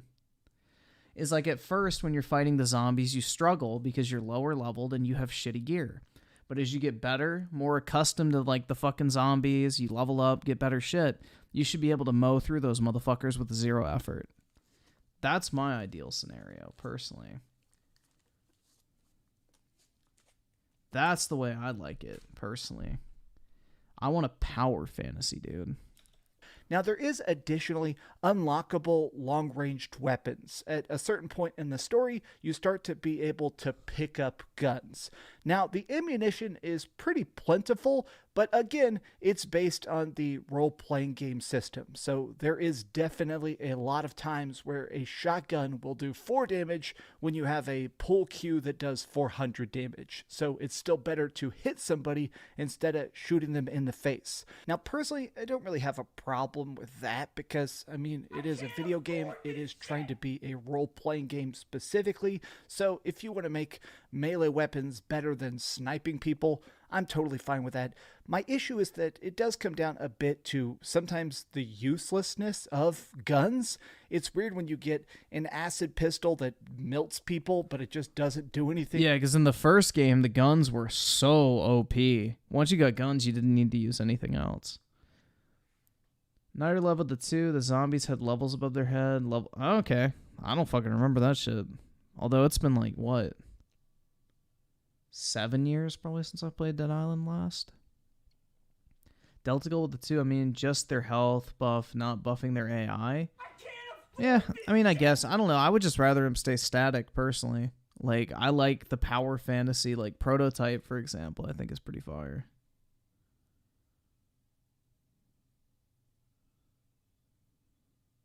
But yeah, I never felt like any enemy in Dead Island was actually difficult at any point, other than right at the beginning when you were using like fucking boat oars and shit like that, or broomsticks. Compared to just throwing a wrench, it feels a bit goofy at times. Even if it does sort of make sense stats-wise, it just doesn't work quite well in execution. Now, the one part of this game that definitely becomes more difficult as you progress is zombie immunities. Each of these different monsters, at the start, they're just straight up rotting corpses. You bash their brains in, it's pretty easy peasy. Now, you can choose to also do all sorts of funny melee attacks. If you run and press crouch, you'll slide. So if you run and then slide and press the default kick button, which is clicking the right stick, you can actually do a sliding kick. If you run and jump and kick, you can do a jump kick to stagger people. But to go with this, there is a lot of enemies that actually end up having different weird immunities. Zombies that are covered in spikes, so they're pretty much resistant to physical attacks. They harm you when you hit them. There's firefighters in flame retardant suits, so they're immune to your fire weapons. Engineers are wearing shock-proof suits, so of course they cannot be electrocuted. Sometimes you'll run into scientists with biohazard suits on, so they're immune to poison. Now, I guess my problem is that At the start, I Siler with a FOD. Did you hear about the surgeon who enjoyed performing quick surgeries on insects? He did one on the fly. Bruh. Oh my god. Jeez. they feel like special infected. The key word being special. It feels like a big deal when you encounter them, but towards the end of the game, these dudes are everywhere. In most packs, you're running into multiple of these guys. So it's like, all right, that's the guy who's immune to fire. I got to switch to this element. Oh, it's that guy who's immune to this. It starts to become silly when there's like 10 separate special infected that are literally shooting lightning out of their freaking nipples. I do wish the game tried a bit less to be so crazy and ridiculous. And I kind of wish that instead of having like 15 super zombies, we had 50 mid-range zombies. This game never actually feels scary because it's just so tactical on which... There's nothing scary about Dead Island. ...element goes to which enemy. Now, I do want to talk about the upgrade system because this is probably the most in-depth, but it's also, I feel like, the part that a lot of people are just not going to understand. Personally, I liked it quite a bit, but it's definitely different. Now, there's two different flavors of upgrade in this game, and they're drastically different. There's the upgrade talent trees, and there's the weapon upgrades. Let's start with talents. So, when you're playing this game, you are infected, but you also are sort of a zombie yourself. As the game goes on, you actually unlock special abilities where you can go fury mode and kind of go like Wolverine and start to shred people. You can unlock different special abilities and even put in... Yeah, honestly, this just makes me want to play the original again, in all honesty. Zombie talent points, which... Either that or just go finish Dying Light 2 finally. Make you stronger, but also hurt your stuff. They make it so you're not as human. You'll have a smaller health pool, you'll have less stamina, you'll stop regenerating health naturally, but if you want, you can stay completely human and use this card-based talent tree to focus on what you like most, whether that is tiny talents like knocking zombies over does more damage, dodging somebody increases all damage dealt for 30 seconds. You can make it where a counterattack heals you. Or one of my favorite talents that I used for the entire game, which is that every time I use a med kit, it lets out a little tiny sonic blast that pushes back a lot of infected, which definitely kept me alive during some of those hairy underground fights. Now, this is all pretty cool, but I do think it is one of those set it and forget it kind of games where as you unlock skills, you're going to move stuff around a tiny bit, but once you sort of set into your ways, once you figure out your particular playstyle, I don't think people are really going to be moving around these card trees very much. They're broken down into these separate trees of like survival and attacks and mutagens, but once you kind of figure out what you like, you're probably not going to test out things that are too drastically different. Now, the other upgrade system I think is actually perfect. The more I played with it, the more I kind of grew to appreciate it, which is weapon crafting. This is done at workbenches. There's multiple big safe zones in each of the different areas. Places where you can find shops, you can find side quests, you have bounties to try and kill or save particular people. I think the thing that looks so off to me is like how colorful the first game was, and this one just looks so dead, bro. It looks dead. In town, but there's also just workbenches that let you go in and actually, by using schematics, heavily customize your particular weapons, adding in elemental bonuses, making them more durable, repairing the weapons that are broken that you like them the most, and even level match. So if you have a level 15 hammer and you're level 20 now, and you like that one in particular, you can break down other weapons to get scraps and fix the stuff you want. But it's called Dead Island. You still need you need like the fucking island vibes. You need the tropical island vibe to go along with like the fucking dead and bland look. Like most. I got this. That's what was so cool about Dead Island is you were on this like tropical paradise and like the colors and everything were really beautiful.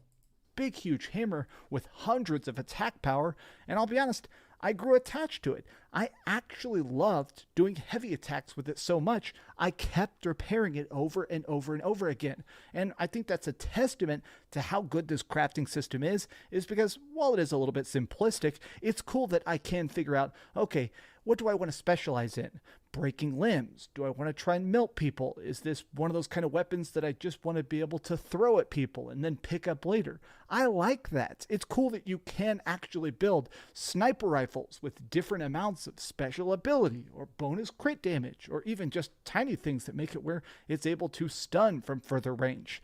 That's pretty neat.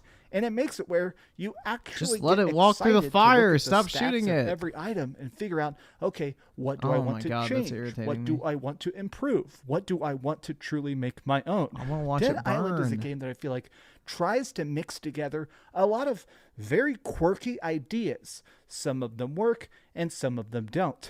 I think that overall, I did have a fun time with this game, dude. But it doesn't really feel like a project that came out in 20. I'd pick this shit up for $20. I wouldn't pay full price for this. It just looks really bland to me. Doesn't have the same heart and soul that the original Dead Island had.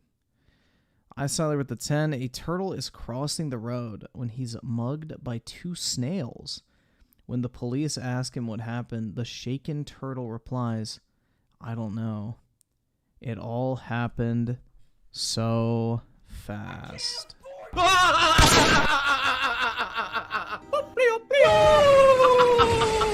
you, motherfucker! Jesus Christ, man. 2023. This does feel a bit like a beautiful PlayStation 4 game. So, let's actually try and put a number on it. We've heard some good and 7. Some bad. That's my prediction. 7. Let's go to the ratings board and let's score. What's everybody thinking? 7, 8, 9, 10, 6, 5, 4, 3, 2, 1. What is it? What are y'all thinking that this review score is going to be? I'm thinking 7. I think 7's the most likely. This bad boy. I am giving Dead Island 2 a 7.5 out of 10. All right, this still counts as a 7. I take the dub. Thank you so much for watching, gamers. If you enjoyed this video, please give it a big old thumbs up. Share with I'm getting familiar with the Dreamcast guy rating scale. your friends and subscribe if you haven't already. And please keep dreaming. So I beat this on the Xbox Series X. The only thing I could not test was the co-op because obviously Bro, the co-op on the original Dead Island and even Dying Light is so fucking bad. Hopefully they fix that shit. I played this way before the game was out, and I didn't know any other reviewers that were testing it on Xbox. This does seem like one of those games that if you play it with a friend, much like something like Dying Light 2, I think it's going to be a better experience. But Dead Island 2, completely solo, it's decent. Well, you guys rock. Thanks for watching, and be sure to like it. Yeah, and subscribe. $20 game. And, I'd pick it up. Titties. Wait, no, I'm not going to show my titties. This is a zombie review. God, grow up. What? Thanks so much for watching.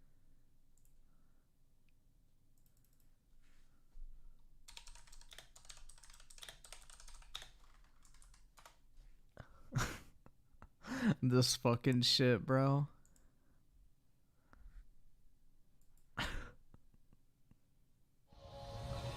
This shit's so fucking stupid. But still nostalgic.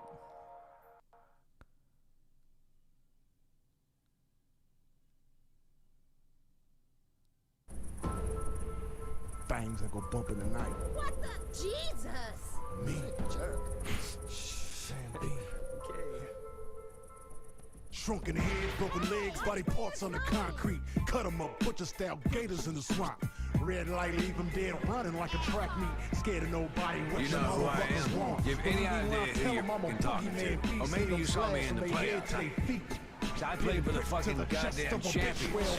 Cooking meat, cannibal, trying to eat. I got a zombie army, and you can't harm me. Hey, Yeah, watch voodoo, it. you voodoo, bitch. Drink blood like a Hey, vampire without warning. Who do you voodoo, bitch? Stand up. Sam B got the thing that go bump in the night. Whoa. Who do you voodoo, bitch? Hide your kids, grab your wife, better get out of sight.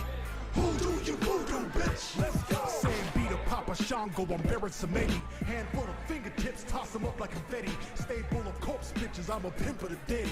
Come fuck with a Another zombie, I drunk put a chair stake coffee in your thinks head. it's Look, God's gift. you want ghouls like a fucking Stupid git. Maybe everybody dies, I'm see your ass real soon. Crack bones to the mirror, hot sauce, and they suck it. Now my juju ain't nothing to fuck. Sir, looks like you've had enough. What's your room number? I'll make sure you get there safe and sound. Stand up. Sam B got the thing that go bump in the night. Hide your kids, grab your wife, better get out of sight. Let's go. Excuse me, lady. Are you okay? Can you hear me? What are you doing, sir? Popping pillows. Sam B can't harm me. Voodoo, you voodoo, bitch. Excuse me, sir. Are you okay? Rip your arms off with my bare hand. Nice room. Smack your mama with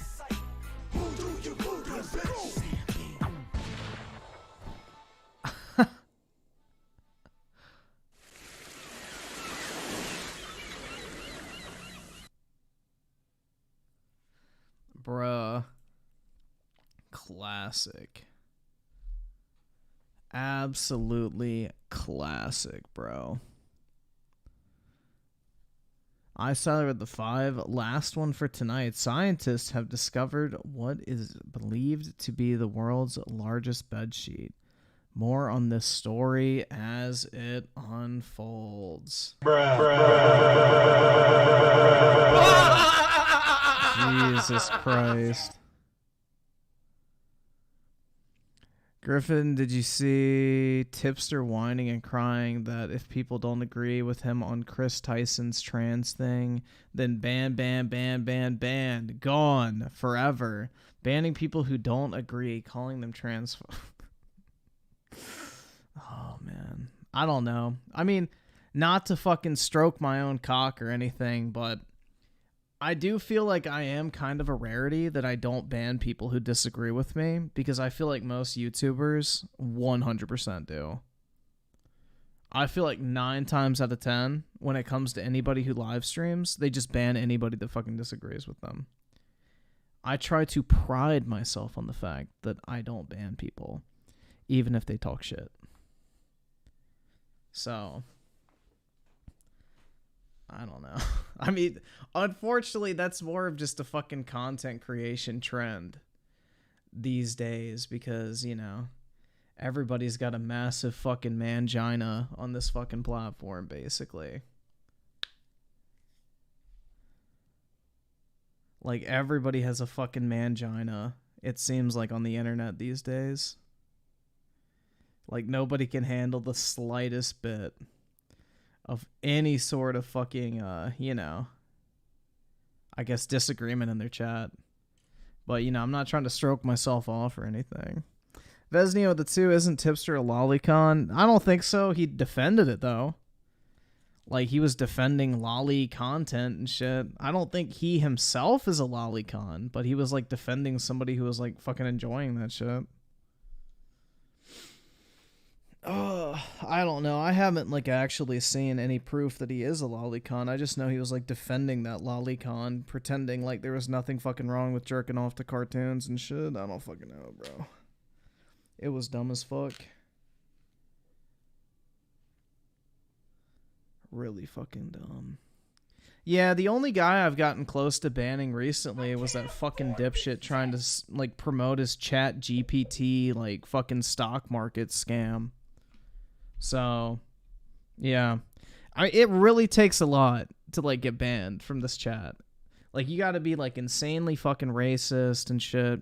You either have to spam or you're, like, promoting fucking scams and that type of shit. I mean, I try not to ban people. So, I don't really think it fucking matters if everybody agrees with me on everything I say. That's kind of boring. It gets rid of all the fun banter we could have had. I'm trying to think, what should we check out?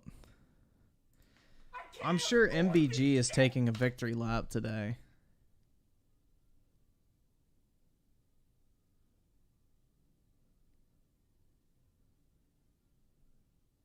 Yeah, I was about to say, PlayStation just got amazing news, 500% increase.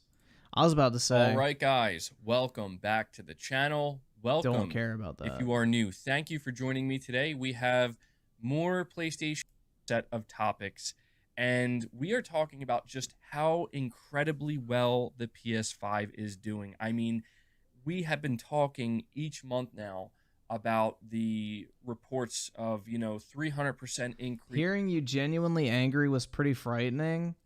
Bro, I don't get angry very often, but I fucking hate pseudo-intellectuals very much. And that guy was an absolute fucking retard. But yeah, no, it takes a lot to get me angry. But when I get angry, I get angry. And I was still pretty restrained, I would say. Like, shit, man. But yeah, when I get mad, I get very fucking mad. But it takes a lot to get me angry. Like, that fucking dipshit has been spewing bullshit in my chat for, like, how many years now? So, yeah. It took me that long to actually get angry. Just a little bit, too. Waterboy with the 2, you definitely have a debate without block. Big W. Thanks, man. And Oski Woski with the 5. Here's a good one. How many feminists does it take to change a light bulb? None. They can't change anything. Welcome to the real world! That's pretty based. And Lord Danielson with the 2. You and PewDiePie are the only people I watch. Thanks, man. I appreciate it. 400% increase. The PS5 is just, it's doing better than anything else out there right now. It's doing better than any previous PlayStation, maybe except for the PS4. Yeah, I think a lot of people confuse a passionate outburst with anger when it comes to me. Like, if I get angry, I get fucking angry. Me, like, having, like, a high energy outburst, I wouldn't classify as anger, personally. It's more so that, like, this is an issue I have, and you've probably picked up on this a couple times, where, like, my fucking brain will go at, like, 100 fucking miles per hour on some shit, and I'll, like, straight up skip words, because, like, I'm thinking too quickly to, like, keep up speaking. And when I get, like, I guess, energized by a topic, the two sync up better than normal. So, bro, it sounds like I'm getting pissed, but in reality, it's just, my mouth is keeping up with my brain for once. I guess is what I'm trying to say. When I'm angry, I'm very much different. Like, the fucking Nintendo shit last night, I wouldn't say I was angry about. It was more so that I was, like, passionate. It sounds like autism? Probably, man. I'm the biggest sped in the chat. Lord Pothead Investor with the 2. Why did you ban... Wait, who did I ban? Nobody. I haven't banned anybody. Up until this point. And this is where things get very exciting. So we're going to start here.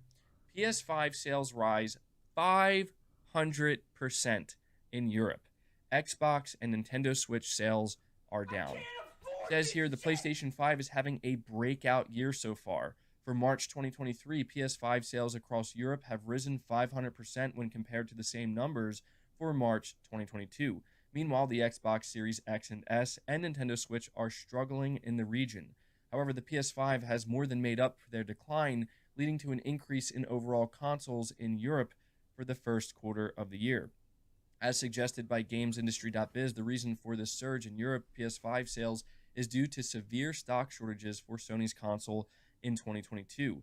For Q1 2023, the PS5 has a 369% year-on-year rise in sales, while the Switch is down by 18% and the Xbox Series consoles are down by 10%. For clarity, these figures do not include UK console data, which we already talked about, and we've seen a very similar picture in the UK, where the PS5 is soaring high, and it's essentially carrying the industry to a certain extent. By that I mean, while the Nintendo Switch is down, which is understandable, the Nintendo Switch is an older console at this point, and the Xbox consoles are down in the negatives, the PS5 is not only doing positive, but it's doing so positive that it's basically offsetting everything and actually leading to positive results. I mean, shit, man. March, they sold, what, 2 million consoles? Xbox sold 500,000. It's a wrap, boys. This generation's console war has already been decided. So 500% increase in Europe. That is absolutely wild. The craziest thing about this, and what we're also about to talk about, is the fact that this is happening before games like Final Fantasy 16 and Spider-Man 2 come out. Yep. I mean, really let that sink in for a moment. The PS5 is doing this well without the big hitter games even being released yet. Kind of staggering. Now, what's even more crazy is we are now learning about the US data, and the US data is coming out and telling us that PS5 sales are now tracking ahead of the PS4s on a time-aligned basis. Now, Which means they're eating into Xbox's market share. this is a very, very big deal because the PS4 was an immensely successful console for Sony. It went on to sell, if I'm not mistaken, about 117, close to 120 million units. And I've speculated many times in the past that seeing the amount of hype and momentum that the PS5 has surrounding it, I could very easily see it surpassing the PS4, and who knows, I could maybe easily see even it doing that, making yeah. its way to the PlayStation 2. So this is being reported by VGC. They say PS5 sales in the United States have overtaken those of PS4 on a time-aligned basis. That's according to Matt Piscatella, Executive Director and Video Game Industry Analyst at Circana, formerly known as NPD Group. In the company's latest monthly sales report, which was published on Wednesday, Piscatella noted that PS5 unit sales are now tracking ahead of PS4s after the first 29 months on the market for both consoles. Boosted by increased stock and recent price promotions, PS5 is the best-selling console unit in both units and dollars for both March and 2023 year to date. Last month, Circana reported that PS5 sales had reached a record high for any PlayStation system in the month of February. And according to Matt Piscatella, PS5 also set a new March individual PlayStation platform unit record. Sony recently said it expects PS5 to smash PS4's global sales record for the first 3 months of the calendar year. And that's pretty much exactly what is happening. And it's interesting because I remember when Sony came out and said this, a lot of people were doubtful, understandably so, because that's a pretty tough record to break. And, you know, Sony doesn't have any major first-party releases for the first quarter, and yet this is what they're doing. And I saved the... I don't even think it matters at this point. Like, bro, you don't even need first-party games to sell consoles at this point. The PS5 is so desirable all on its own, even as a third-party gaming console, because everybody that has a PS4 wants to switch over to PS5 in order to keep their game library. So even if PlayStation didn't have a single fucking exclusive that was worth a damn at this point, just the fact that they won last generation would almost guarantee that they win this generation as well, because of all the people who want to keep their backwards compatible gaming libraries. Like, that's the shit. At this point, it's a wrap, bro. Best news for last, okay? And this is something that it really does bring a smile to my face. It really does make me feel good to be reporting on this. And I haven't seen many others reporting on it, but I've seen Push Square reporting on it. And they have a title here, and this should put a smile on your face as well. Scalped PS5 prices plummet as retail stock surges. And so, yeah, if you go over to Reddit, you are seeing some scalpers, or at least people posting images of what are scalpers now trying to get rid of their PS5 stock by selling it for $400. And you absolutely love to see it. Who the fuck held on to a PS5 as a scalper for this long? What a bunch of dipshits, bro. It hasn't been profitable to sell a PlayStation for a scalped price for over a fucking year. What fucking dumbass is actually still trying to scalp those things? But yeah, that's pretty much going to do it for this video and for this news segment. So again, if you did enjoy it, be sure to leave it a like, subscribe if you're new, and I will catch you guys in the next one. Why did that end so promptly? That was weird, man. That felt really fucking weird as far as a wrap up. I sided with the 5. Those numbers are insane. Getting marketing rights for Hogwarts is a major W. Yup. Because every single chick I saw on social media going and buying a console to play Hogwarts Legacy, they weren't buying an Xbox, they were buying a PlayStation. People want PlayStations across the fucking board. That's just how this shit goes, man. They have the mind share.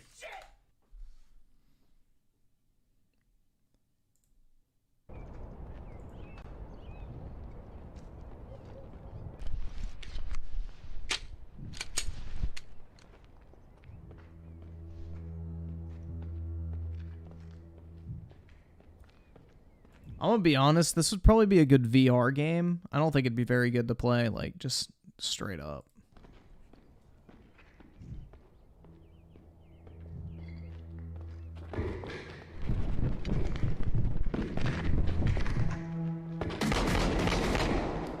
Shots fired! Shots fired!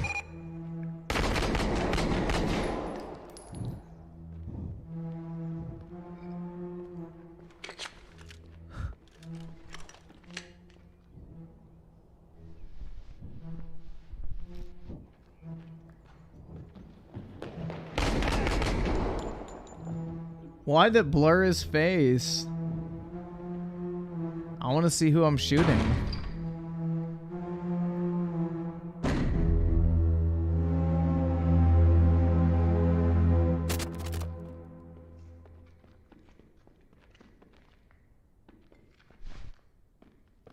This shit'll be really popular with live streamers, 100%.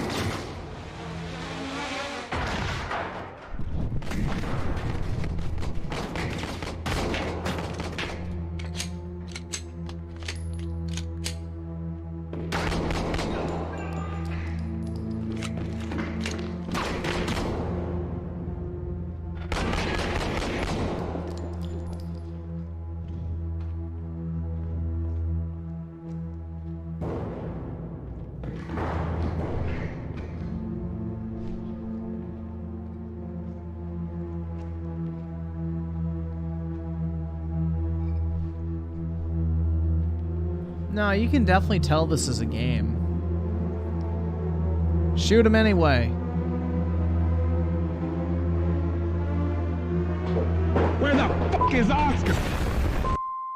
Told you. My instincts are never wrong. Just like in Modern Warfare 2, where they punished me for shooting that fucking dumb whore, and come to find out she pulls a gun on you later anyway. Bruh.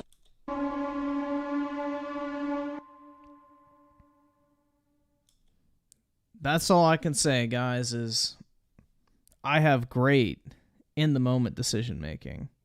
I would have fucking capped his ass and kept walking down the other way down the hall. But yeah, that'll probably come out in like 4 years, and people will probably like stream the shit out of that game. I don't know if I'll put it on my wish list. I don't really know if it's that interesting to me, in all honesty. Maybe, I don't, it's just, it looks like it's going to be way too slow, personally. Oh god, insane Xbox reveal. Do I take the bait now, or should we wrap up for tonight since it's 3? I'm debating. I can't afford this shit! Oh, dude. That's so baity. I feel like I should wait. 2023 Perfect Dark with a 5. That guy, Xbox, thinks Perfect Dark is going to look like this. I don't know. Would be cool if Perfect Dark does the body cam genre, though. Yeah, I mean, it could be interesting. All right, we can watch it. We'll watch this, and then I'm going to hop off. Xbox has built up an impressive suite of first-party studios, with most of their biggest games still yet to be released. Sounds par for the course. And the delivery of next generation have been slow to arrive as Xbox Studios transition into a true next generation and Unreal Engine 5 games. New developments on the all-new Unreal Engine 5.3 bring more efficiency and some insane new features that will blow people away and show us what true potential lies in the Xbox Series S and Xbox Series S. We'll be waiting for that true potential until the end of the generation. Just you wait. Bill Clinton with the 2. It's literally nothing. Colt slobbering the shaft. Yup. Sounds about right. Xbox Game Studios have revealed several new games in the works, and most of them have shifted to Unreal Engine 5. An engine that is so new, it has not seen new big games release yet. Redfall is a total outlier, with the game launching on Unreal Engine 4 at console at 30 FPS, and the visual graphics don't scream next generation or even current generation. That's putting it lightly. But most of Xbox's first-party games are being built on either Unreal Engine 5 or Starfield being built on a massively overhauled Creation Engine 2.0 over what made Fallout 4 in 2015. Oh my, is he really trying to hype up Creation Engine? Bruh. Oh my god. Fans are wondering if Xbox games can meet expectations of visuals Fuck, dude, these guys never fucking learn. and performance on Xbox Series consoles, which up to this point have been very underwhelming. But the state of big games like Perfect Dark, Starfield, and Hellblade 2 hinge on what is possible on these new engines. Let's look at what the future brings. But one Dude, Hellblade 2 has been in development for 7 fucking years at this point. If they're waiting for Unreal Engine 5.69 to actually finish that fucking game, Jesus Christ. That game should already be fucking done by now. One of the most important and impressive parts of Unreal Engine 5 is the reduction of developer work time with instant results for AAA realistic and dynamic renders of environments and animated characters. And one of Xbox's most secretive games, Perfect Dark from the Initiative, has seen a game that is being built in Unreal Engine 5 that will speed up an already long developer process. One of the hooks for Perfect Dark is a body cam, a first-person GoPro-like first-person shooter player perspective that will give a dynamic and real true-to-life feel as Joanna Dark moves around the world in a modern and tech-heavy Egypt.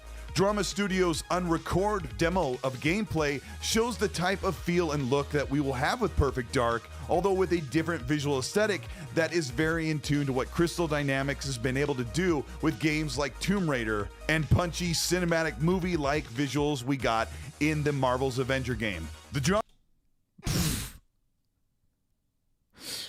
Oh my god. geometry tools allow games like Perfect Dark to bring Bragging about a game being like Marvel's Avengers is like bragging about, I don't even know, your shit not smelling completely bad? And more realism and scale to an open world, new for Unreal Engine and new for the Initiative and Crystal Dynamics. Vegetation or buildings can be modified in real time using procedural generation and easy visual modifiers to shape the world in lifelike ways, cutting down on dev time and fully rendered thanks to the new architecture in the Xbox Series consoles. Starfield has been marketed with about 15 minutes of total in-game footage, all but just a few seconds shown at 30 FPS before the dude, that looks awful. The initial delay from 2022. And that's not even 30 FPS, bro. That's dropping to like 20s. The latest trailer in 2023 in March showed a brief in-game cinematic that renders at 60 during the year-long delay to the end of this year. Let's look at Starfield. The big concern is performance, or the frame rate being at 30 FPS. It will be. If Redfall is 30, Starfield is going to be 30. Looking at the hardware, we have a 3.8 gigahertz processor in the Xbox Series S and X that are staggeringly 4 times faster than the Xbox One. Fallout 4 uses much of the same design criteria with more demanding lighting, shadow. Damn, bro, she bad. And texture work, making Starfield a much more visually improved game. These features do not translate into a frame rate restrictive output. The Xbox Series S and X have regularly proven to play most every single game in the open world at 60 FPS regardless of the game engine being used. Unless it's another Bethesda game built for next-gen only consoles exclusively for the Xbox, but you know, let's just not mention Redfall. Analysis show that Starfield uses very few performance killers. No global illumination, no ray tracing, just baked-in lighting, and cube maps for simple, less intensive reflective surfaces to keep this massive open universe looking believable while still manageable for the hardware. You can't have it both ways. You can't say Starfield doesn't look next generation, but say it can't run at 60 FPS on a console that is 4 times more powerful than last generation. One of the main concerns that pours over the shocking news that Redfall will be launching at 30 FPS on console is that Starfield might not have a performance mode due to expectations set by Todd Howard and Murphy's Law for Xbox's team. And the fact that it's a game built on Creation Engine. And that 30 FPS is the future of next-generation games on Xbox and PS5, as visuals and cutting-edge tech take up the rendering budget for big AAA games. Unreal Engine 5 has shaved off 3.1 milliseconds in games to just 1.5 milliseconds at equal quality and can now provide higher quality levels thanks to this and other GPU savings throughout the render comfortably above 50% resolution on Xbox Series X, leaving extra GPU headroom. On the Xbox Series S, Unreal Engine 5 can reduce display resolution as well as other effects in-game to make sure that the rendering resolution remains reasonably high, on average about 68 to 75% of 1080p, to maintain enough information. If I regurgitate enough unimportant information, it'll make it sound like I know what I'm talking about. To converge to better image quality, or better said, you can get the visual quality and resolution you'd expect on screen with better performance. Digital Foundry actually says the opposite. They say, quote, "Our understanding is that the latest rendition is more performant and it can only get better. It's also our contention that developers such as the Coalition, custodians of Gears of War franchise, would loathe to return to 30 FPS, close quote. Even Digital Foundry's The Coalition would loathe to create a good Gears of War game. That's what they would fucking loathe. own online poll shows that the large majority of gaming fans don't mind 30 FPS in this new gaming generation. What? What did he just say? Hold on. 30 FPS, close quote. Even Digital Foundry's own online poll shows that the large majority of gaming fans don't mind 30 FPS in this new gaming generation. The large majority don't mind? The fuck is he talking?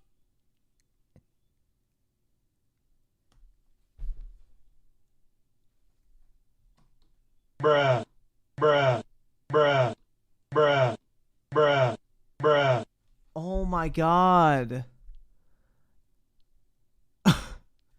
Only 24% said it's okay. Holy shit. Gaming generation, but the core audience demands 60 FPS as a minimum. Some developers, like the senior character artist Del Walker from Naughty Dog, who also worked at Rocksteady and Respawn, says that, quote, Unreal Engine 5 has incredible tools that can give you a phenomenal number of environment solutions that took too long before. Just don't expect 60 FPS with all that new cheesecake. It's simply too much bells, whistles, nanite mesh, and ray tracing to just create a, quote, performance mode, close quote. But Digital Foundry gives a light at the end of the tunnel, saying that they explain that while many AAA game makers may turn to Unreal Engine 5, they're Waterboy with the two, what shit is he smoking? I know he uploaded this shit on fucking 420, man, but he's smoking more than that fucking loud, bro. That's for sure. There's no that shit must have been laced with something. Obligation to use all of its cutting-edge rendering features in combination. The standard renderer will always be there. Also, using nanites and lumen, very demanding geometry and lighting features may not be a target for Unreal Engine 5 games if the studio wants to offer performance mode, as most every single game has this generation. In fact, nearly 100% of the big games released on new consoles over the past 2 to 3 years have launched with a 60 FPS mode or offered a mode between 60 or high resolution with ray tracing. Terrible.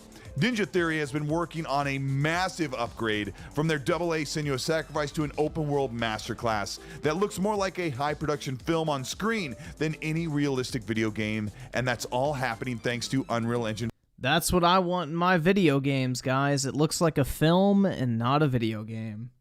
You know, that's exactly what I look for when I go to purchase a video game. I don't want to actually play a video game. I want to watch a movie. 5 and the talent at Ninja Theory. This is a culmination of excellent Xbox Series console hardware, world-class motion capture technique, and the best visual rendering thanks to Ninja Theory artists and Unreal Engine 5's new MetaHuman software. MetaHuman in Unreal Engine 5 allows developers to work faster and realize their vision immediately. A created character is only believable if its visual fidelity matches its animation quality. And Ninja Theory was previously creating characters over several months before they could see the results in their final form.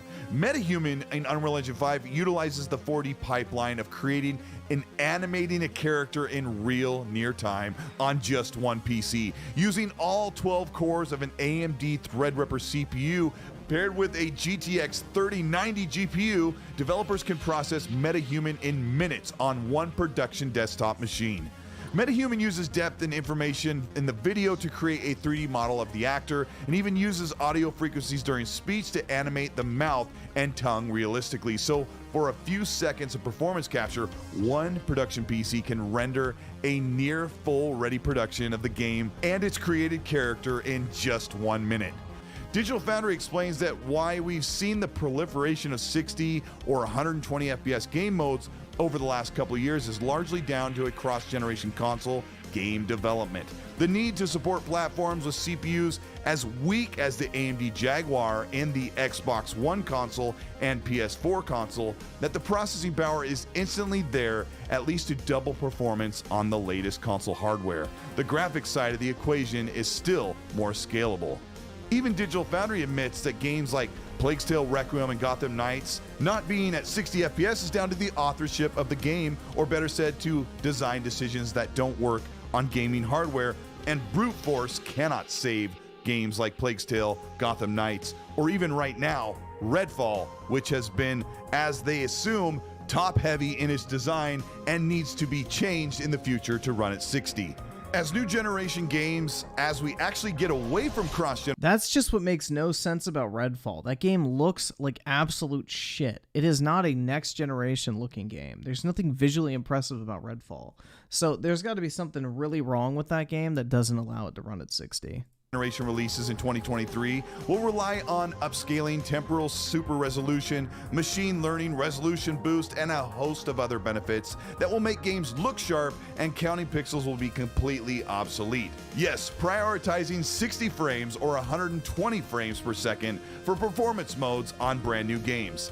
Unreal Engine 5.3 has more intensive and more demanding features as games call for bigger detail and more lively worlds. As developers leave behind older Unreal Engine design philosophies and create their worlds with these advanced and more efficient features in mind, we will truly start to see the line between video games and realism blur. This is ColtEastWood. Thank you so much for checking out this video. I'm super excited about Unreal Engine 5. Yep, just a bunch of buzzword bullshit. Thank you, Colt, for keeping the community dream alive with all your opium. Dude, his own audience is not buying this shit.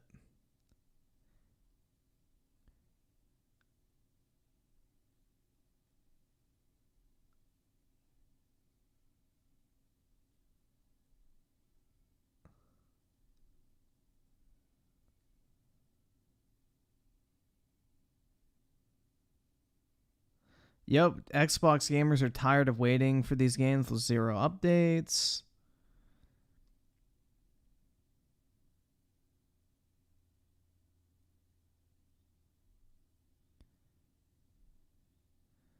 It looks like, bro, his audience is starting to, like, hop off the fucking, hopium themselves.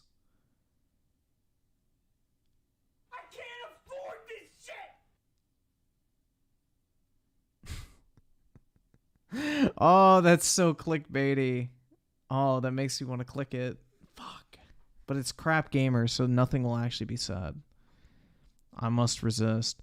I sided with the 5. You should check out his Twitter. It's beyond pathetic compared to this. Oh, I'm sure, man. I'm absolutely fucking sure. Full send. Donald Trump exposes the truth. Oh, shit, man. That'd probably be fun to watch.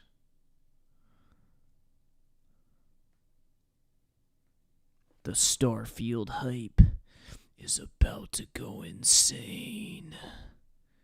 Oh my god. Alright. I need to go to sleep, guys. It's past 3, and I have to get up early. So, I'm going to go to bed.